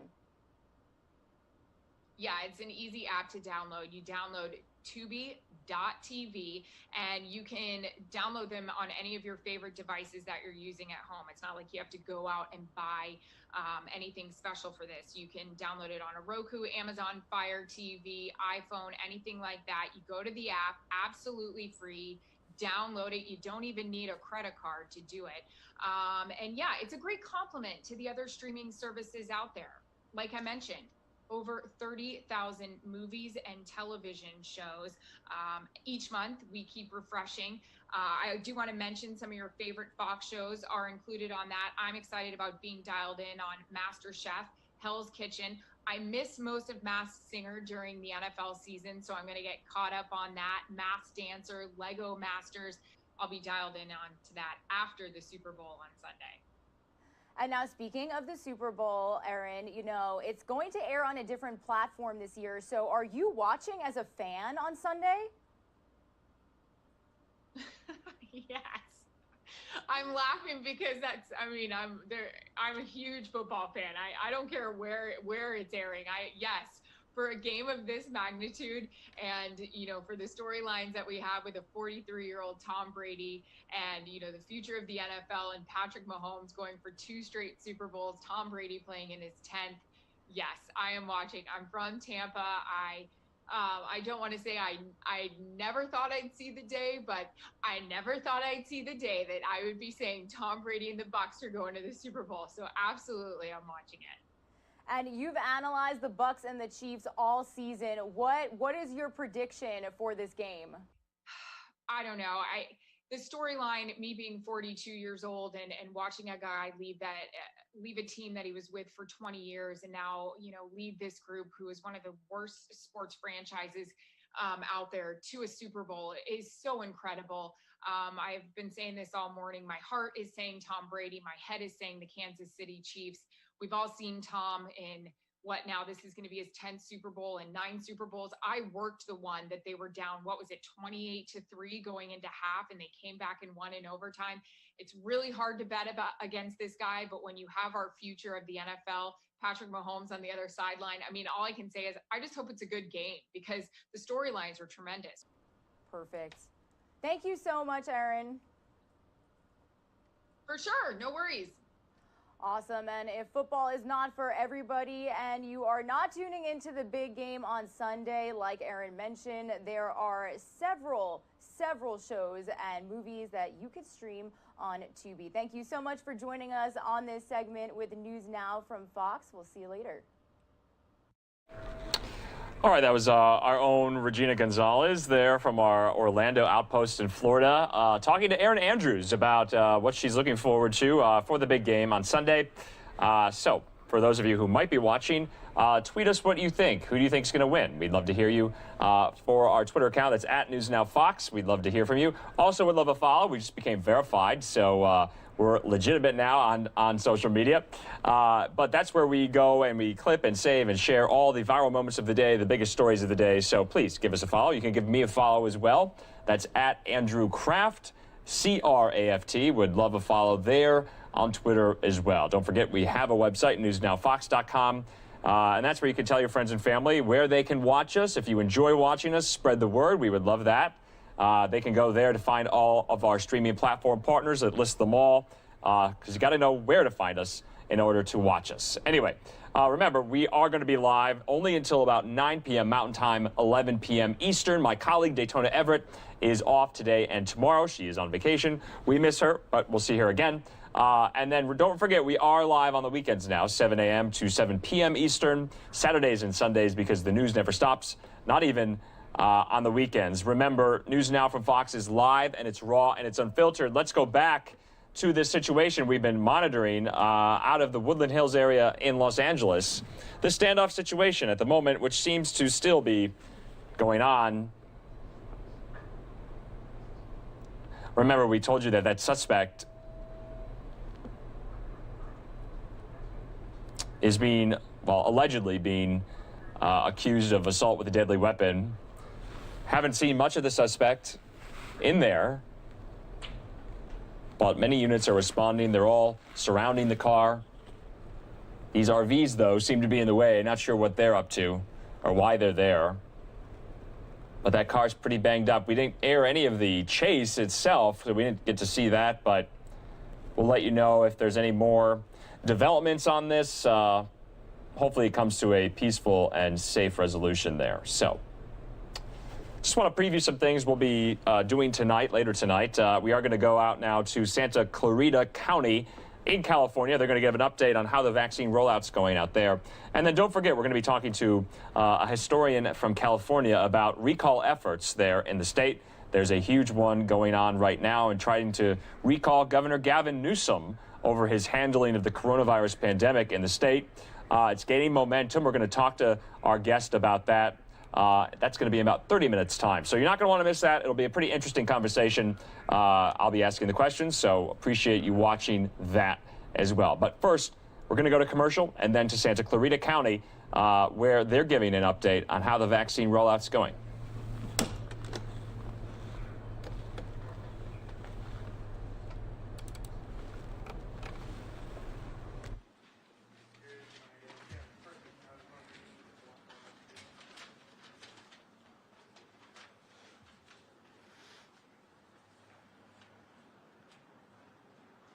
Good morning.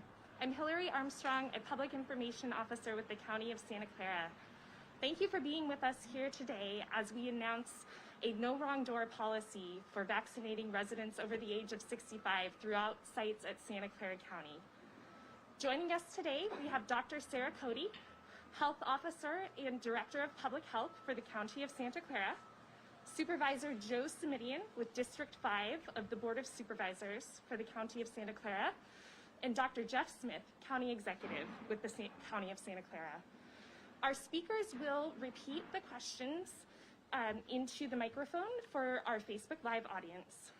Following the conclusion of the English and ASL portion of the press conference, we will have statements from the podium in Spanish, Vietnamese, Chinese, and Tagalog. Thank you very much, and with that, I will introduce Dr. Sarah Cody. Good morning, everyone, and thank you for being here as always.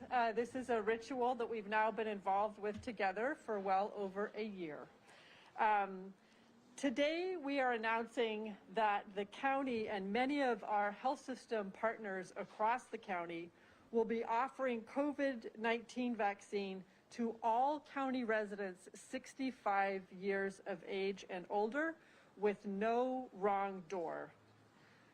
So as you know, it's been almost exactly a year and a week since we announced our first case in a returning traveler from Wuhan.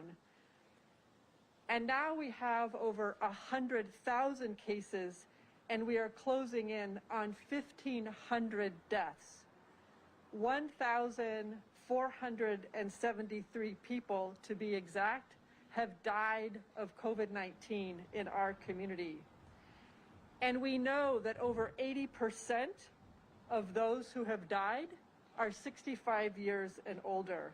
So going forward, we must and we can prevent as many of these deaths as we collectively are able.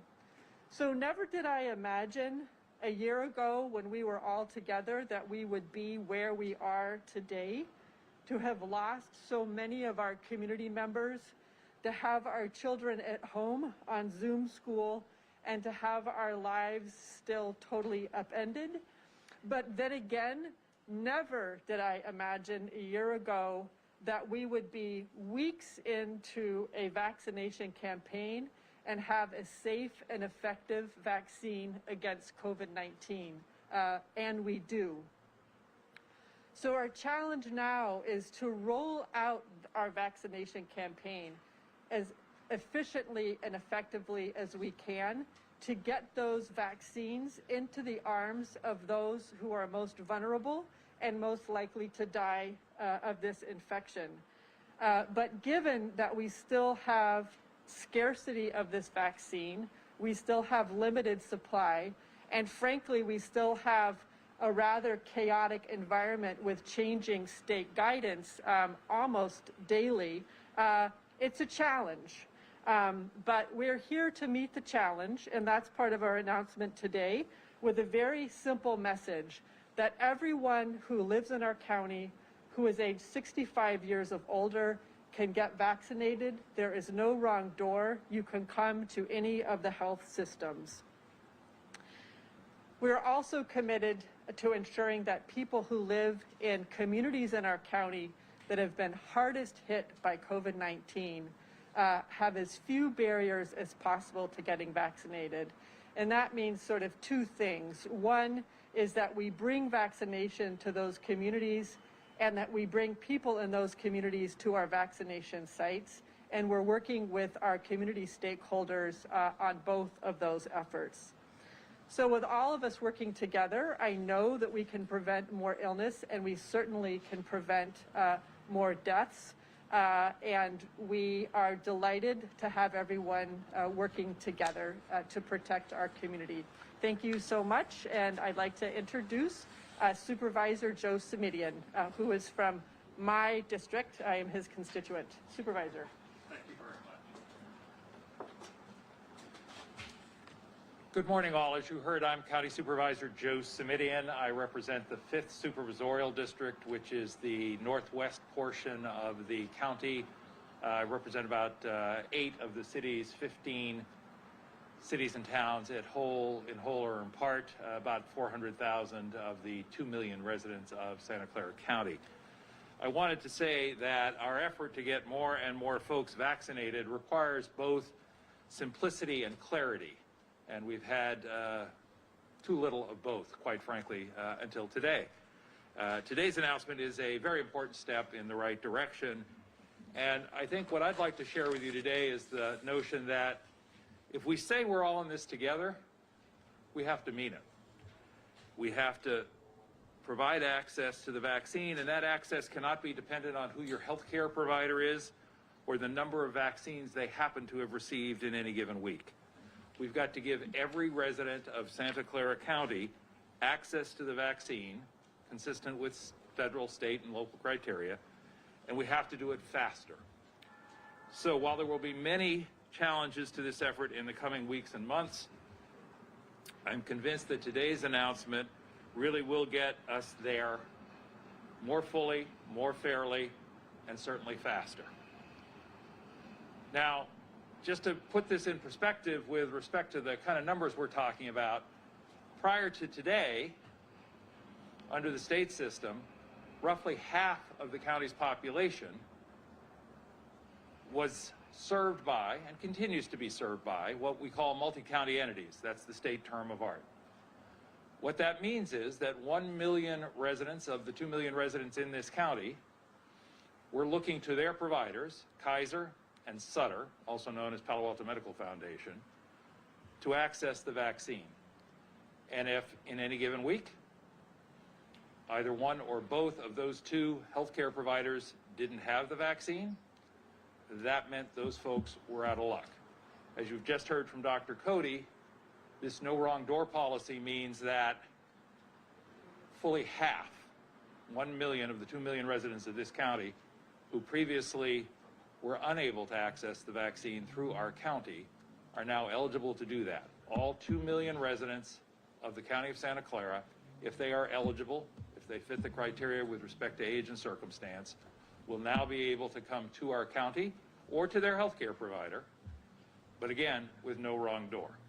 So this is very good news indeed for literally 1 million residents of this county who now know that their access to the vaccine will not be dependent on who their healthcare provider is and or what kind of allocation they've had in the days and weeks prior. Thank you very much, and it's a good news day. Let me turn it over to Dr. Jeff Smith, our CEO, for final comments, and then, of course, happy to take questions if you have them. Hello, thank you for coming today. Again, my name is Jeff Smith. I'm the county executive for the County of Santa Clara. And I'd like to talk to you a little bit about our county health system and how we're participating in this new initiative. The county health system in Santa Clara is the second largest public health system in the state, second only to Los Angeles. We take that responsibility very seriously, and we take our responsibility to all of our citizens in this county very seriously. The distribution and scarcity of this vaccine over the last month and a half has been really a huge problem getting the vaccine into the right arms. The state has been focused on distributing vaccine in smaller amounts to various agencies, and it's become obvious that the amounts going to Kaiser and PAMF are inadequate to care for their patients. Therefore, the county health system is now functioning in a no wrong door model. Effective today, any resident who's 65 or older, wherever they get their health care, whatever their insurance is, whatever their other health care needs are, can participate in the county health system's vaccine delivery program. At the same time, because there is a scarcity of vaccine and because we do have a responsibility to care for those who are at most risk in our community, we are focused also in a laser focus on communities of color and particularly subgroups of the community that are at highest risk. So in addition to the clinics that we have that are available to anybody in the public, we are also reaching out to those communities with clinics at the Mexican Heritage Plaza in East San Jose, at the Gilroy Community Center, which will be up and running next week, at the Gilroy Valley Health Clinic, at the Tully Clinic, at the Burger Drive location, at our Fairgrounds location, at Mountain View Community Center location, and at the Valley Medical Center Specialty Clinic location. All of those focuses will be on people who are in the greatest risk, the greatest need of services. So, people who are 65 and older or qualify in other ways can go to sccfreevax.org and sign up and make an appointment today. With that, I'll end, and we'll have questions if anyone has questions. Jeff, can you clarify the policy that you have to be a resident of a particular county to qualify? There might be tens of thousands of people who are bus drivers or grocery person, even Hollister or Santa Cruz, that spend most of their waking hours in Santa Clara County, where they're most likely to acquire the that policy workable? Do you see a change there? We, through the county health system, allow people to sign up on sccfreevax.org who are residents of the county or who work in the county. But people coming from outside of the county who don't have an association with the county are, at this point, directed back to their county. What is your vaccination capacity if supply is not an issue, and what is the state telling you about supply moving forward? Well, supply is definitely an issue. We currently have enough on supply in our Valley healthcare system for about 2 to 3 weeks. We have been getting small dosages or small inventories of the dosages on a weekly basis from the state. And as we know from reading the newspaper, the state is developing a new system of dispensing. We're very hopeful that we will get adequate amounts to continue at our high rate of vaccination, which is about 6,000 doses delivered daily, Monday through Friday, and about 1,000 doses delivered on Saturday and Sunday. And we'd like to expand to about 15,000, which is why we're looking at other sites in order to do that. However, the big caveat here is we need to get enough vaccine. And the limiting factor in getting enough vaccine is the manufacturing. So we're ready, willing, able. We've got the infrastructure to do it. And all we're waiting for now is vaccine. Thank you. You brought up both Kaiser and Palo Alto Medical Foundation. You know, Kaiser has canceled a lot of appointments down here, they say, because of the shortage. How much of today's announcement is sort of because of what has gone on with those major health providers? Well, over the last 3 weeks, it's become clear from looking at the numbers and talking to the other health systems that the multi-county entities did not get a sufficient amount of doses in order to take care of their patients. As a matter of fact, Kaiser was, shall I say, shorted significantly, considering that statewide they represent probably about 40% of the population that's insured.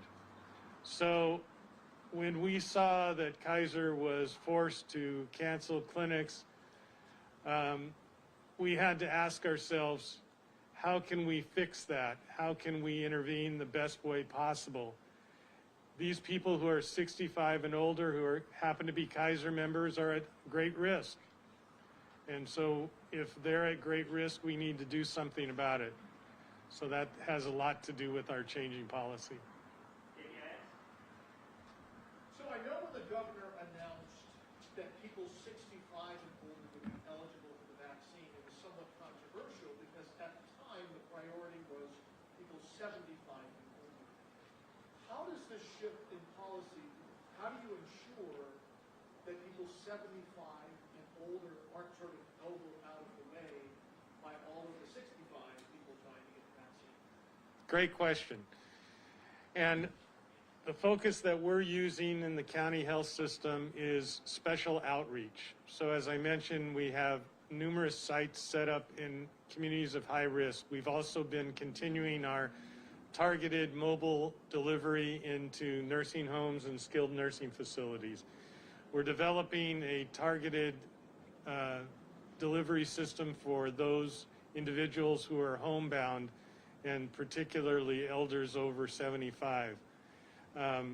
And we realize that that group is at great risk, and so we're going to continue to push, particularly in the areas where there's high incidence of the virus.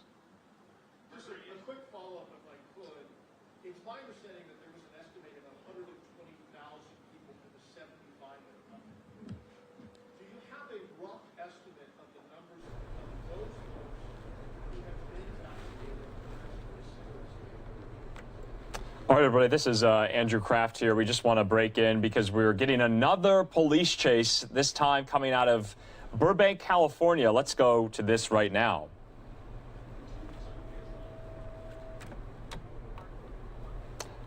Don't have much information. It's the white car you're seeing. That's the police car.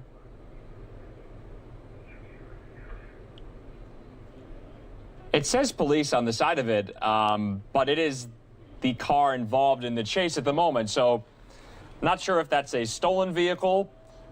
Kind of confusing there. Burbank police are following this vehicle. You saw some units responding, and it is not abiding by any traffic rules at all. It is doing what it pleases. This is in Burbank, California, coming to us from Fox 11, our aerial chopper there from our sister station, KTTV.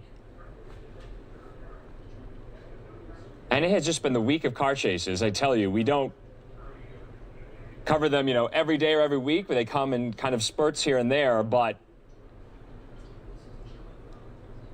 at the moment, this, which looks like some kind of security vehicle, it says, I think, police on the side of it, which is why it's so confusing. It's now going into this parking lot at the moment.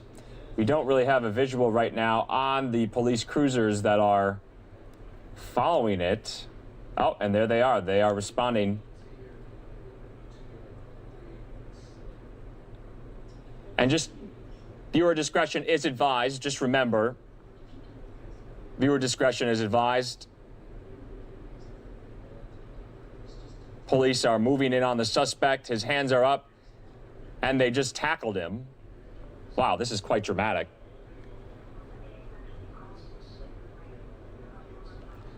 From the looks of it, though, it didn't seem like the driver was going to abide by what the police were saying. He didn't seem cooperative. He was walking away from them. And there we can't really see what's happening, but they tackled the driver there.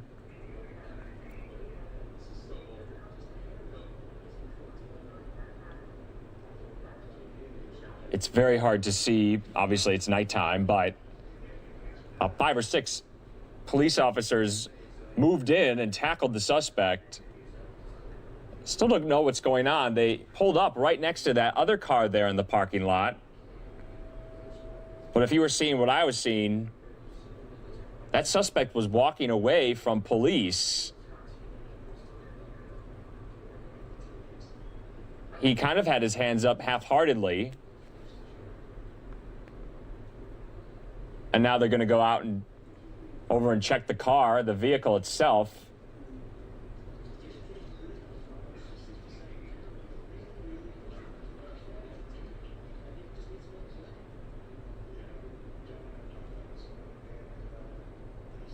Let's see if we can listen in.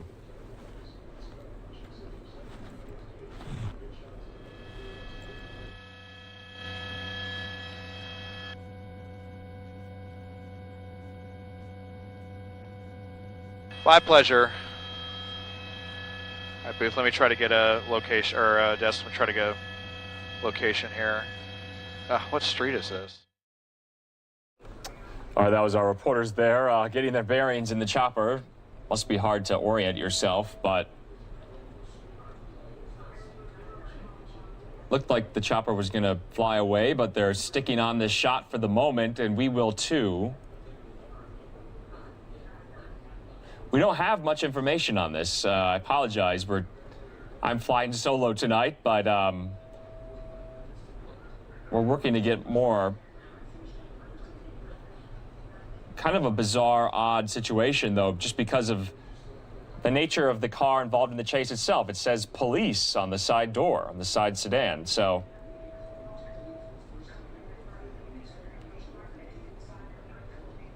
But that suspect was taken down very quickly, tackled.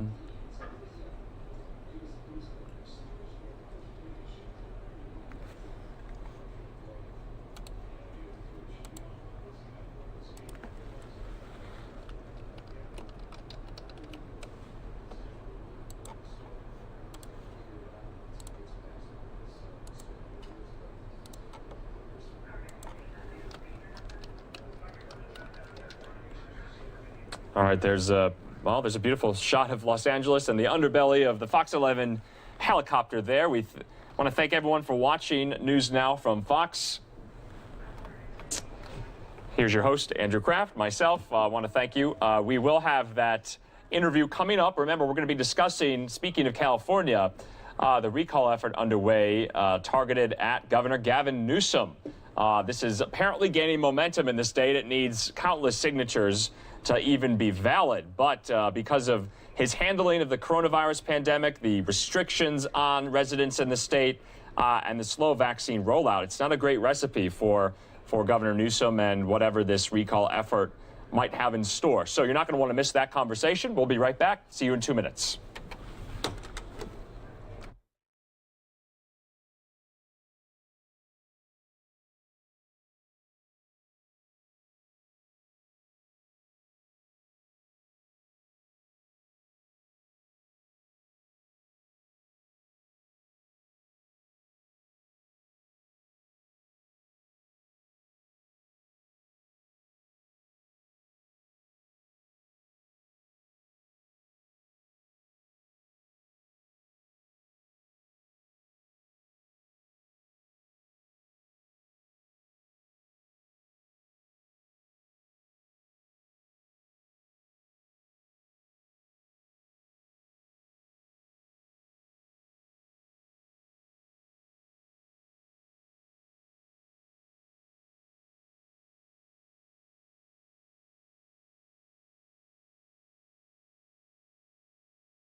All right, everybody, this is Andrew Kraft here. That's a beautiful live look at the seat of the U.S. legislature, Capitol Hill, the U.S. Capitol Dome, standing majestic at the nighttime there in the nation's capital. We do want to break in, though, for some news that we want to get to at the moment. And today, the Idaho Army National Guard is identifying 3 soldiers who were killed yesterday in that tragic helicopter crash. The soldiers were identified as 43-year-old Chief Warrant Officer Jesse Anderson, 43-year-old Chief Warrant Officer 3 Matthew Peltzer, and 39-year-old Chief Warrant Officer Jeff Laubin. Anderson was a senior instructor pilot who had served in the National Guard since 2008. He is survived by his wife and 4 children. Peltzer was a pilot who had served in the National Guard since 2005. He leaves behind his wife and 2 children. And Laubin was an instructor pilot who had served in the National Guard since 2010 and is survived by his wife and 2 children. Military officials last made contact with the helicopter around 7 p.m. Tuesday night. An emergency transmitter locator device on board was activated around 8 p.m. Snowy weather then hampered initial search efforts. Crews eventually found the wreckage and personnel early Wednesday morning. This is the second deadly crash of a Black Hawk helicopter from the National Guard in the past 2 weeks. You'll remember on January 20th, a Black Hawk from the New York National Guard, which was also on a training mission, much like this terrible accident was, crashed outside Rochester, killing 3. So there you see the 3 victims. We just want to drop the banner. A really tragic situation. Also, we do want to read for you a tweet from the Idaho National Guard itself. They said today in a tweet, "The sudden loss of 3 of our guardsmen is extremely heartbreaking to every member of our Idaho National Guard family. Our organization and members have received messages of condolence from our partners, elected leaders, and fellow citizens. We appreciate your continued support." And once again, this is Andrew Kraft here. We just wanted to break in for that. We've been following that story for the past couple of days since it broke. We brought you that live news conference as well from Idaho National Guard officials explaining what exactly happened. They were on a training mission and it was snowy and they crashed. So we'll be back here in 2 minutes for that live interview I'm going to be having. We're going to be talking about the recall effort underway that is apparently gaining steam to oust Governor Gavin Newsom of California. We'll see you back here in 2 minutes.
And welcome back, everyone. I'm Andrew Kraft. I want to thank everyone for watching. We're in our final hour of coverage tonight on this Thursday night here on News Now from Fox. It's almost the weekend. I know I'm looking forward to it. My colleague, Daytona Everett, isn't with me today or tomorrow. She'll be back next week, don't you worry. But we have lots to talk about in this remaining hour. As you know, frustration over the slow vaccine rollout and a prolonged lockdown and the corresponding restrictions with it have fueled efforts to recall California Governor Gavin Newsom.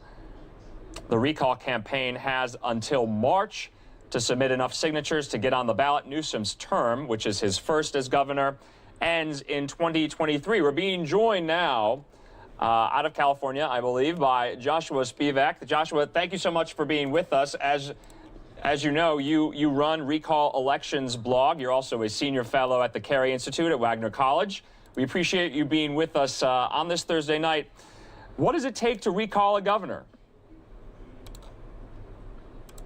In California's case, you need about 1.4, a little under 1.5 million signatures.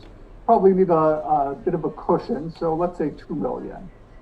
They have a bit more time. California actually has one of the loosest recall laws of any in the country, arguably the loosest, the easiest to get on.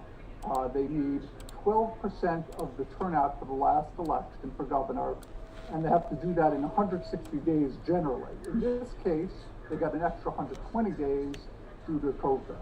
So if they can get that many signatures, they got it on the ballot.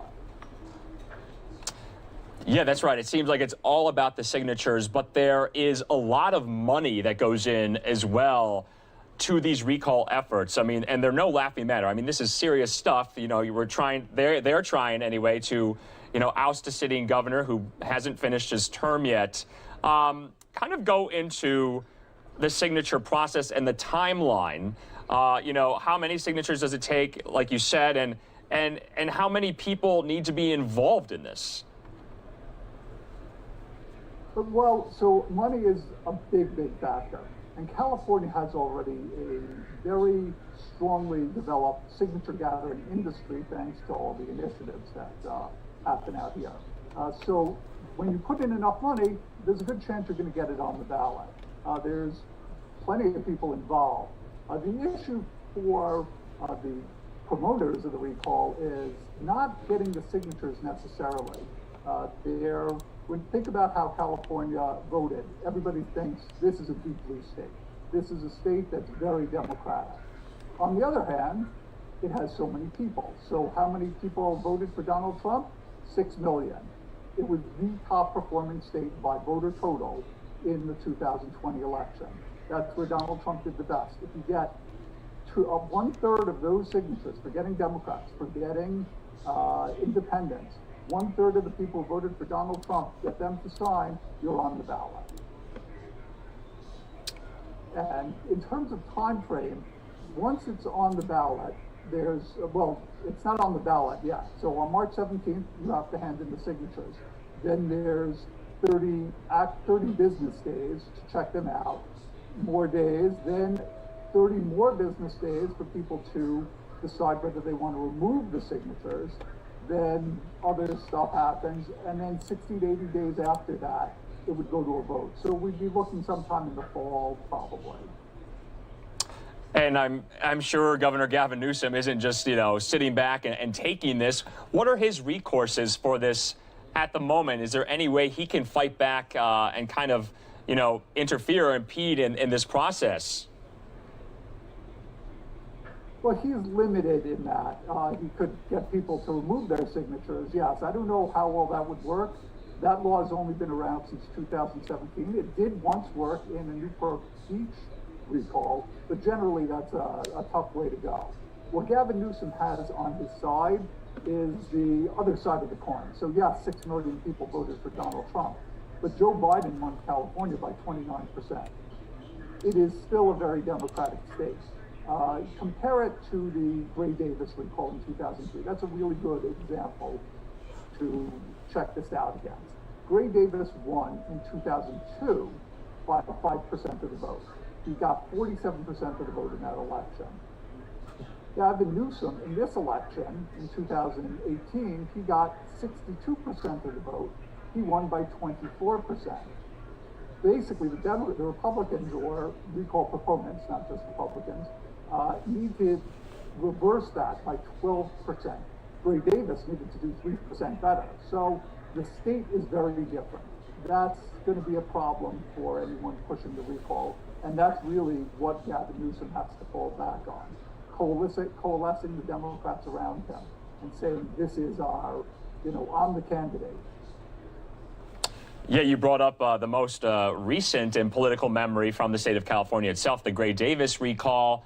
And Californians got former actor Arnold Schwarzenegger as their governor after that.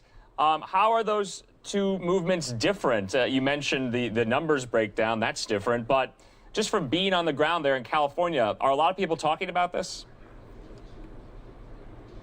There are, well, how many people are you talking to these days out on the street? So that's not really happening too much. But there is a lot of voter anger, especially about the, what's called the French Laundry incident, where Gavin Newsom went to there was a shutdown and he went to a restaurant. That was a very poor performance, essentially, and that has helped fuel it. But what will happen months from now, maybe the shutdown eases, things start looking better, people feel a lot better. So even if you get the signatures, maybe that kind of blows up in your face and it works out well for Newsom. There have been examples of people facing a recall and then doing better in their career.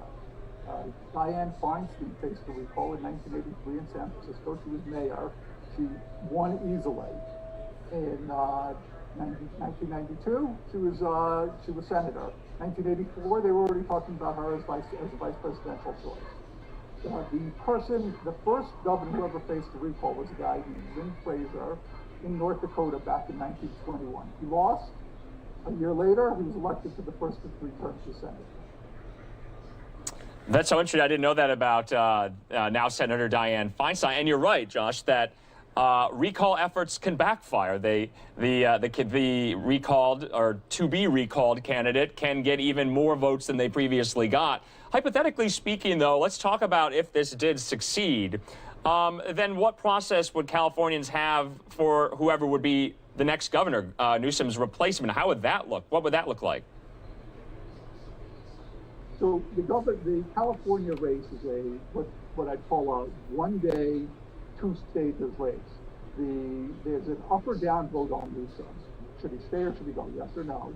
Then there's a replacement vote. That replacement vote only counts if he's kicked out. So in 2003, we saw 135 candidates appear. Oh, wow. We saw Arnold Schwarzenegger. We saw Ariana Huffington. We saw Gary Coleman from Different Strokes.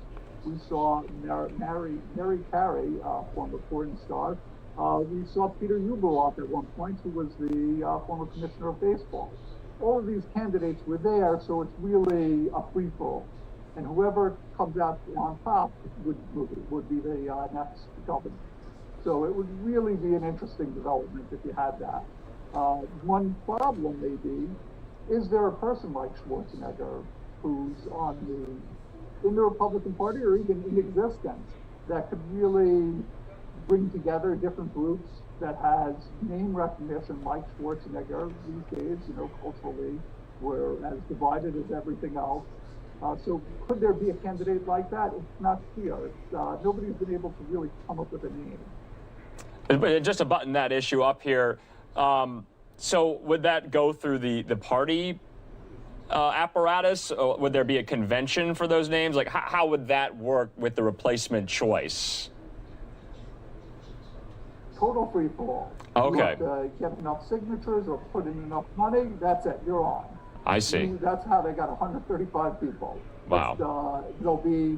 You could guarantee that there'll be at least 50 or 60 people who are just doing it so that they can get their name out there. Maybe there'll be 200 people. Think about all those, anyone with a TikTok or any social media account who wants to get famous, maybe they do that. So it'll be definitely a circus. All right, and just lastly for you, Josh, what will you be looking for kind of going forward in the weeks and the months ahead? Will you kind of be, measuring the, force and the steam of this effort? Will you be kind of seeing how it either ebbs and flows?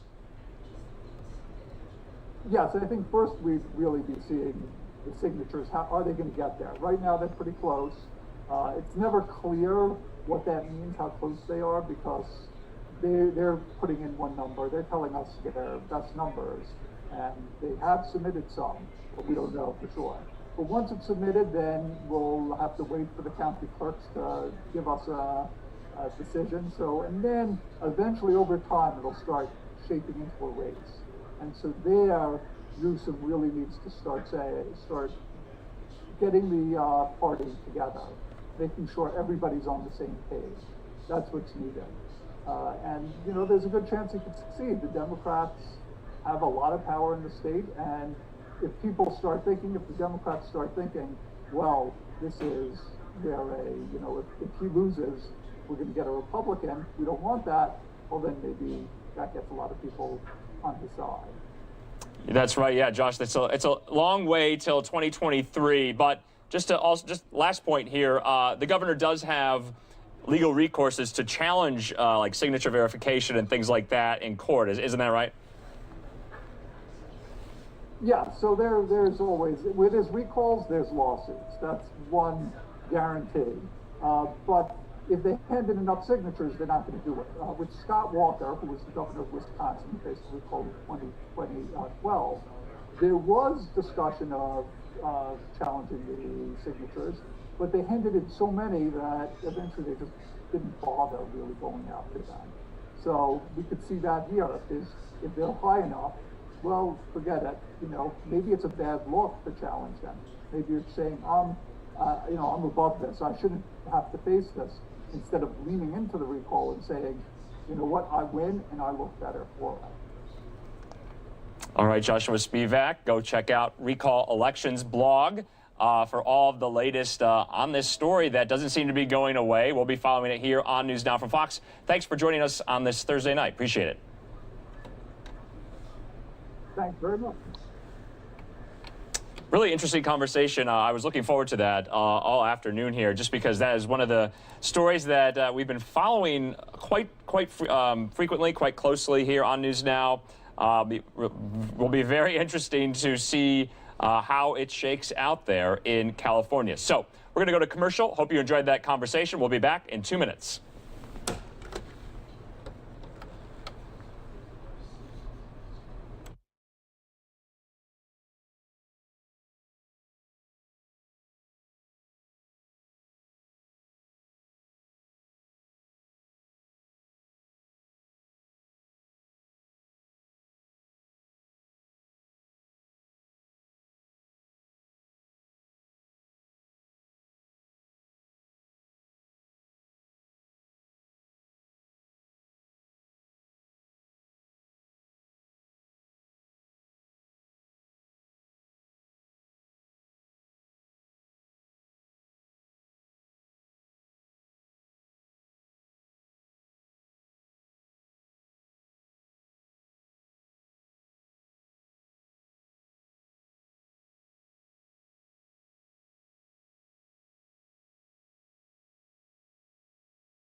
And welcome back, everybody. This is Andrew Kraft. Right now, at this time, we do want to play out some of the White House press briefing that happened a little earlier in the day with White House Press Secretary Jen Psaki, and the National Security Advisor Jake Sullivan was also in attendance, so we'll be hearing from him as well. So here it is.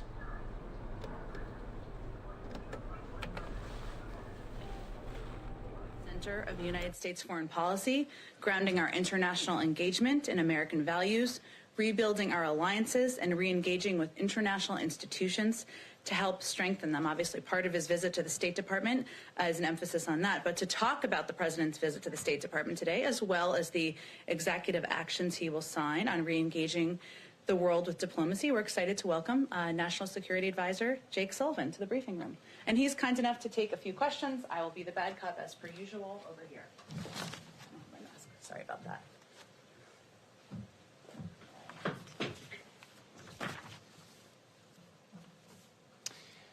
Hi, everybody. It's great to have the opportunity to be here. As Jen just mentioned, President Biden is going to be going over to the State Department to give remarks on foreign policy and national security today. It's not an action that he's chosen the State Department as the venue for these first remarks that he will make on this subject. He wants to send a clear message that our national security strategy will lead with diplomacy. And before he actually gives his speech, he'll meet with career professionals from the State Department's Foreign Service and Civil Service who are the tip of the diplomatic spear. This is going to be the first in a series of visits he makes to the national security workforce at the Pentagon, at the intelligence community, and across the U.S. government. His remarks are not going to be the totality of his foreign policy. They're going to be focused on his early decisions and actions. And those early moves, the core strategic thrust of them is to establish a position of strength for the United States to be able to deal with both great power competition and the transnational threats that the American people face. So establishing this position of strength involves 5 major lines of effort. 1, investments at home to shore up our country's foundations. And the American Recovery Plan in that regard is not just a matter of economic policy, it's a matter of national security strategy as well. 2, revitalizing America's alliances. The President has spoken with key allies in both Europe and Asia. Just last night, he had the opportunity to speak with both the President of the Republic of Korea and the Prime Minister of Australia. And the national security team is working now with those allies to build out an ambitious agenda. 3, re-engaging key institutions and agreements as part of a new commitment to multilateralism in service of America's national interests. We've rejoined the Paris Climate Accord, and President Biden will be hosting a Climate Leaders Summit in April. We've reversed the decision to leave the World Health Organization. We've just yesterday extended the New START Treaty to maintain strategic nuclear stability with Russia for the next 5 years. 4, reasserting our values. The President, in the first 2 weeks, has reversed the Muslim ban, the ban on transgender service members serving in our military. And today, he will announce an end to American support for offensive operations in Yemen. And 5, getting our global force posture right, making sure that our global force posture is consistent with our national security and diplomatic priorities. Today, he will announce that Secretary Austin will lead a global force posture review, and during the pendency of that review, will freeze any troop redeployments from Germany. Now, of course, establishing a position of strength also means building a national security team that's fit for purpose. And here at the National Security Council, not only have we reinforced and reinvigorated every element of our regional and functional work, we've added a new deputy for cyber and emerging technology. We've elevated democracy as a key part of the National Security Council's work. We've added a coordinator for the Indo-Pacific, and we've begun an intensive review of our strategies and resources towards the threat posed by domestic violent extremism.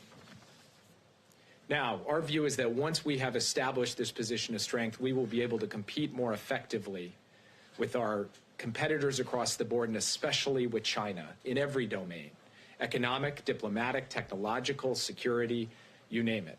We'll be able to counter Russia more effectively, and we'll be better equipped to address threats from climate change to pandemics to nuclear proliferation. We will also be able to more effectively pursue a foreign policy for the middle class. This is not just a tagline. It's an organizing principle for the work that we will do. So what does that mean? What is a foreign policy for the middle class? Well, it starts with how we set priorities.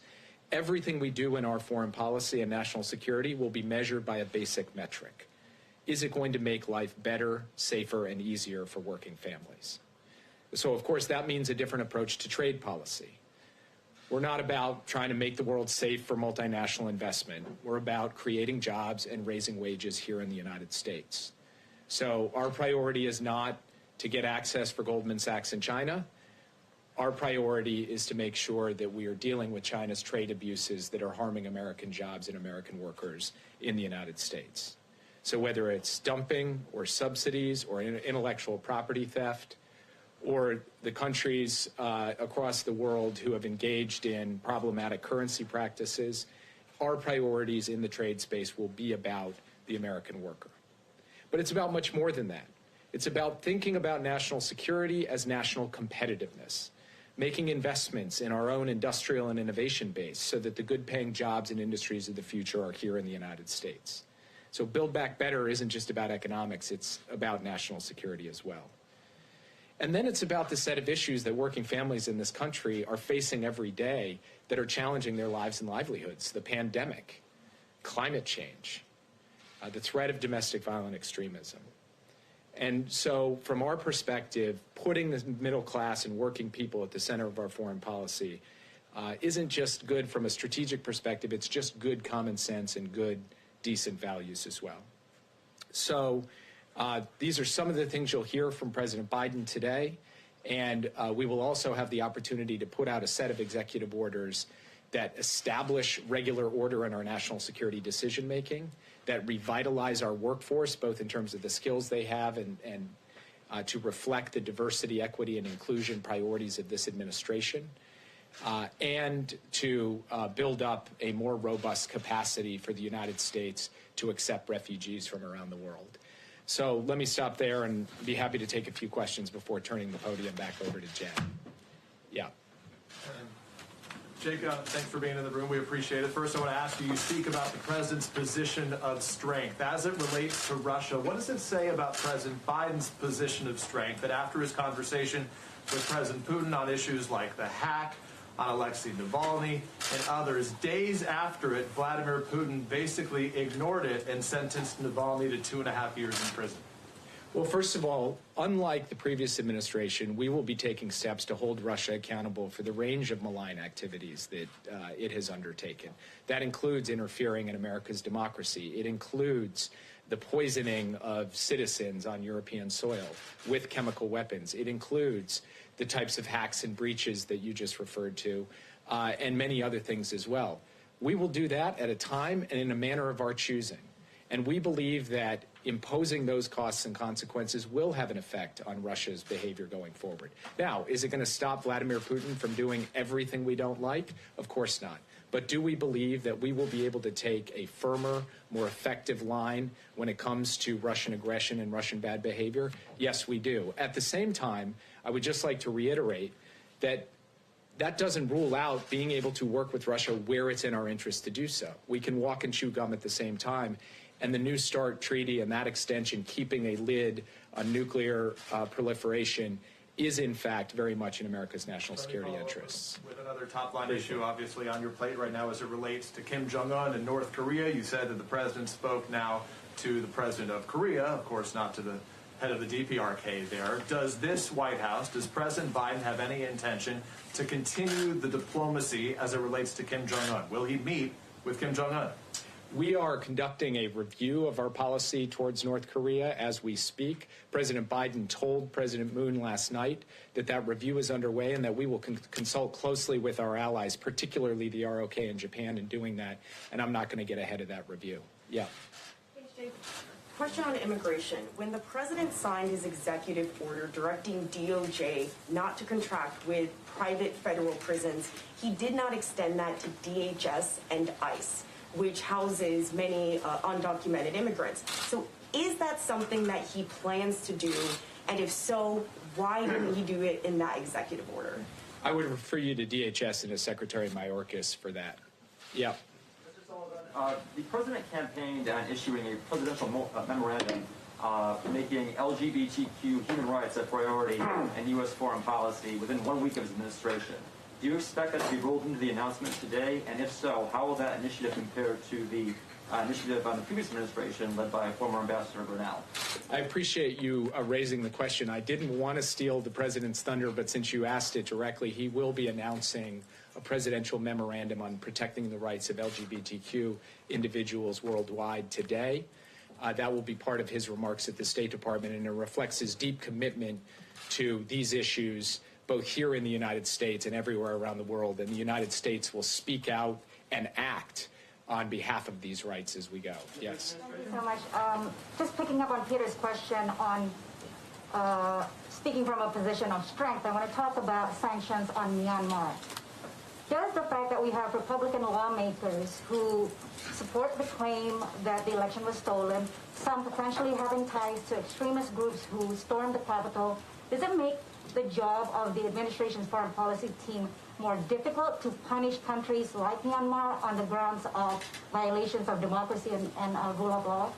On the one hand, pulling our country together, revitalizing our own democratic foundation, building more unity, as President Biden has talked about, that will be an important part of us operating effectively in the world. But when it comes to Burma specifically, this is an area where there is genuine bipartisan agreement. President Biden in his remarks today will talk about some of the outreach he has done to Republicans on the issue, and we believe we can work with the Congress on a package of sanctions to impose consequences in response to this coup. We will also be working with allies and partners around the world. Yeah. I just wanted to follow up quickly on Burma. The top generals there have already been sanctioned under the MALINOWSKI Act, and the State Department has said that the administration wants to avoid any action that could, negatively impact the Burmese people. So what options specifically in terms of sanctions is the administration considering? And does it include declaring like a new national emergency via an executive order to impose sanctions on more generals or the military or government as a whole? Without getting too far ahead of ourselves, we are reviewing the possibility of a new executive order, and we are also looking at specific targeted sanctions, both on individuals and on entities controlled by the military that enrich the military. So we believe we have plenty of space to be able to find the types of sanctions targets necessary to sharpen the choice for the Burmese military. Yeah. On Monday, Iran proposed allowing the European Union to negotiate a simultaneous return to the Iran nuclear deal, the idea being, the U.S. drops sanctions in exchange for Iran coming into compliance. Is that proposal at all being considered? We are actively engaged with the European Union right now, particularly the three members of the P5+1, Germany, the UK, and France. We are talking to them at various levels of our government. Those consultations, I think, will produce a unified front when it comes to our strategy towards Iran and towards dealing with diplomacy around the nuclear file, and I just don't want to get ahead of where that's going to end up. You can take one or two more here. I'll drive this side up. Yeah. Hi. Will the president announce that he's naming a new envoy for Yemen when he's at the State Department this afternoon? Yes, he will. As I said in my remarks today, he is going to announce an end to American support for offensive operations in Yemen. That is a promise that he made in the campaign that he will be following through on. But he will go further than that. He will talk about the United States playing a more active and engaged role in the diplomacy to bring an end to the conflict in Yemen, and that will include the naming of a special envoy, which will happen today. Last question, yeah. Jake, could you first, just real quick on Yemen follow-up, could you first explain a little bit more in detail what an end to American support for offensive operations entails, and does that extend to actions against AQAP in that region, and has President Biden informed the leaders of Saudi Arabia and the UAE already? So it does not extend to actions against AQAP, which are actions that we undertake in service of protecting the homeland and protecting American interests in the region and our allies and partners. It extends to the types of offensive operations that have perpetuated a civil war in Yemen that has led to a humanitarian crisis. The types of examples of that include 2 arms sales of precision-guided munitions that the president has halted that were moving forward at the end of the last administration. We have spoken with both senior officials in the UAE and senior officials in Saudi Arabia. We have consulted with them. We are pursuing a policy of no surprises when it comes to these types of actions, so they understand that this is happening and they understand our reasoning and rationale and for just it. more broadly, a more thematic question. You guys have announced that you're reviewing a number of malign actions carried out by other countries, whether it's Russia or China or other countries. Does President Biden feel a responsibility to impose consequences for actions undertaken by other countries in the last several years, where President Trump gave those countries a pass? And if so, how far back does that extend? I think the way that President Biden looks at this is it doesn't matter who the occupant of the Oval Office is if this country gets attacked, if our elections get attacked, if our critical infrastructure gets attacked, if our troops are threatened by foreign actors. He's going to respond to establish deterrence and to impose consequences. So he doesn't have a particular time or date from when that starts, and he certainly will look at actions undertaken during the Trump administration as attacks not on President Trump, but as attacks on the United States of America. Thank you, guys. Thank you, Jay. Thank you, Jay. Okay. Just a couple of other things I just wanted to go through. President Biden delivered an address about faith and unity at the National Prayer Breakfast this morning. I should say it was via a video. This event was entirely virtual this year because of COVID, with all speakers delivering taped remarks.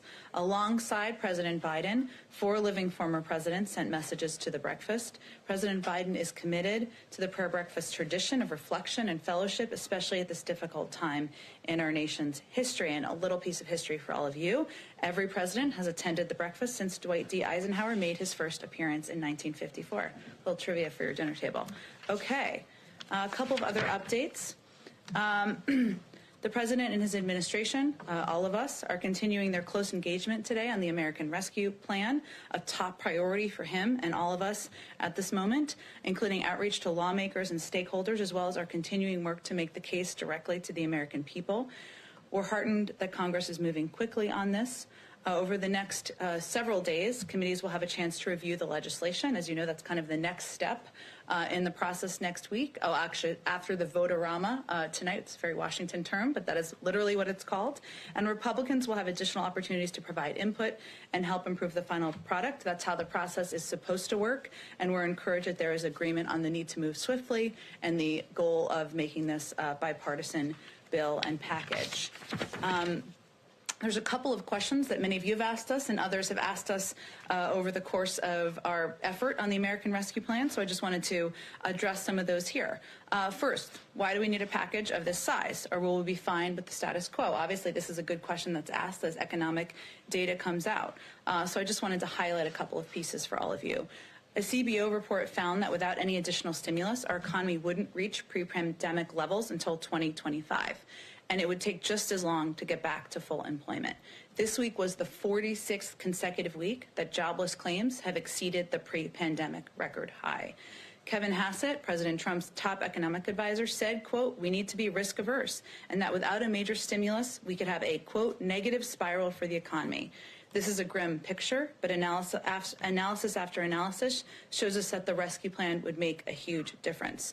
Moody's Analytics found it would get us to full employment a year faster. Brookings predicts it would get us back to pre-pandemic levels by the end of the year. And over 90% of economists surveyed by Reuters found it would drive substantial growth." The second question we often get, another good question, is when we will see bipartisan support for this bill. The reality is we see it every single day. A new survey from Navigator Research out this morning shows 72% of Americans support the rescue plan, including 53% of Republicans. A Quinnipiac poll yesterday found that 68% of Americans back the rescue plan. A Yahoo YouGov survey on Monday showed that over 2/3 support the package. So I just wanted to highlight a couple of those pieces. Those are excellent questions we get in here, but we did a little thinking about your questions. Last thing I just wanted to do at the top, Kristen, who's back today again, asked a great question about the Artemis program, which I dug into, and I'm very excited about it now to tell my daughter all about it. So, for those of you who have not been following it as closely, through the Artemis program, the United States government will work with industry and international partners to send astronauts to the surface of the moon, another man and a woman to the moon, which is very exciting, conduct new and exciting science, prepare for future missions to Mars, and demonstrate America's values. To date, only 12 humans have walked on the moon. That was half a century ago. The Artemis program, a waypoint to Mars, provides exactly the opportunity to add numbers to that, of course. Lunar exploration has broad and bicameral support in Congress, most recently detailed in the FY 2021 Omnibus Spending Bill, and certainly we support this effort and endeavor. Why don't we go to you first, Arlene? Thank you. Can you update us on the president's thinking on the issue of forgiving student loan debt? There are some groups that are pushing for the president to forgive all student loan debt, and where does he stand on that? Sure. The president has and continues to support canceling $10,000 of federal student loan debt per person as a response to the COVID crisis. He's calling on Congress to draft the proposal, and if it is passed and sent to his desk, he will look forward to signing it. Debt relief is, of course, an important priority for the president. On day one, the first day of his administration, he directed the Department of Education to extend the existing pause on student loan payments and interest for millions of Americans with federal student loans. That was a step he took through executive action, but he certainly supports efforts by members in Congress to take additional steps, and he would look forward to signing it. So he would do that through legislation and not an EO, not an executive order? Well, I think he already took a step through an executive action on the first day, and he would look to Congress to take the next steps. Second question. There's been some discrepancies in the numbers of these FEMA-supported vaccination centers that the president wanted created. He called for 100. Do you have an update on how many have actually been set up as of today? And were any of them set up before the president took office? Well, this is a priority to the president, and setting up those vaccination sites through through partnership with FEMA is something that he feels, and our health and medical experts feel, is a way to get more vaccines in the arms of Americans. In terms of the specific numbers that have been set up to date, there's new updates every single day. I know that I'm sure the team can provide an update on how many have been set up when they do their briefing tomorrow. I will say that there were some really interesting updates that I received this morning about efforts to set up large-scale sites in Texas. Obviously, there's some that are being set up in California. They're looking for space where they can have great capacity to bring people in and vaccinate as many people as possible. But it's ongoing, and I'm sure the health team will be able to provide an update on the specific numbers. Go ahead. Thank you. I just wanted to ask if President Biden will sign the refugee executive order today, and then a follow-up on that. The president is certainly committed to looking for ways to ensure more refugees are welcomed into the United States. It's a priority to him personally, but I don't expect him to sign a specific executive order today. Do you expect him to announce his intent to raise the cap for the fiscal year for refugees to like a prorated annual $125,000, which would be around, I guess, $80,000 for the year? I think New York Times reported that. I expect him to talk about his commitment to refugees, but I'm not going to get ahead of any other specific announcements he'll make in the speech. You guessed there's been good reporting, as Jake confirmed a lot of pieces. Go ahead, Mario. Thanks, Jen. Has the president been briefed yet from Secretary Yellen's meeting this morning with financial regulators over market volatility like GameStop? And is he expecting her to deliver potential options to address that? I would send you to the Department of Treasury. Obviously, they oversaw the meeting. I'm not even sure what time it took place. I would defer to them on that and any specific details they want to read out from it. Go ahead, Jeremy. One of the biggest criticisms of President Trump's approach to handling the coronavirus was that the administration didn't provide clear guidance to states about when they should shut down, when they should reopen. Dr. Vivek Murthy, back in November, talked about a national alert system that would be needed. Is that something that the administration is planning to implement, some kind of color-coded system to tell states, when, by which criteria they should reopen or shut down? Is that something you guys are considering or planning to implement? I'm happy to talk to our health team, and you'll have another briefing with them tomorrow. Obviously, a number of options are under consideration to both make sure Americans are safer and that we're doing everything necessary to communicate with them accurately, how to keep themselves and their families safe, but also how to better communicate with governors and mayors. Some of that is reopening the line of communication, which was somewhat shut at times, according to governors, during the last administration, and ensuring, which is one of the things that governors have requested, they have a better heads up on how many vaccines they will have access to so they can do better planning. Also working with them and tapping into FEMA, a question that came up earlier, utilizing their resources to be able to kind of mass vaccinate people in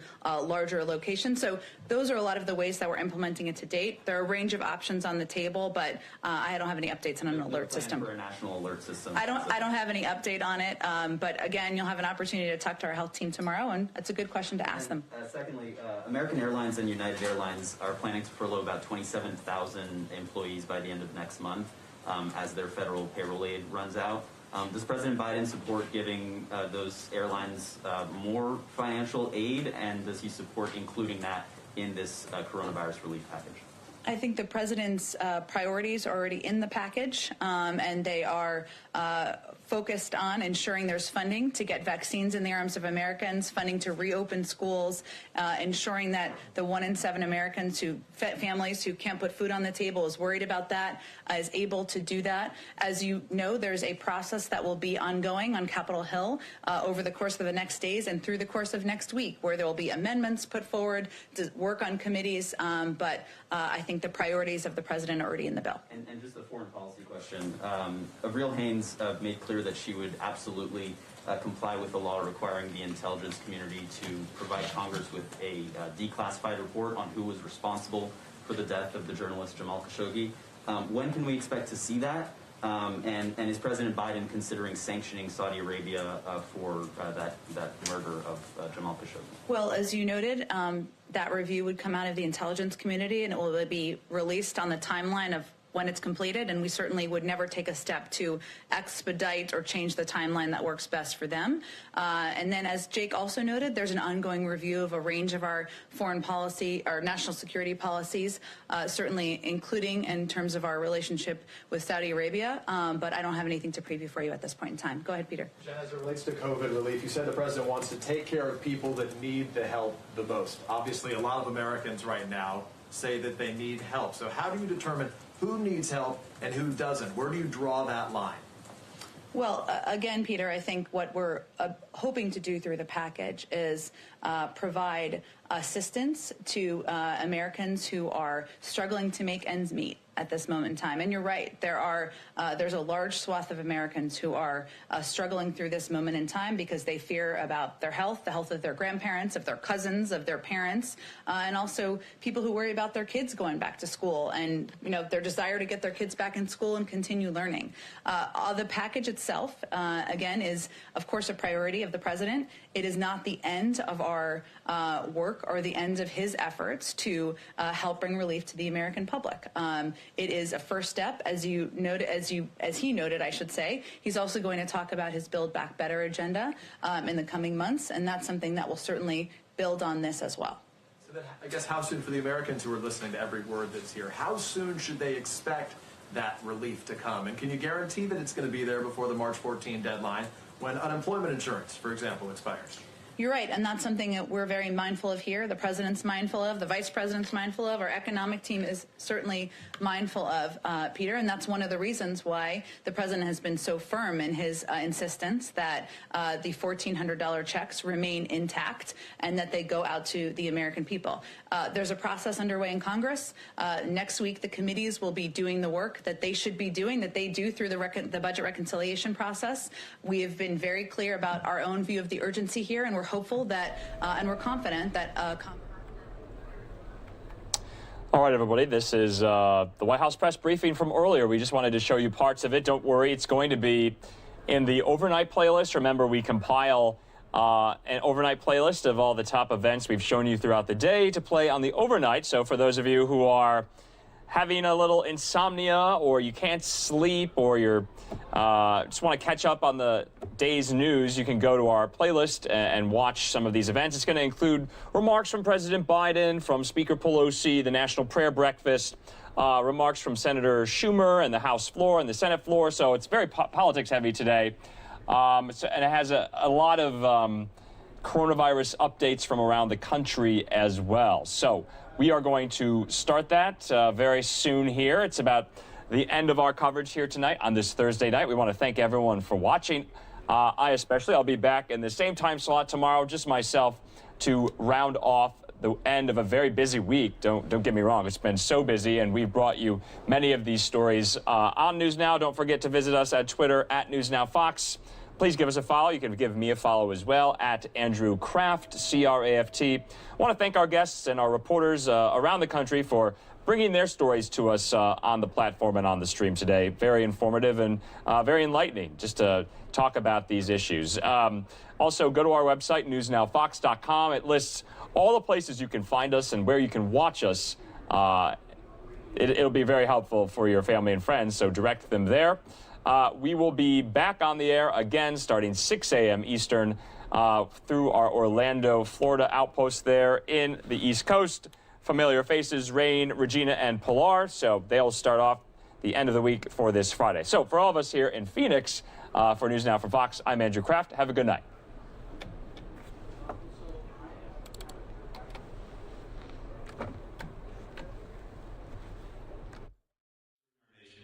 To the best of their ability every single day. Mr. President, Madam Vice President, we are grateful to both of you for visiting us so early in the administration. Despite the remnants of snow outside, we know that you want to make the State Department as strong as it possibly can be for our country. And we know you're counting on us to deliver excellence for the American people. On behalf of everyone at State, I promise you, we will not let you down. Now, a quick word about Vice President Harris. She's dedicated her career to the security of the American people. As a district attorney, California Attorney General, United States Senator, and now